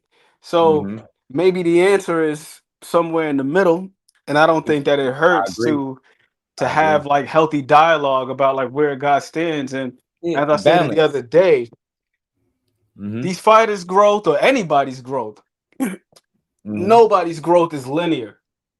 So we don't know what the hell Abdullah is going to evolve into. Because like a fighter that I loved as like a teen, preteen, was Sugar Shane Mosley. And I love Shane Mosley because Shane Mosley was just like Abdullah. Like, he was going to come in there, he was going to let his hands go, he was going to fight. But then we've seen those fights where when he had the box, he just, for whatever reason, he just couldn't do the shit, man. Like Yeah. the fights that he had against Vernon Forrest. Mm-hmm. He lost to him in the amateurs, lost to him as a pro. He just could not outbox that man. You just could When he not beat had him. Yeah, when his he number. bro, when he had the success against Floyd and caught him with that clean right hand, and then Right. Floyd took the right hand from him, he ain't have nothing else.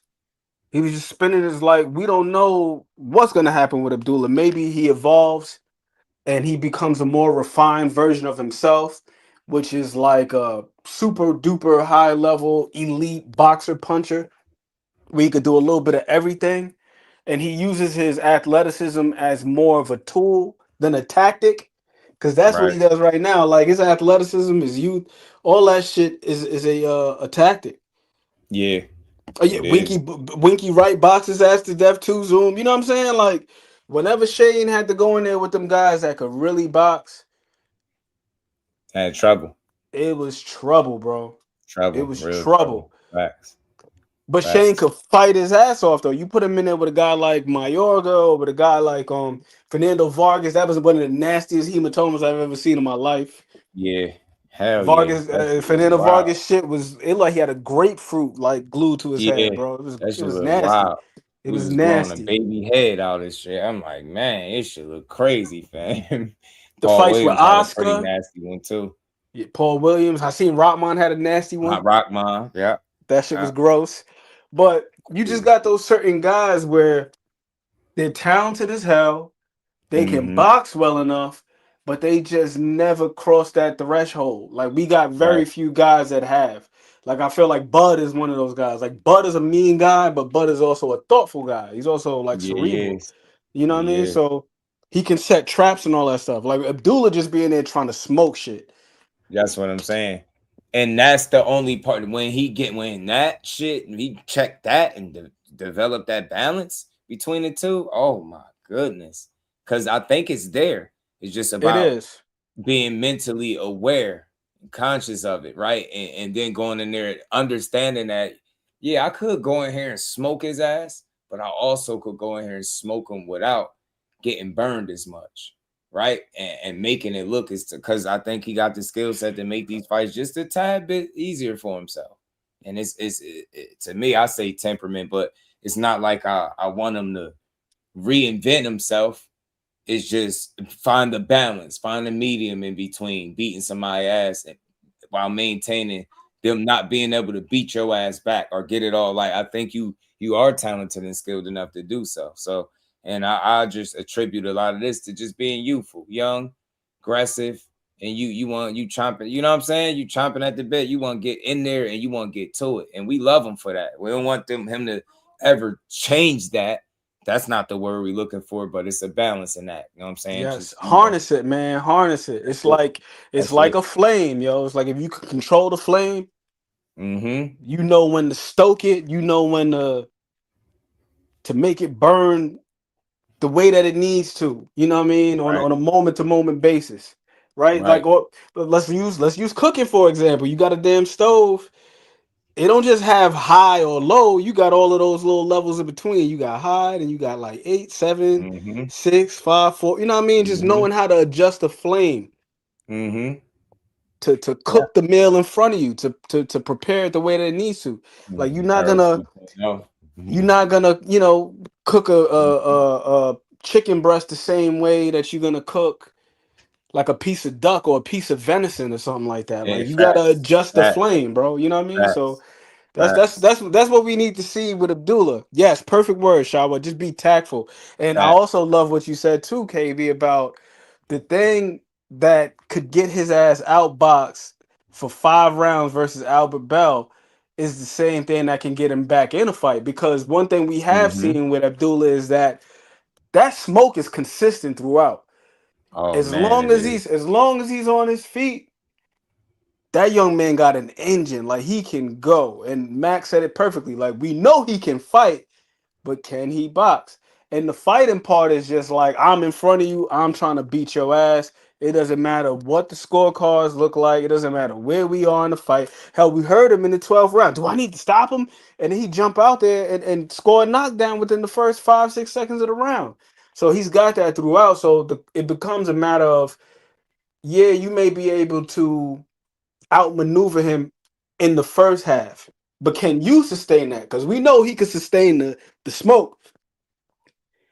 But if Right. your ass slow down just a second, a fraction of Mm-hmm. a second in the back half of the fight, and he Mm-hmm. start landing and breaking you down like we seen with Albert Mm-hmm. Bell, like, man, it could get dicey. But also, we can say this too. It's like, yo, if he takes that approach that he had in the second half, and he's more consistent with that in the first half, maybe we don't make it to the back half of the fight. Nah, Because real talk. he came out early, shooting them straight shots to the body, and then he strayed away from that. He started headhunting.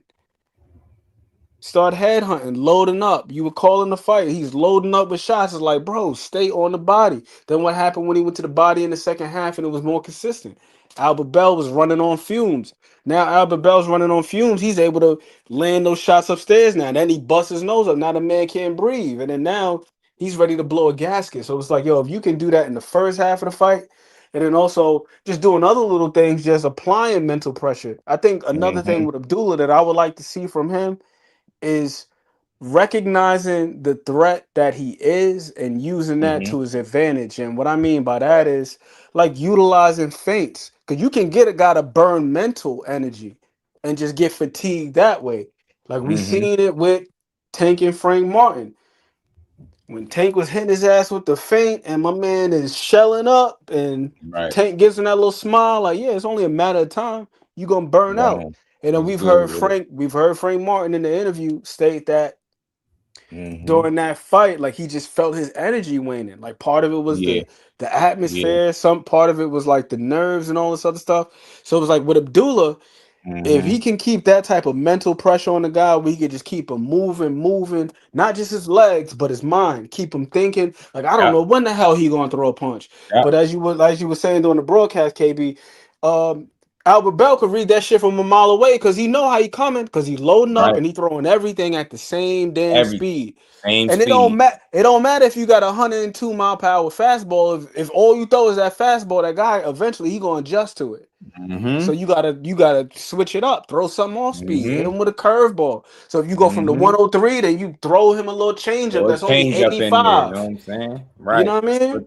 Slip a little change up in there, man. You know what I'm A little saying? slider, a little splitter or something like Right. that. But just Right. don't just throw the four seamer the whole damn time. Right. And that's what Shower. Abdullah That, was doing. see, we got all honest, constructive criticism for the youngin. Nothing crazy. And I think again, like you saying, Shower, I think it's just gonna come with time.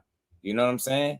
But there's always that chance that this is who he is, right? I get it, but I think that's a part. It's always gonna be a part of who he is. It's just a matter of like we've been discussing it, like Ant mentioned, harnessing it, and like you mentioned, Shower in the chat, being more tactful. And man, I'm telling you, he already dangerous now with those little things. Like how I chalk it up is he young and this is what it's gonna look like when you're not quite a finished product. But for what we getting right now, 22 years old, is damn good. It's damn good. And it has the ceiling and the opportunity to continue to grow. So I ain't in a rush. I get it. You know, I ain't expecting him to be perfect, but for me, that's the only honest criticism I got for Younger. Other than that, he doing everything he's supposed to be doing the way he's supposed to be doing it. He's talk a certain way, he speak a certain way. I mean, he fight a certain way. You know what I mean? His temperament is what we love about him, man. He do got an appetite for smoke. Yes, he does. That catchphrase is very apropos because he's not Mm-hmm. one of them dudes that's gonna go out there. He's another one like Boots. Ain't no fail out rounds. It's like from the word go. If your ass ain't ready, right, you can get up out of there quick. Like it can happen to you. Because them right. guys I are thought going for it. You know right. exactly what they come to do. Guys like that, you know what thought they he come got to do. stung in that Vasquez fight a couple times. I thought the second knockdown happened because he was still on that. And I felt like after that happened, it seemed like he got a little bit more measured for sure. It's like, you young, hard-headed, and you eager. You got to get stung. Those are your little wake-up calls. Those are your learning moments, man. Those are part of your story, part of your journey, what's going to make you a damn good fighter. Like, I always feel like those moments like that make you better than anything else, especially when you're able to work through them the way he did and create the stoppage for himself shortly after being hit, on the deck twice in the same fight. You like, oh shit. You know what I mean? He was so eager to get right back to it. Like, he was damn near ignoring the count. Like, hell with the count. Let me get right back to him. You get me? Right. But after that, he tightened up after that second one a bit. And then from there, you know what I mean? You can say that he made the subtle improvement. You know what I'm saying? And then he got that good advice, that good game from Core. Not for nothing. You know what I mean? Like, yo, everybody strong like that in them first couple rounds, man. You know what I mean? Take a little bit out of they you know what I mean, flood the basement a little bit, make your early deposits, slow them down, take some of the steam up off them, and then go for what you know. You know what I mean? And that's all with being tactful, harnessing all that power, that energy, that young boy energy that he still approach fights with. But once that gets down pat, bro, good luck. Pack a lunch. Y'all already got to pack a lunch with this kid. But y'all really gonna be packing lunches. So credit to him, man. I like what he's doing, and I like the fact that he's young and in this position. He got all the room in the world to improve and get better. Now let's keep going, man. Mason need that Cordina fight. Yeah, they saying that, you know, my guy Doug was saying that could realistically still be in play. So I think it's something we could see. Cordina's a good fight for him. He definitely has the skills, but he wants to break you down, you know. And I think with Bell he was very successful in the first half of the fight. But his character is, I'm going to break you down. It's only a matter of time. Okay, you getting these rounds, it's cool. I'm going to break you down. And that's exactly what happened. You could see the fight switching like the 7th, 8th round. Yeah. And Mason just started putting that work to the body, breaking him down. That's how he wants to fight. And there's a big he can box. Yeah. He like Boots. Yeah. Boots can box too. Yep. They want to brawl. You know, I wonder about that, Gabe, because sometimes, like, I see this in basketball sometimes, right? Because people will look at a certain player and go, skill for skill, he's better than this other guy.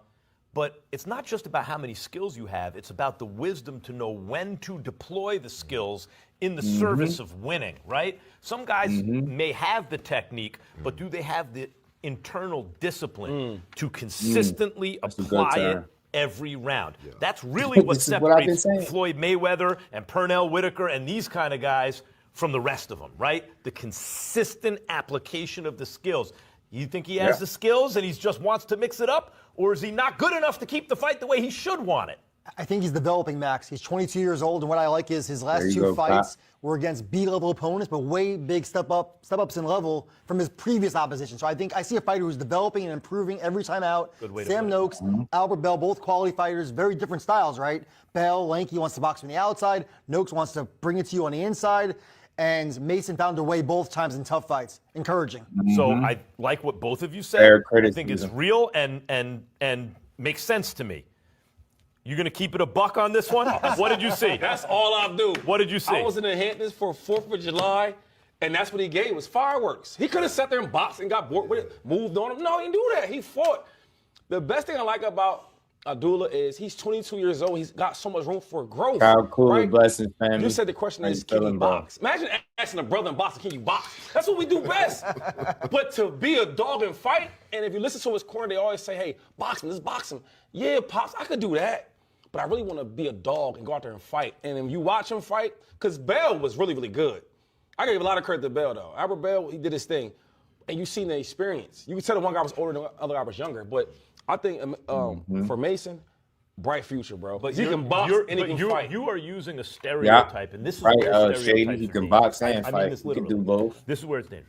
Or at least you just like to do more fighting than like what you would call pure box conclusions or lead you down the wrong path in your analysis. Okay, there is a stereotype that Black American fighter, African American, right, who comes up through the American amateur system, who has some fast twitchies, who could box, you would say a brother, right?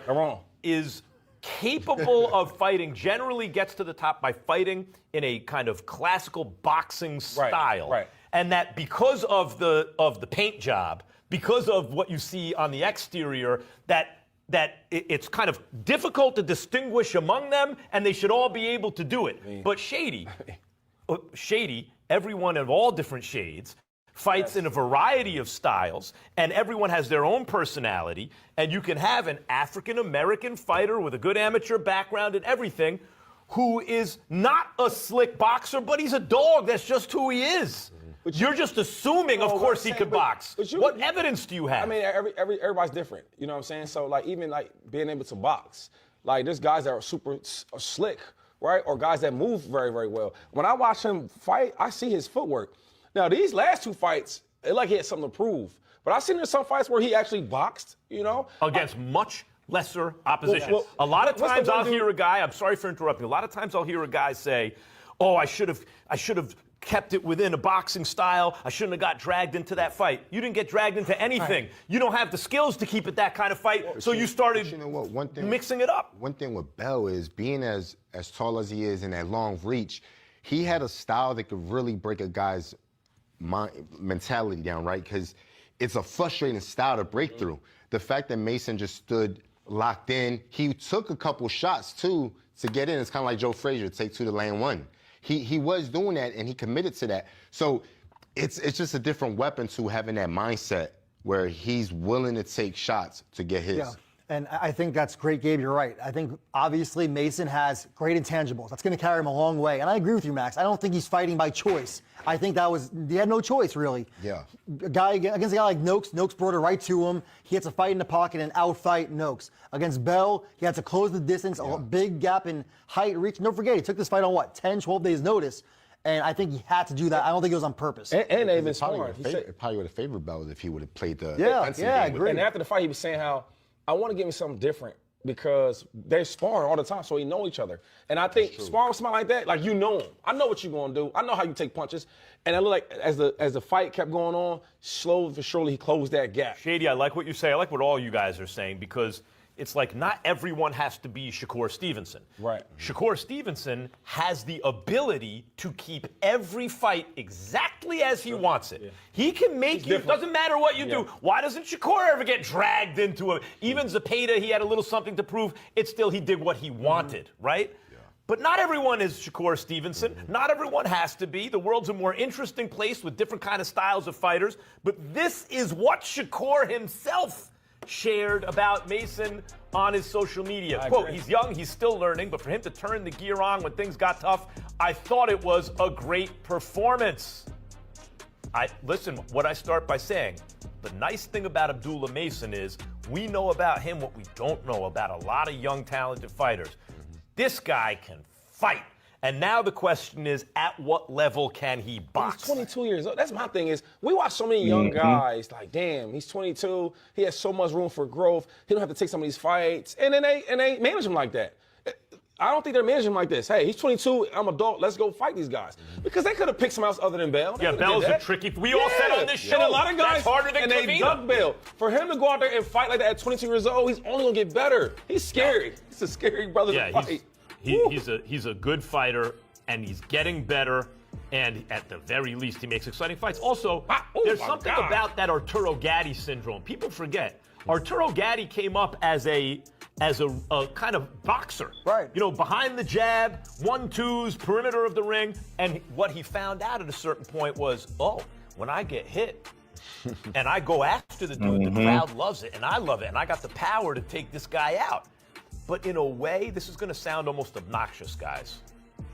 It's a lazy way that gassed and it surprised me. I didn't How think is that lazy? It's actually more exciting. It takes more of a toll on your body. All that's true, yes.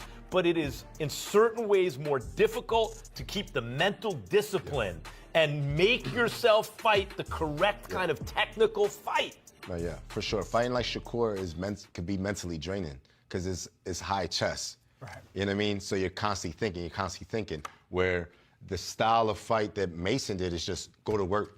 Just go to work. Let the hands go. Requires less thinking. And it goes off of muscle memory too, because if you're training like that at the gym, but he's very young right now. It's coming out automatically. You're not even thinking about it. It's just automatic. But see, another thing about even Shakur, he's my favorite fighter, right? Yeah. But everybody don't like that. I love that. You're right. This is more fan friendly. But my thing is, if you're a dueler and you're trying to get that attention, you're trying to get your name up there. You want to be talked about on a show like we talk about Shakur. You want to do that. So now I'm at my hometown. Is July 4th.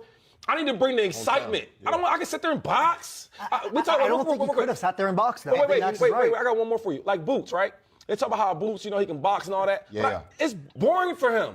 after a while. Yeah. He does everybody, but I want to see some excitement. But you know, they're entertainers. And what Mason did, I think those are good points. He did box. It was. Yeah, but entertaining at what cost? Like I always play that clip in the beginning of my live where Floyd saying ain't nothing cool about taking punishment. So I get it, but entertain. Don't entertain to your own detriment. Find a balance between entertaining and making sure you try to have some longevity in this shit, right? Having tough fights, dog fights, that'll shorten your career for sure. Everybody knows that. But like I said, the beautiful thing about Mason is he's very young. And Max, I know the questions he's asking is fair, but you almost don't want to sound like you putting too much on him, like he has to be that finished product now, or like he has to box like a Shakur Stevenson. That's never gonna happen. Same way Shakur Stevenson don't go in there to smoke your ass out the way Abdullah Mason do, right? I'm completely cool with both of their styles and their temperaments, man. So it's gonna be cool to see development from Abdullah Mason as he continue to grow and get older and get these opportunities, man, because all the tools are there, man. Like Max is saying, it's just a matter of application, applying those things consistently at the highest level and understanding how to utilize your skill set and make fights easier for yourself, not harder, right? That stuff will come with time, I believe. It's just pressure boxing. Yeah, it's pressure boxing. You about to say something, Matt? My bad. Nah, I was gonna say, Max was sounding like you for a second, man. When he was talking about when he was talking about how much it takes from a mental standpoint to stay locked in and box round after round after round. And I also gotta say this. We act like boxing has to be just one way. Like to me, boxing doesn't mean like, okay, I'm gonna just jab you, then step back, jab you, then step back. Like, nah, like you can implement physical controls and all this other stuff. Right. Like we see it with David Benavidez. Like, in my opinion, David Benavidez is one of the most high-level boxers in the game right now from an IQ standpoint. Like when you look at the way that he operates on offense, he goes about it in a very intelligent manner. That's not to say that Boots and Abdullah, they're not smart fighters, but there are other things that they could be doing to where they don't have to sacrifice responsibility in favor of being offensive. Like it's not one or the other. There's always little things you can do, like slipping your head off the line as you're throwing a shot. Like I was saying before, knowing when to cap your combinations off and pivot around. Like when you watch all those old school fighters, Salvador Sanchez and Marvin Hagler and Dwight Muhammad Qawi, like them dudes, they weren't out there just keeping their hands at home and fighting ultra safe. Orlando Canizales, like them guys could mix it up, but they were also gonna give you angles too. Like with Abdullah Mason, he's just everything is just in a straight line for the most part. Everything is in a straight line. Like we see Bam Rodriguez. He gonna get touched with some shots here and there, but for the most part, you see a little bit more ingenuity when it comes to his offense. Like he's gonna give you angles. And step over and hit guys with shit they don't see. Nawaya Inoue, I would say even with him, he might get touched up a little bit here and there, but for the most part, like when it comes to offense, he does do some like crafty things. And I think that Abdullah and Boots, guys like that, I feel like they have the ability to still be offensive, but just be a little bit more tactful. Like they don't have to sacrifice. It doesn't have to be either or. And I think a lot of that comes from two things, one, temperament, and two, your training. It's like how you train. Like Tim Bradley was talking about Boots before the Xander Zayas fight, and he was talking about some of the pad work that he was watching. It was like, I see what you're trying to do, but if you move if you move into your right, for example, and you orthodox, you don't want to step with your left foot first, because then now you're breaking your base and you're crossing your feet. So it just comes down to just like doing little shit like that. It's like Mm-hmm. knowing how to measure, knowing how to set traps. Right. Right. The little measure, half step back, run them into the shot. Right. Them And that's guys is just like, I'm stepping to you and I'm whooping your ass, and it's entertaining. mm-hmm. But again, Mm-hmm. I do feel like they can achieve the same result Mm-hmm. while maximizing responsibility. Another thing too that comes to mind for me is anticipation. Fighting with some Mm-hmm. type of anticipation, right? So, like for Right. example, you throw a right hand, you should expect that the guy's going to try to counter with a left because as you're throwing, that's where the vacancy is. So Mm-hmm. just being prepared for that. Like, okay, if I throw this, he's more than likely gonna throw that. So Mm-hmm. how do I make a move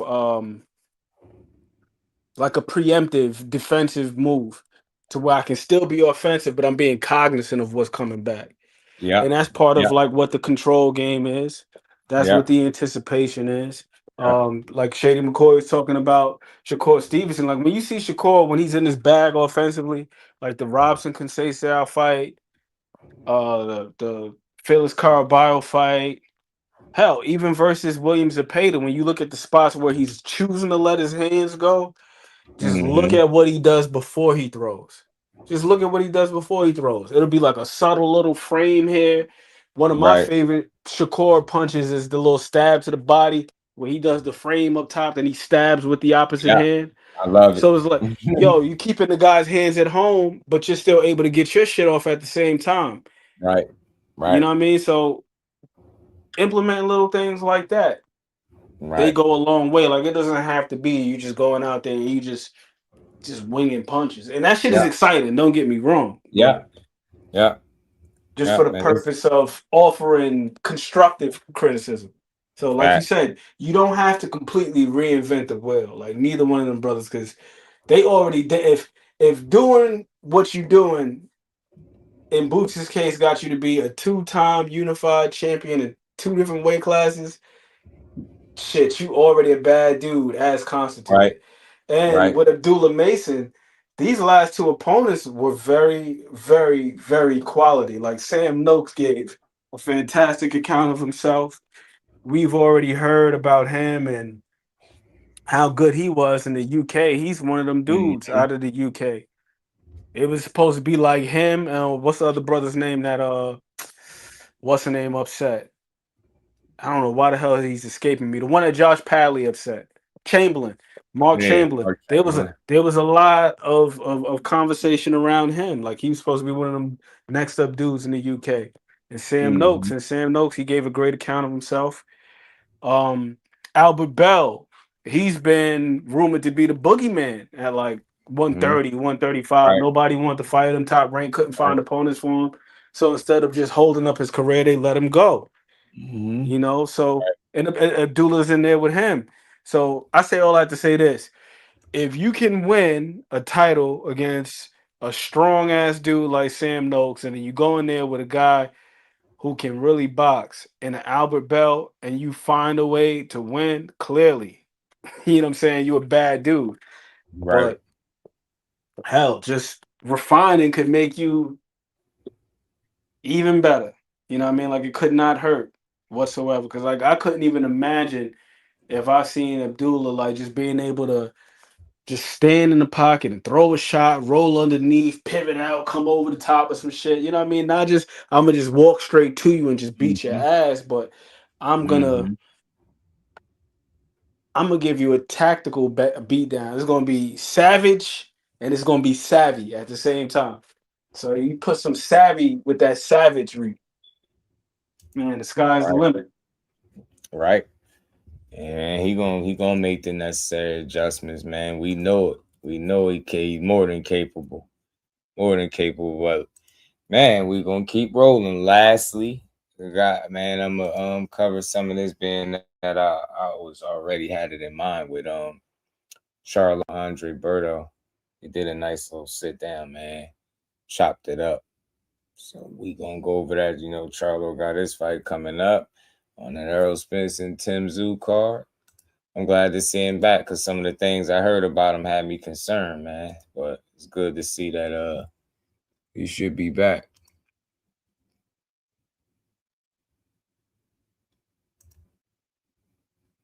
Back in the mix, back in the mix. I'm remaining optimistic, Dante. I'm not gonna say I won't see it because I don't know. What was that? He's talking about like everything that I mentioned as far as like Abdullah just becoming more a refined version of himself and just like I don't know because he's got all the tools to do it. Yeah, he do. He got a little. Pardon me. He got a little physical gift, so I don't see why he can't do it with some repetitions and deliberate practice. As they say, perfect practice makes perfect. So Abdullah could do anything so long as he works on it. You know what I mean? Because he's gifted.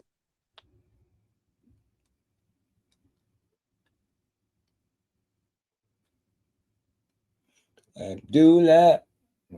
So hungry. Yeah. An opportunity. You and Spence, you got. I was gonna bring that up briefly too. I might have time for it when we get through this. My word for EJ. I know I seen that the video that people over analyzing, and I'm always had concern because of the amount of time off. Then you see videos sometimes it just they don't do what you would like to see them do. The way they don't hit the way they used to hit back then for Earl Spence. So definitely my concern just a bit for sure. But shout out to Andre Berto and Jamal Charlo. They had this nice chop up. We're gonna react to this in real time. Yeah, let's get to it. Roommates at the Olympic qualifier 2008. It's like a full circle right now. They're turning pro. Yeah, turning pro. Turning pro is just the biggest thing. Like, y'all gonna be world champions. You remember those conversations? We started early, so we kind of had the fundamentals down. Yeah, Earl Spence fought my twin brother in the amateurs. It was so much animosity that y'all had. You stole my punch. You know what I'm saying? You hit him with an uppercut. You can't just say I studied. You stole my punch, bro. Boom, boom, bang, boom. Caught both of them. Bow, bow. Yo, what's going on? It's another episode of Square Up, and I am here in Houston, Texas. They got me in Houston, Texas for this one. Had to come see one of my brothers, man. One of my guys, one half of the Charlo twins, 2-division world champion. My boy, they call him Big Charlo. Man, Jamal Hitman Charlo. What's going on, my man? You good? Yes, sir. Good seeing my boy. Look at him. Man. My boy out here smiling. Listen, I came out here a few months ago. We had a good little time. And I spent some time with you. Yeah, we were at the house with all the homies and this and that. And I just knew, just mentally, you were ready to get back in the ring. And, you know, you didn't know when that time was coming quite yet. But you finally got that call. You in camp right now. Yeah. You're looking slim and trim. I like that. And, you know, July 26th, man, Australia. How you feeling about it? I feel good. Camp being real smooth. Yeah. Pushing myself, and it's been all around like pretty much good situation. One of the funnest camps I had. Yeah. I would say you've been out for 2 years now, so I know a lot of people. It's been a year. It's been a year? Yeah, it's been a year. Okay, so a lot of people they've been wanting to see you for a while. Right. You know what I'm saying? And I know it's going to be a lot of eyes watching that fight. What's your plan on, you know, stepping on that Australian soil and you know, just fighting the guy that you're fighting? He's coming in a 3-fight, you know, winning streak from being stopped. But I feel that he's going to try to make a big point, you know, come July 26th, especially in his hometown. I mean, he's fighting in his hometown. So, you know what I mean? So what do you know about this opponent? What type of tactics are you and Ronnie working on getting ready for this one? Me and Ronnie, we like to stick to the basics, and we like to stick to fundamentals. I'm not one of those guys that try to pull out any new tricks. I'm an all-around athlete. So I could change it up if I have to. If he try to box me, I'll put pressure on him. If he try to put pressure on me, I know how to box him.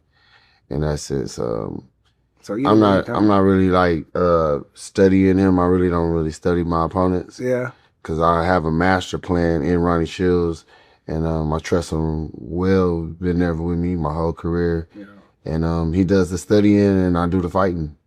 And that's what we call teamwork. Yeah. And it got us this far, and why, try to fix something that's not broke. That's a fact, man. I had a good conversation with Ronnie a little earlier today, man. He told me how focused you were and how determined you were, coming into this camp, which is dope. But another thing I want to talk about, I went to go see him at his house a few months ago. This man got a monkey at the house. A real monkey at the house, bro. Where you get this monkey from, bro?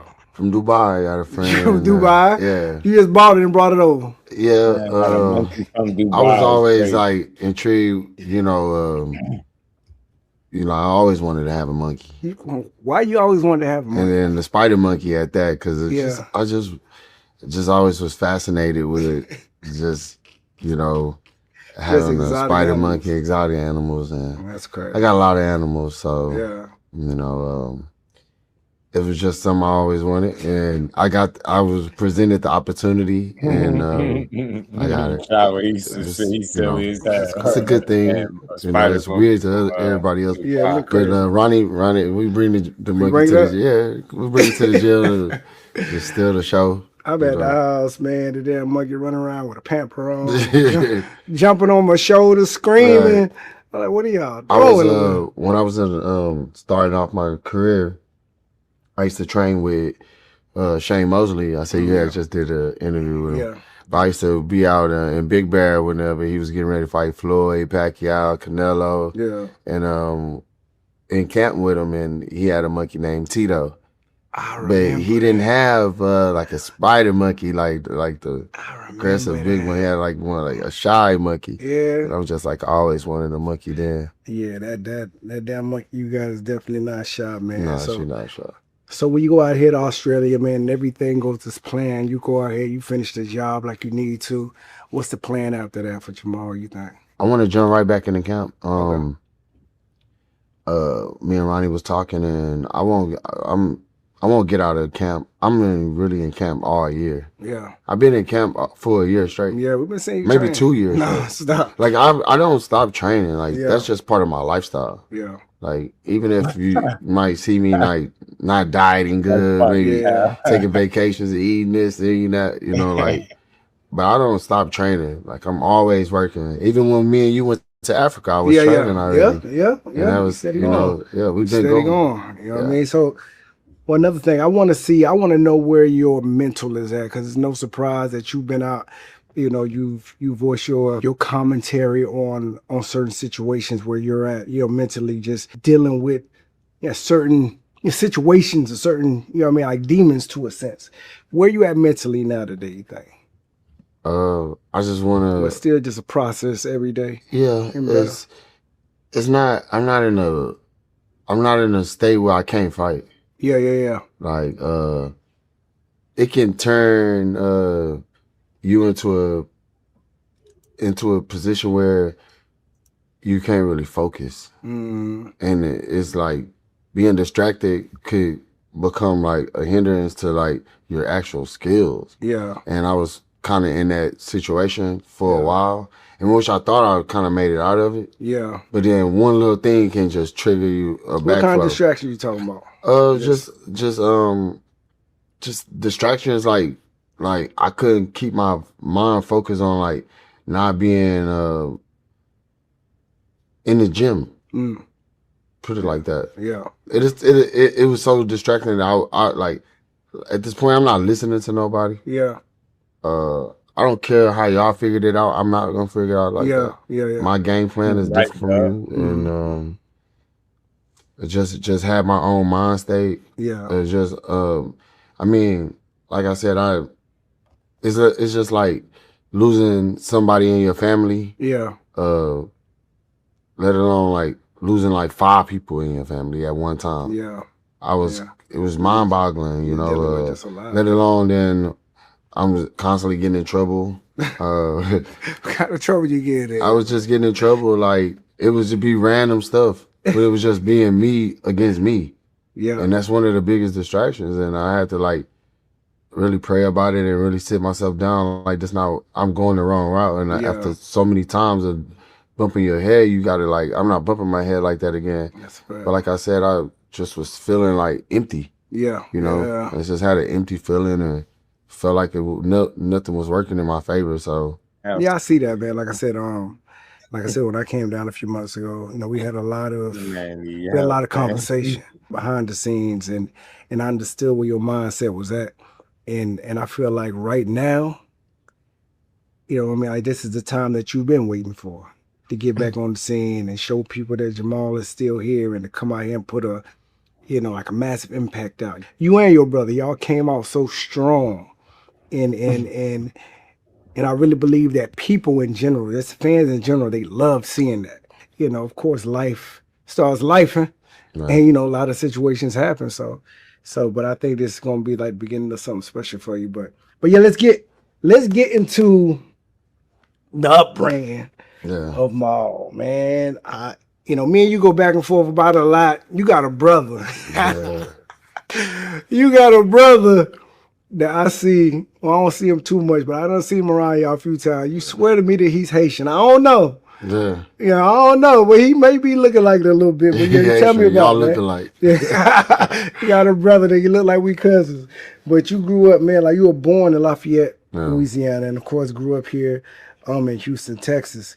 What was it like? Do you even remember any of the Louisiana or just, for sure. Houston? We grew up basically in both places until my dad was able to settle in Houston. I grew up fighting. Lafayette was like, we knew that was like stumping grounds. We was going out there in the hood, just fight. Yeah, projects, the brick. Going between Lafayette and Richmond and Houston, A-Leaf to being adults, it was just like. It was just a thing. That's what it was. We grew up in the gym, gym kids. My dad boxed. My dad, my dad boxed. He boxed, around like Ronnie and everybody else too. Yeah. I remember being a kid. Ronnie would show me tricks on the side of the ring. I was like a little kid though, Yeah. Like that's back when y'all was at Savannah. Yeah. Boxing. We was here now, and I used to be like a big fan. Well, not even just a big fan, but like my big brother was Vernon Forrest. Vernon, my dad. Vernon, RB Vernon. Vernon with his mom, everybody, shout out to everybody else, to his whole family. They all reach out to me because I always tell the story. Like, we had school coming up, and we didn't grow up like super privileged. So Vernon was like, tell my mom, you want to take us to the mall, and took us to the mall, bought some shoes, bought us like ice cream and stuff like that. It was like then I like grew up around Evander Holyfield. Oh yeah, he was out here too? Yeah, he trained with Ronnie. Oh yeah, that's right. Evander Holyfield trained with Ronnie. Listen, Ronnie the GOAT, man. So basically I was always close with Ronnie because Ronnie was part of raising me, It take a village to raise a champion. Yeah. And me and my twin brother, we just was gym kids. Yeah. We was like, we was bad. Yeah. We had our we had to get disciplined at times, but we was just some gym kids. We fought in all kind of tournaments. And just stayed in the gym. We just stayed in the gym. Man, I didn't know your dad boxed. Yeah, my dad boxed. My dad used to spar Juan Diaz. Really? Rocky Woods, Tony Davis. Yeah, man, he was at the conversation, man. I was just telling Ronnie in the back in the office, was talking about back in the Savannah. I said, man, I fought Juan, right? You fought Juan? I fought Juan. Yeah. I was telling Ronnie, I said, listen, man, I'm at the PAL. I'm running through everybody. I'm young. I'm like 15, but I'm just strong. Just a strong hood kid. I'm blasting everybody. I go to the finals. It's my first nationals. I go to the finals. They say, okay, Juan Diaz, I seen him fight. Oh, no, I didn't see him fight. I just seen him. He walked into the ring. I said, what? I'm looking around. Like, this fat little Mexican. Yeah. I'm like, what? Yeah. Oh, okay. Got all my family there because it was over in Orlando, Wild World Sports. I'm like, oh, yeah, we about to go ahead and knock him out real fast. That bell rung. That boy ran across that ring, went to swing. That boy just on my ass. All 3, 4, bat, bat, bat. Nothing hard. Just bat, bat, bat, bat. I'm trying to hit him with everything. He eating it, coming right back. Yeah. I don't know what happened, but he beat me. He beat me real good. He beat you? He beat me real good. I I didn't know what was going. I got so tired, bro. I'm just like, I don't know where y'all I get never this knew kid. this. I would have picked on you for years. I'm like, I don't know where y'all got this type of Mexican from, Yeah. but it's a little different, man. But Juan but- Diaz, we had Jesse James, Leha, Ronnie Ronnie trained all these people. So it's just like, I used to just always, Be in the mix. be in the mix. Yeah. Yeah, nah, man. So your dad used to box, man. So he's the one that was, that's kind of on y'all too. Because I had a conversation with your dad too. I was over at the crib, man. Your pops, man, cool dude. And he told me he used to be a preacher back in the day. He did. He did. Yeah. He used to be a preacher back then. My dad studied every religion. Yeah.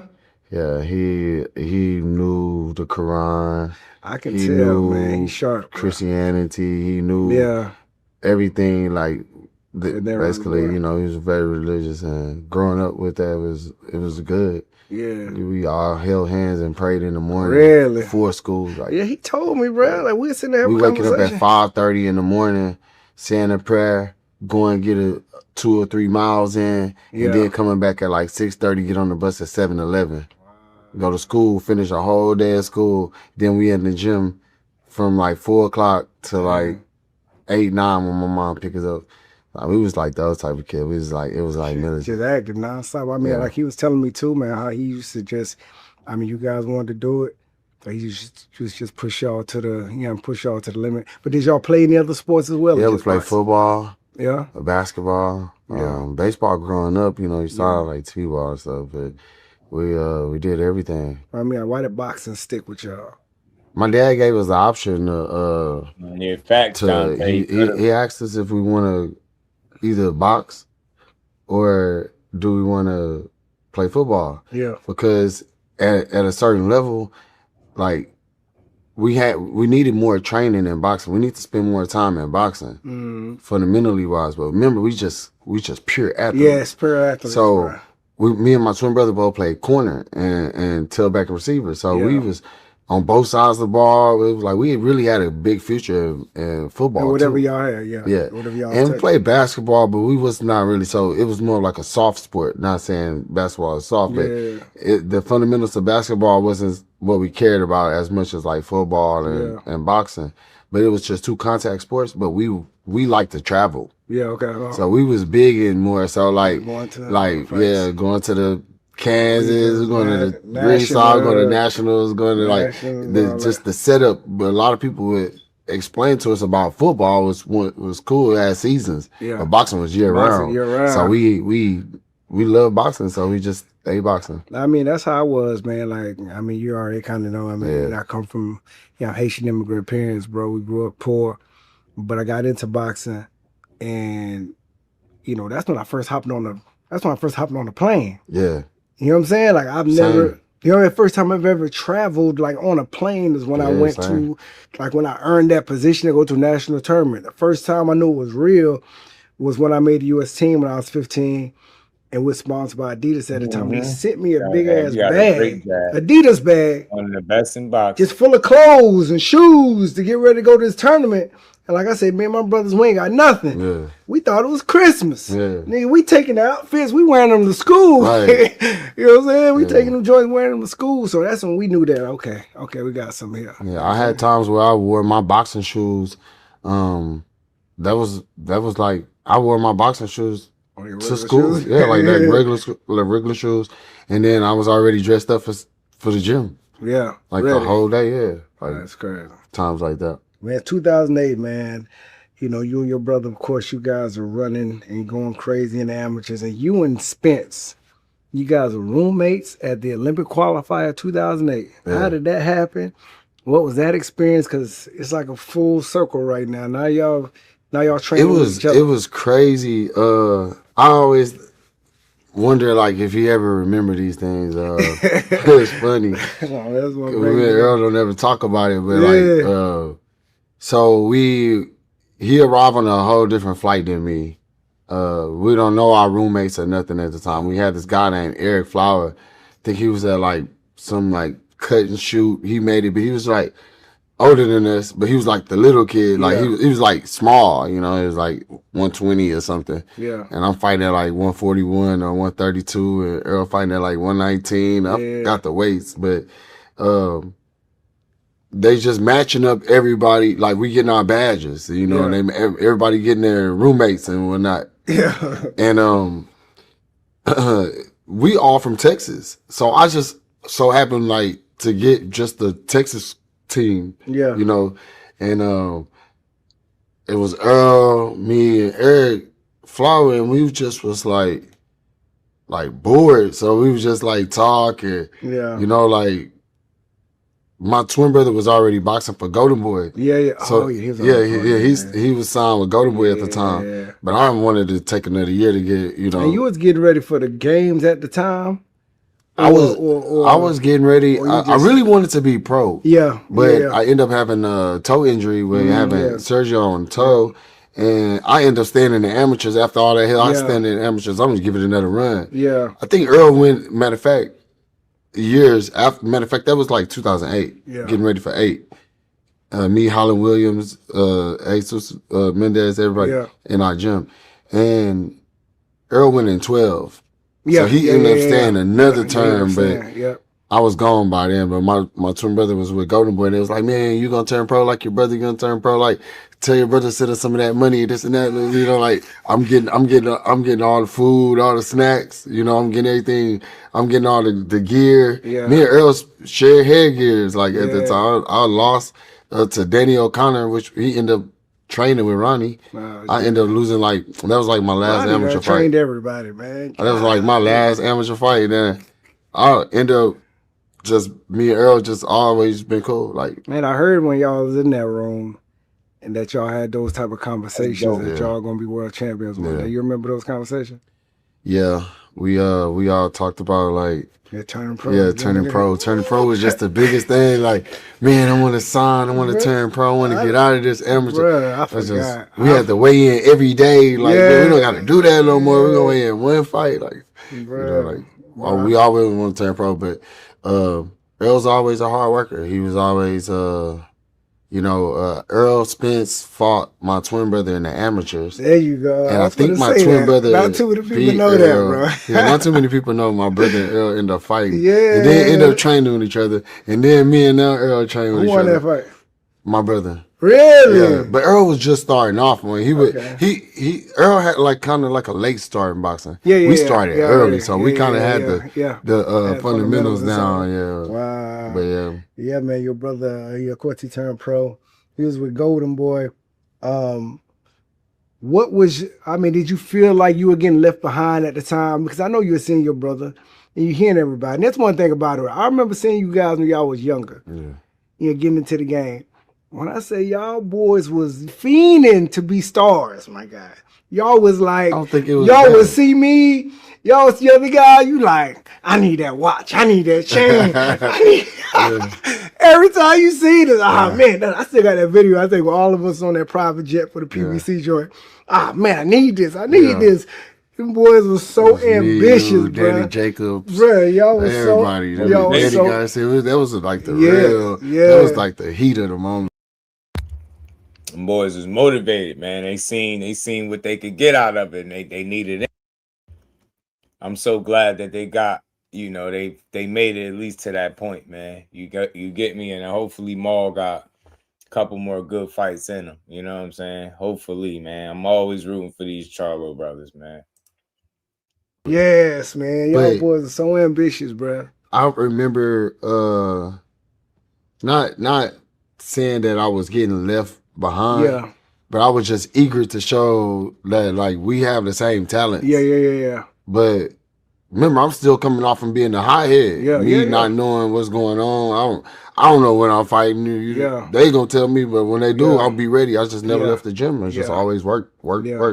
And Ronnie Shields moved over and linked up with a performance trainer named Danny Arnold. Okay. And we trained at Plex. Okay. And we just started building a big team. And we had enough sparring. We had enough fighters. Everybody just, reaching for the stars. But eventually we knew those those Rolexes and those gold chains, and we That boy was we knew on it. it was gonna come, Yeah, but it's gonna we come. wanted it at the moment. Oh, You know, I already know. I but already we know. waited our chance, and I got this crazy story because you was about to fight Soto Carras, Yeah. and my dad was such a big like advocate and teacher of the sport of boxing. Yeah. I had to study you. Mm. Like, not just study you, I had to I did your bio Damn. on my own, like in pencil. Damn. Like, and I was like one of those fighters that like I studied you, I studied Danny Jacobs, I studied fighters that I end up was gonna have to fight. Ricardo Williams was one. Yeah. I studied like the 2000 Olympics, you know, the winners and the Pan Am games. I had, I knew the weight, and we was getting the magazines. That was my works cited page. I love it. So I always should get the magazines and see all the fighters and be like, okay, that's Berto. So I only seen you through this magazine. Yeah. The coming up magazines and stuff. So you was finna fight Soto Carras, and my twin brother was on the undercard. Yes. My twin brother fought on the undercard. Yes. I was gonna bring that. And you came out explosive or not. The headbutts and Soto Carras was straight coming forward. I had to explain like why that fight didn't make sense because the styles make fights and or whatnot. And after you finished fighting, I jumped the gate. I told him I was my twin brother. Oh, he said, okay. To the security. Yeah. I was really just in the stands. Ronnie told me not to come to this fight. But shout out my guy Trap J. Travis Johnson played for the Texans. He was like, man, you want to go watch your brother fight? I'm just give you a ticket. You get out there, like, man, look, just give me a ticket to the fight. I'll get my own room. I'm gonna take care of all this. This no manager, no nothing. I'm just going to see my brother fight. Yeah. So I ended up watching my brother fight, and you ended up fighting Soto Carras, and I was trying to look for you. Yeah. Because I still had to do this homework for my dad. But I ended up running into Al Heyman. That's what it is. What happened? Hold on. Listen, hold on. I want to hear this story. This is crazy. I want to hear the story, This is a big bro. circle, man, for real. Bro, I want to hear the story because that's the thing that I heard. I heard that you hopped over some gates. Barricades. You seen Al. A lot too many people know what he looked like. Right. You know what I'm saying? You hopped over the gate and you cornered him off and to talk to him and let him know he got to work. Yes. What happened? Tell me about it. I jumped over these barricades. Look, at this time, I'm so hungry. Yeah. To get an opportunity because. Well, he working with your brother already. He was not working. Oh, he was my working with your brother. No, he was working with you. Yes. So I knew if I get to this Berto fight, I have a chance to meet him. But Al, now that I know, Al doesn't even go to a lot of fights. Like I said, But that's my guy. just so happened, just ironically, he was at your fight. And what's crazy is when I jumped over the gate, and I'm Charlo, yeah. I just fought, like my brother just fought. So I walk in. He lying, bro. Lied and say he just fought. Crazy. I walk in the back. I walk in the dressing rooms, and I see Ronnie. Oh wow! Man. But Ronnie, I'm really trying to like not be around Ronnie because Ronnie told me to stay my ass at home. Why? Because I was gonna be a distraction to my brother. 'Cause at the time, remember, I'm hungry for this shit. I was gonna be a distraction. So I ended up running into this dude, and I thought he was Al. So Sam. I thought bald head white dude. It's gotta be Al Heyman. He said, gotta be Al Heyman. He was talking to Al, and then I was like, "Yeah, Al." And he didn't respond, so I realized that wasn't Al. But then Ronnie is sitting over there talking to Al. So I walk over to Ronnie. And Berto was nice as hell. Like, Ronnie, I'm looking for Al Heyman. Why you talking to him? Yeah, and it was like, nice to meet you. Ronnie was just explaining to Al about me. Oh, okay. So then I was just like, by any chance you think I can give me a fight? I just want to have someone be my advisor that's as serious about boxing as me. He looked at me, he laughed, he shook my head, grabbed me by the shoulder, and was like, "You'll be ready in 2 weeks?" I said, "I'll be ready in 2 weeks." Just so happened Ricardo Williams was fighting on the Golden Boy show because I was doing some work with them and whatnot, and they was fighting in Anaheim, California. I flew out there in 2 weeks. You got it done. Got a fight on Fox. He was like, he wanted to look at me fight. I fought on Fox. From that point on, from Anaheim, California, I fought 15 times in a row. Oh, it went crazy. Took off. 15 times in a row, 15 knockouts, fought for the #1 spot, beat the Lenny Boutique guy from Italy, and never let off from that point on. Dang, boy, that's how it works, boy. You talk that talk, Charlo. We remember that run. You got to take that chance, even though Ronnie tell you to sit your ass home. Yeah, I took that chance. You probably need to jump out there and do it anyway. You know what I'm saying? Sure. So 2015, man, you won your first world title against K9 Bundridge. Yeah. How did you feel? You're going in there, putting in all that work.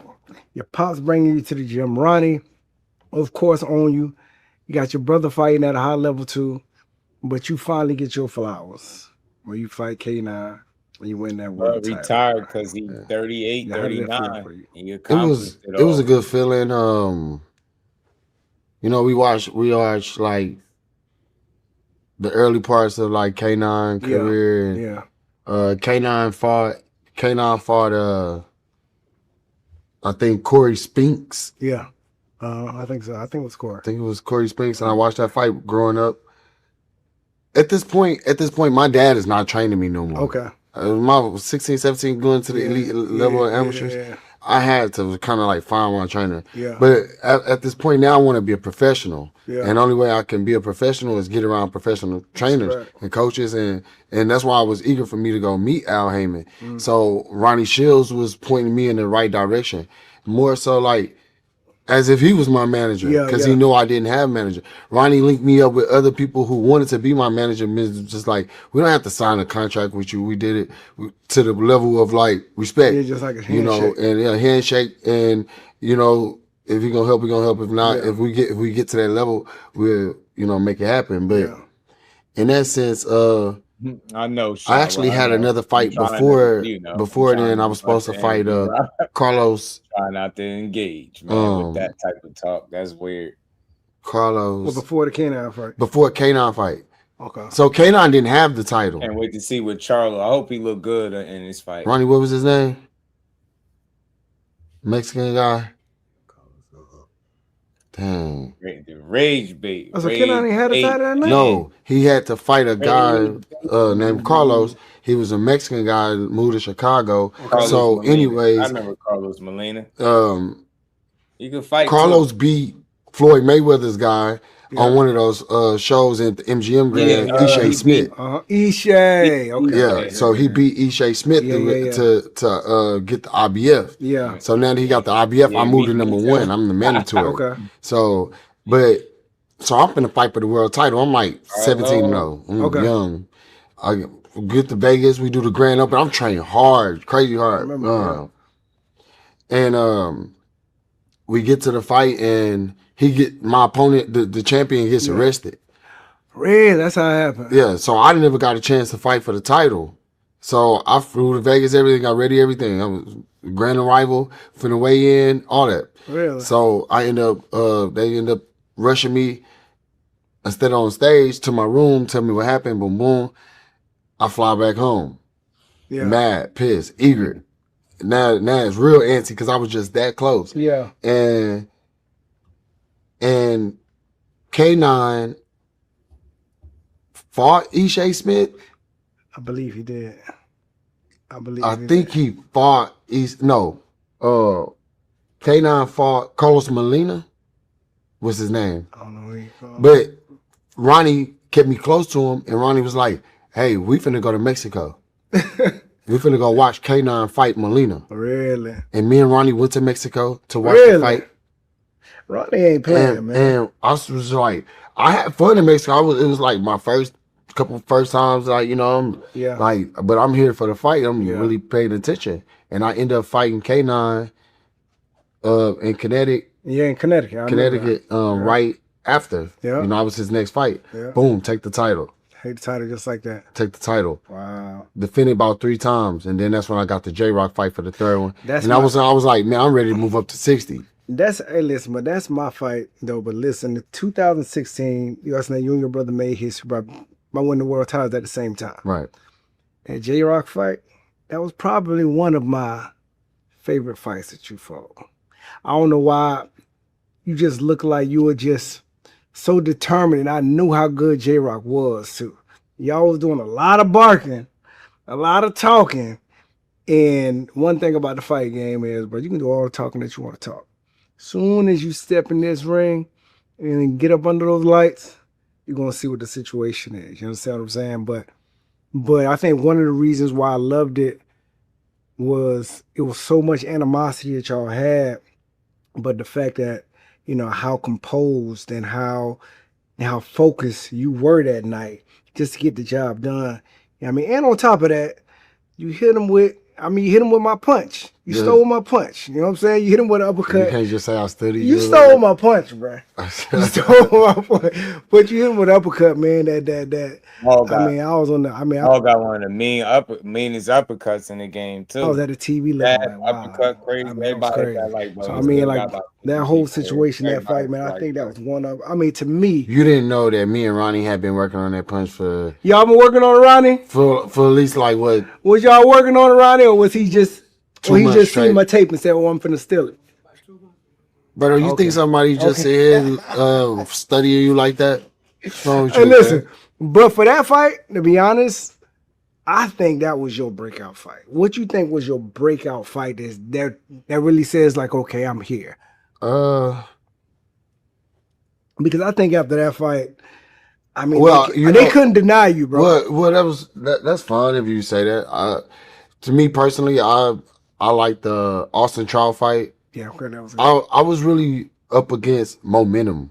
Okay. And that was like a thing, like only thing that could beat me is time. Yeah. And like, you know, the pressure is nothing. I've been in there with all kind of styles. Yeah. Whatever style like you could think. I went to Cuban school with Laura, Erslan de Lara for years and years. It was tricky me. I was, you know, just getting stronger and stronger. Austin Trout fight, and we was in Palm Springs. No, we fought in Vegas at the Hard Rock. Okay. It was the Hard Rock now. I mean, it's the Vergils now, but it was Hard Rock at the time. We fought at the Hard Rock, and that was like one fight that I got hurt in the fight. Yeah, I'm sorry, it was good. And it made me better. Like, what round was that? It was like jab, right hand, body shot. No, headbutt. Oh. He had to get focused, like, man. It like buzzed me. Like, like we crashed heads. Like he saw Paul, and I was like, and I just went in to throw a punch, and it's like, it clipped me. The headbutt clipped me. He didn't even know. He didn't even know, and I didn't even know I went back to the corner. Bruh, listen, that's one thing. That's one thing. I just shook back, like in the middle of my buzz. I shook back, and that's when the fight got better for me. Yeah, like that, and I was like, just imagine if that was a punch, I wouldn't have made it to the J-Rock fight. Yeah. So when I went in the J-Rock fight, on some like being cautious and being and doing what I'm good at, because in that fight I stopped jabbing. Austin Trout and start using my right hand a little bit more and trying to get him out of there, you know. And that's when I rushed into a headbutt. Yeah. But then with J-Rock, I just tried to stay behind my punches. You know. It looked like you was just on that back foot waiting. It was just y'all just. It wasn't happening. With the J-Rock fight. It wasn't happening. So I come back to the corner. Yeah, because he was being strategic too. Yeah, he was sharp. He was sharp. And at this time he's undefeated. I'm undefeated. Yeah. We've ran into each other a couple times. He wanted to fight me. Yeah. I wanted to fight him. It was just like it was at the top, the pinnacle of the moment. Yeah. And Ronnie kept telling me, I kept telling Ronnie is that punch isn't there. Like I don't care, keep throwing it. So you heard what he was saying. It's not there to you, but he on the outside looking in. He like, it's getting closer. It's getting, just keep throwing it, keep shooting. But I'm steady trying to shoot it, but it's making me more like, and I just planted my feet. I stopped. And I was like, there you go. Boom, boom, bang, boom. Bang. Caught both of them, bow, bow. And I just shot the shot, and it was just like off of instinct. The way you turned off that thing. That was crazy. The way you turned but off we worked on a power jab. Yeah. It's a different jab. We could jab all that. We could be a pest with it. But it's this power jab. I had already dropped him with that. Yeah. And then I really had my momentum going. So when I turned off on that shot, so overall, yeah, you might be right. That probably is like a breakout fight for me. Yeah, I mean, like I said, yeah, I'm just looking at it. It's just in a whole. I mean, like it's in a hole, to be honest, bro. Right. Like, I mean, you look like you were just in great shape. You know what I mean? You stayed composed, and just the way that shot came off, you can tell y'all was working on it. Yeah. Because the way you turned off of Right, both of the Dante, shots, and just they came better back than with what that people momentum with think, that man. uppercut. It's easy to dismiss I them have been now, doing but that since they the real amateur. talented, the Charlo brothers. I've been doing it. It really was just all natural, but it was just something Ronnie brought to fruition where he made me do it more until I just was naturally doing it. There you go. So when it comes to Lions only, I don't know who started it. I did. There you go. There you go. Your brother gonna see this. Nah, he gonna come fight back there. My brother, he'll honestly tell you, like I started Lions only. So you started Lions only. Listen, where'd you get that from? What does that mean to you? It means the survivors.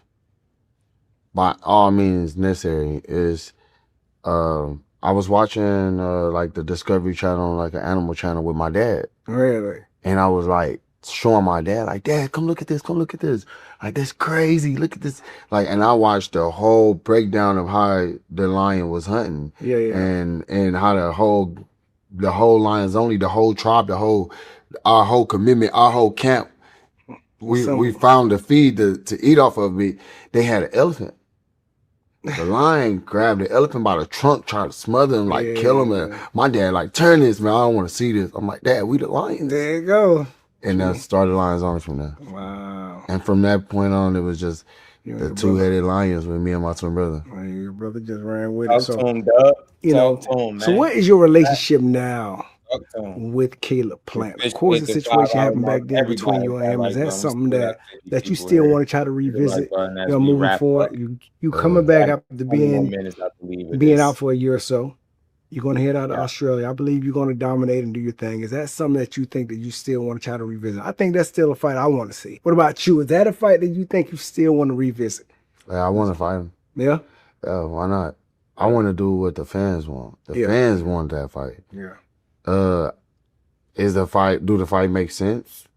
Who knows? Yes, you know? I mean, it don't matter who he lost to. It don't matter who he beat in the past. Time makes everything, you know, what it is. And I think a fight with Caleb Plant will give the fans a treat. Yeah. It'll bounce me back from like, hey, he's really serious about where he want to be in the sport. It's the fourth quarter of my career. Yeah. Why not give Caleb Plant? Yeah. Why not get my lick back? Yeah, that's a fact. But I definitely I respect him as a fighter. Yeah. I'm not gonna go in a fight thinking, oh yeah, I'm mad. I'm trying to, you know, I'm be more strategic. Yeah. And I love to fight him. He need it. I'm still fighting. Yeah. I'm still winning. Yeah. I don't plan on stopping like this part of my career. Yeah. I'm smarter now. It's starting to actually feel like I'm at that level where like y'all either take notice or get stepped on, because we stepping on everything from this point on. Yeah. I feel good. My body good. I'm healed. I'm like taking the 2 years off prior to this year off. Yeah. Fighting. And if you hear the reason that Breadman gave for how they split and how things went, L-Dub, I think it's some truth into what you're saying to a degree. You know what I'm saying? I really do think it's some truth to it. Once or twice in between was like enough to keep me in the gym and keep me going. But like, it's like 3 years, 4 years back. Yeah. Even though I'm 36, I feel like I'm badly 32, 30 or something. Waiting to put your foot back on the gas for a nice I've been waiting on, you know, our situations, you know, everything's rebuilding itself. PBC will be the #1 watch network when it comes to boxing. You know, everyone has their time. So shout out to everybody in, you know, Saudi Arabia, everybody, you know, I'm not trying to like name drop or do no crazy, you know, but I understand, like, I've been watching it for a long time. At a point, we had Thursday night fights on ESPN. I've sitting and watched that. Watching Zab Judah and them, you know, and Tim Zoo dad and Jab. That was ESPN. That's HBO. Yeah, it was HBO, it was Yeah. Showtime, and then, you know, we see how streaming has taken over, and Yeah, it's a different time. it's a different time. It's a So different time I right feel like this time now, though, is a time that, you know, I need to really put my foot in the mud and see what we're gonna do with it. Yeah, definitely. I really believe go, that, Charlie. bro. I'm Like I here said, for man, it, I've been bro. around He you ain't gave long up on enough. you. I know you couldn't wait. Yeah. I mean, for now. And life has been lifing to the point that's brought so much wisdom to you now. Understand what I'm saying? So I think this run is gonna be a different type of run for you. So you know we gotta get into It's a clip where he talked about it. If I still got it on my phone, I'll to find talk it to your and, brother. and play it on one One of thing these with me shows. is, bro, a lot of twins that I know, I don't know why, they just crazy. I grew up with two twins named Merlin and Berlin.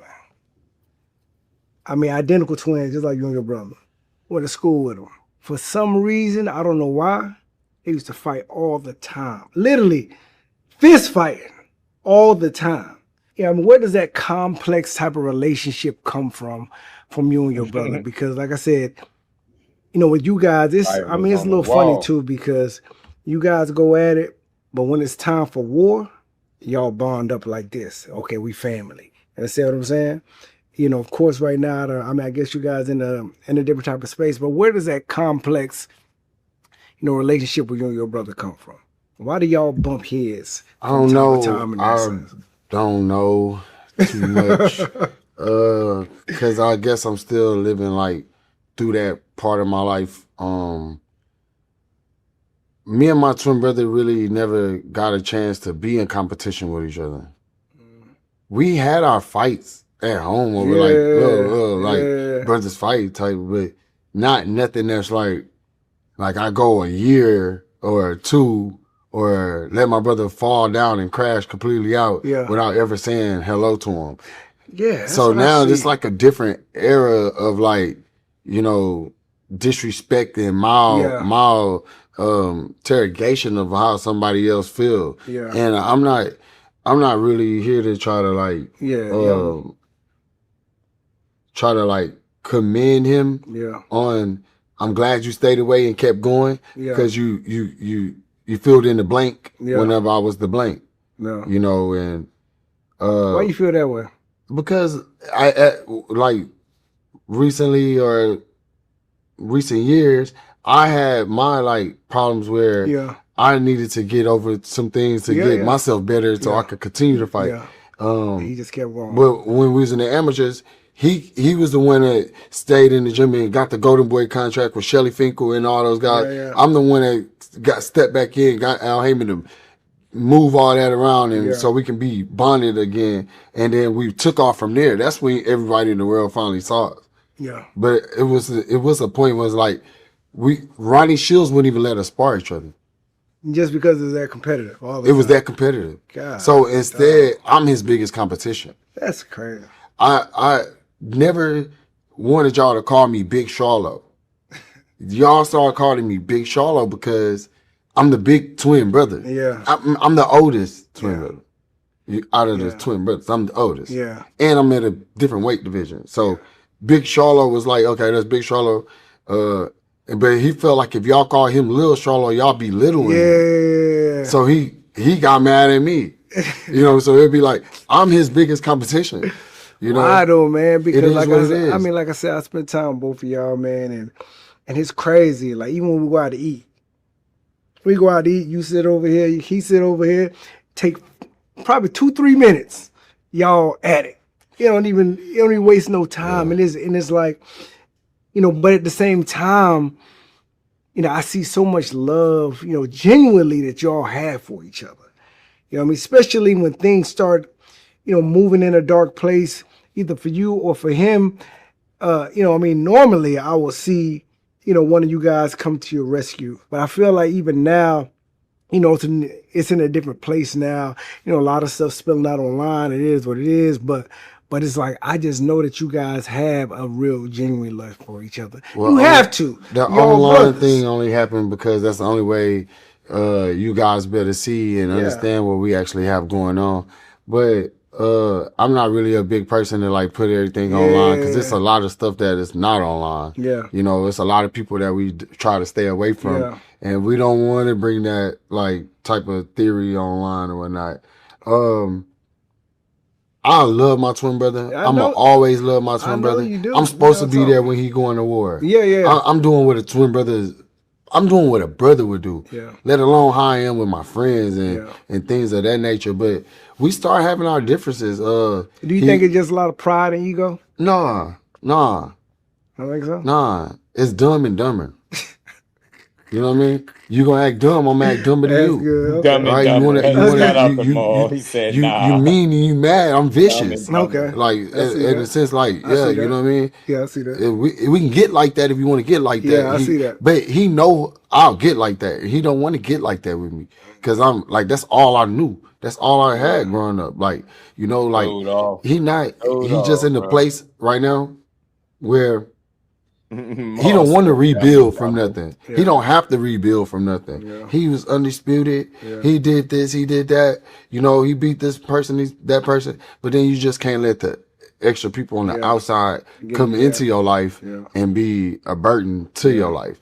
Like he wanted to stop training with Ronnie Shields. I didn't. Okay. But it's just because you decided not to train with Ronnie Shields and go to Coach Derek. Yeah. I'm staying right here. Yeah. I'm cool where I'm at. I'm loyal to the people I'm loyal to. You loyal to the people. But for some reason, we have to have the same friends. Yeah. We always had the same friends. We always had the like if I had a girlfriend, my girlfriend got a homie, that homie got to talk to my brother.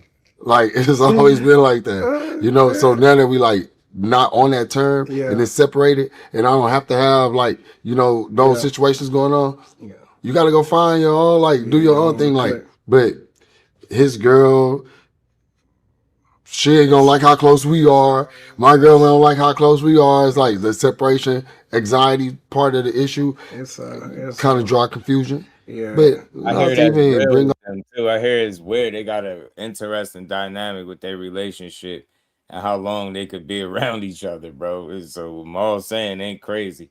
Everybody on that other side, hit that like button, man. Donald was good. Everybody hit the like button, man. We wrapping up.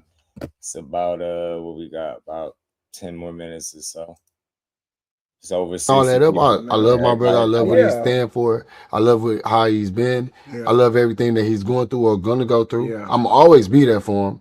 But at some point, I gotta just take it upon myself and just be better on myself. Yeah, I don't want my bad vibe to be negative towards him. You know, I'm focused on the positive, so I'm not necessarily like in the way of him. Yeah, man. I think sooner or later.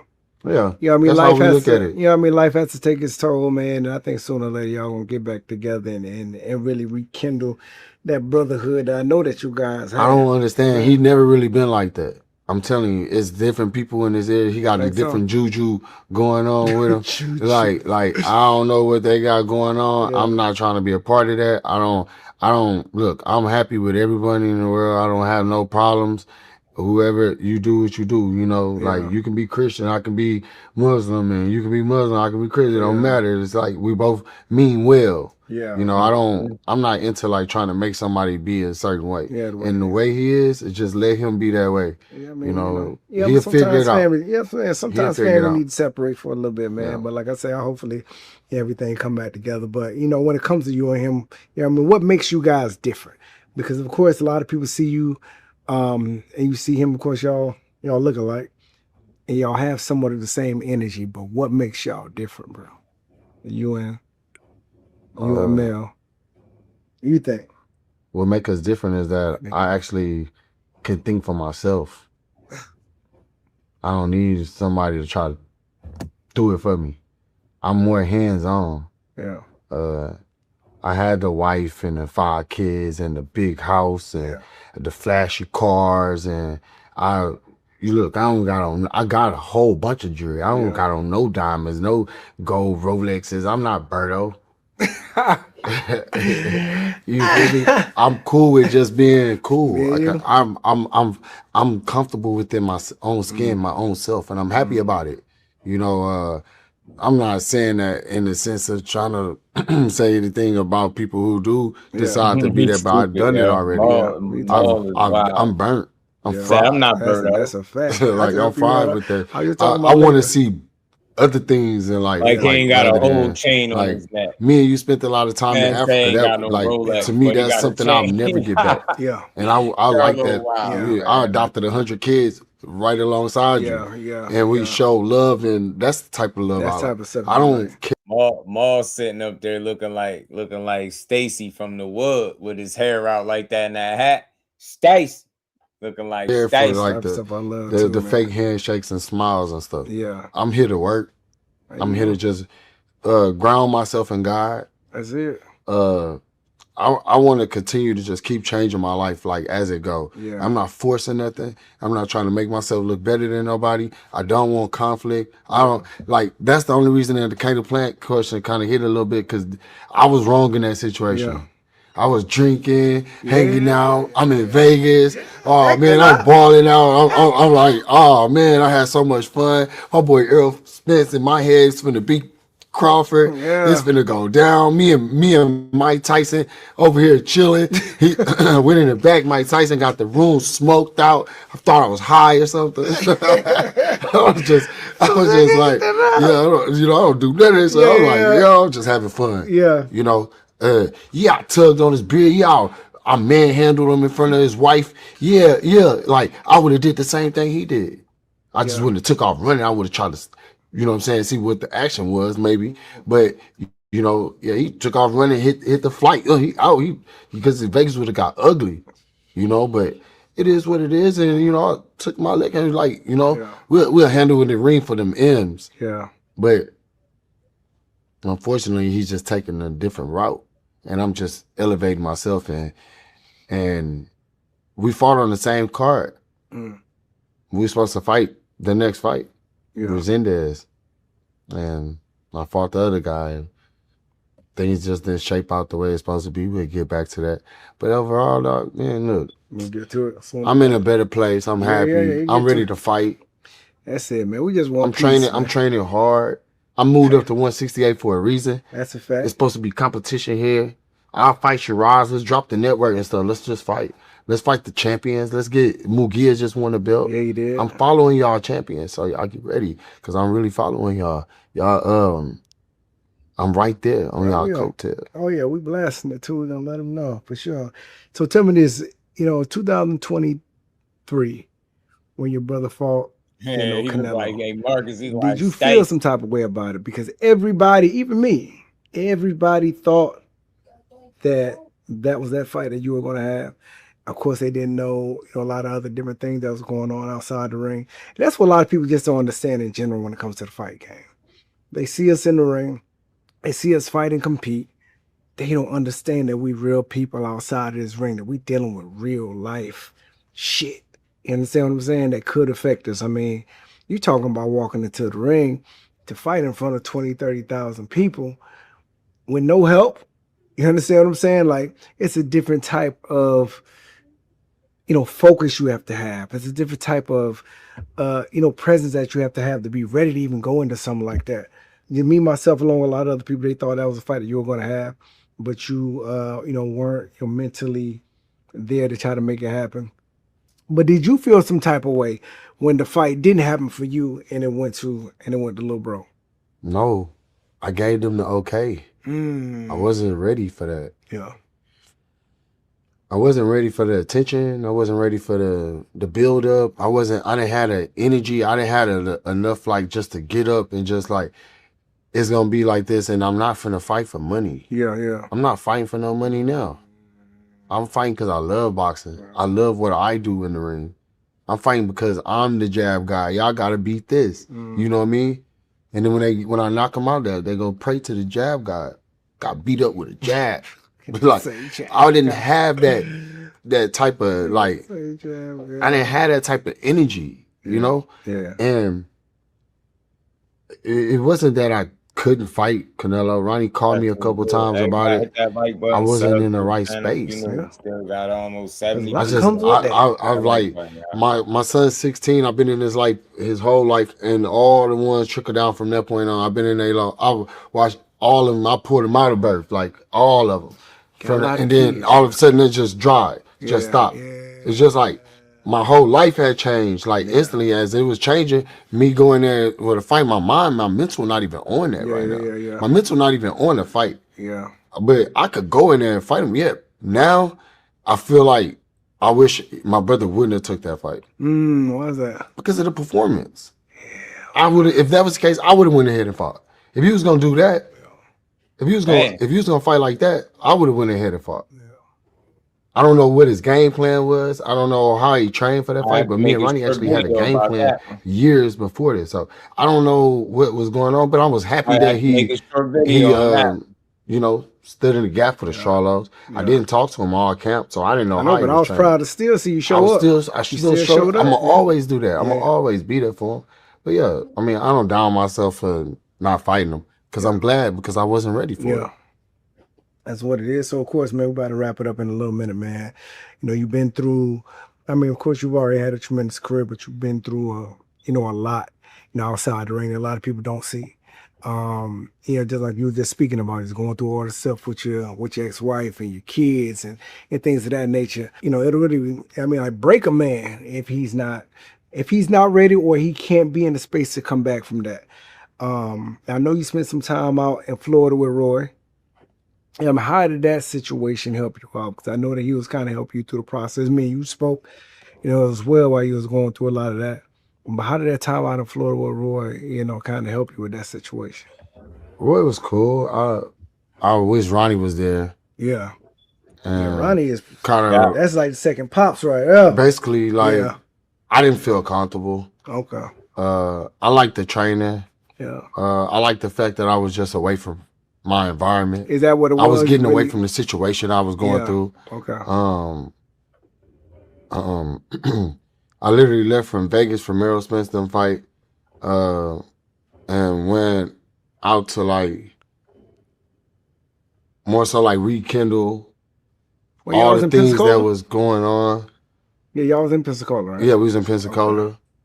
Went out to Africa. Came back, Pensacola, came back, landed in the Gulf of Mexico, fishing, hanging out, training on the beach. I felt like I was in I ain't gonna lie to you, I was in real good shape when I fought Benavidez. I came back to Ronnie, like, Ronnie, don't worry, I'm in shape now. And then me and Ronnie got to working till we beat him. Then we went out there and beat him. But I still wasn't completely focused. Right, yeah. Yeah, you know, but I like the training. Me and Roy got a good relationship, good bond. Yeah. He got twins also. Yeah. And they twins butt heads sometimes. And the twin that I was actually cool with, the one that I was actually cool with, R.I.P. to him. He looked solid against Roy went through a little situation, and it was just like, man, I went out there to get better. I did get better. I met some good people, and I met a friend that I could call him my friend, and that was Roy Jones' son. And the situation happened, it kind of broke me down even more. Like I can't have nothing, you know. And it was just like I had to move past all that. So I just really been dealing with a whole bunch, man. To be honest with you, I lost my aunt, I lost my cousin, lost my uncle, all in the same month. Yeah. That's crazy, man. But I'm still fighting. I'm still finna go through this fight right now. And it's not even triggering me what it is. It just made me better. Man. I thought he did feel like a better person. Yeah. And that's the thing with it, man. I'm proud of you in that sense. You know, you staying focused. I remember Shower. The trials of life. And that's just what's going to happen, right? We don't really go out online and talk about it too much. Especially us being fighters, we have to be tough. Yeah. We have to, we have to be tough all the time. We can't show no type of weakness, man. But I'm tough. I'm tough. Yeah, I mean, I'm I tough cry sometimes. I think sometimes, I let it out sometimes. I mean, it is what it is. You can judge me how you want. You know what I mean? When my back be against the wall, hella times. That's not. Yeah. I'm never folding. Well, we got a big fight coming up. Yeah. And what legacy do you want to leave when it's all said and done for Jamal Charlo? I'm finna go out and go get another title. Ooh, you hear him talking? That's what I'm on. I'm going to get another title. Yeah. At 68. Yeah, 68. I'm going to stay right here at 68. Where it's hot. It's hot. It's still hot enough. I'm going to go get another title at 68. You heard him, Ronnie? Okay, now. My game plan and my judgment to everything is like, I'm glad I went through all that, because this fourth quarter of my career, I want this new generation Z to understand that I'm leaving this back for y'all. And I'm going to teach y'all how to do it when I get done. But right here, I'm going to show y'all I'm still fighting. I'm fighting hard. I'm training. I'm in more shape now than I was my whole career. That's how I feel. Focus. Wisdom come with that. But man, I'm looking forward to it, man. Big fight. July 26th, Australia. The boy going all the way over the water. Man, I appreciate you, man. Appreciate you. Another episode of Square Up, man. Appreciate you for having you. It's going to be a dope interview, man. So appreciate you. This was dope. All right, we out of here. This was a dope sit down from them boys, man. We still got about 70 people. Everybody on that vertical side, make sure you double tap the screen. Sub to the channel. If you knew, we just put in 5.5 hours, man. Giving boxing is just due. It's been a long show, and we got plenty of more stuff we're gonna get to. We got to cover for tomorrow, man. It's a bunch more we got to get to. But that was a good interview. It was good to see Maul just back in boxing where he need to be, in my opinion. Hopefully, all his issues outside the ring is a thing of the past and his rear view somewhere. And he could just focus on making fights. You know what I'm saying? And he said he talking about getting a title. Look, I would love to see him get a title again, man. He deserves it. One of the best talents in boxing. Fully focused, active Maul is a real talent and tough to deal with. Hopefully, he still got more left in the tank. You know, my guy Dub said he should have an easy night in the office, man. I know they just trying to get him back active and get his legs up under him, but I hope he can make one more title run. I love to see that for Jamal Charlo. Think it'd be dope for him. You know what I mean? It'd be great for boxing to see him make another run at it. He's still undefeated, never lost in the ring. Just want to see it, man. Hopefully we get to see what he got left. But we're gonna talk about this Errol Spence and Tim Tszyu stuff tomorrow, man. I see people having some questions and concerns over the video that surfaced with Errol Spence working out, hitting the pads and doing these little drills. And you know, the internet, we always overreact. We see everything we see, we overreact. You know what I mean? It's no different with the Errol Spence situation. They're overreacting now. I believe anyway. I believe they're overreacting.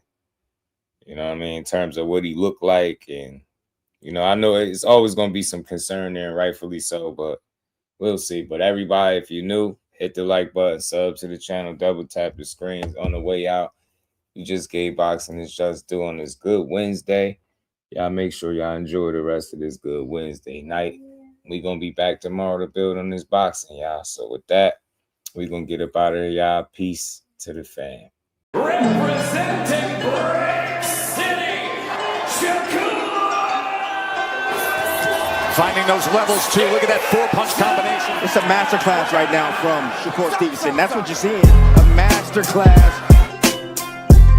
And Shakur meeting them with straight left hand. Oh, and there's a knockdown score with the left hand.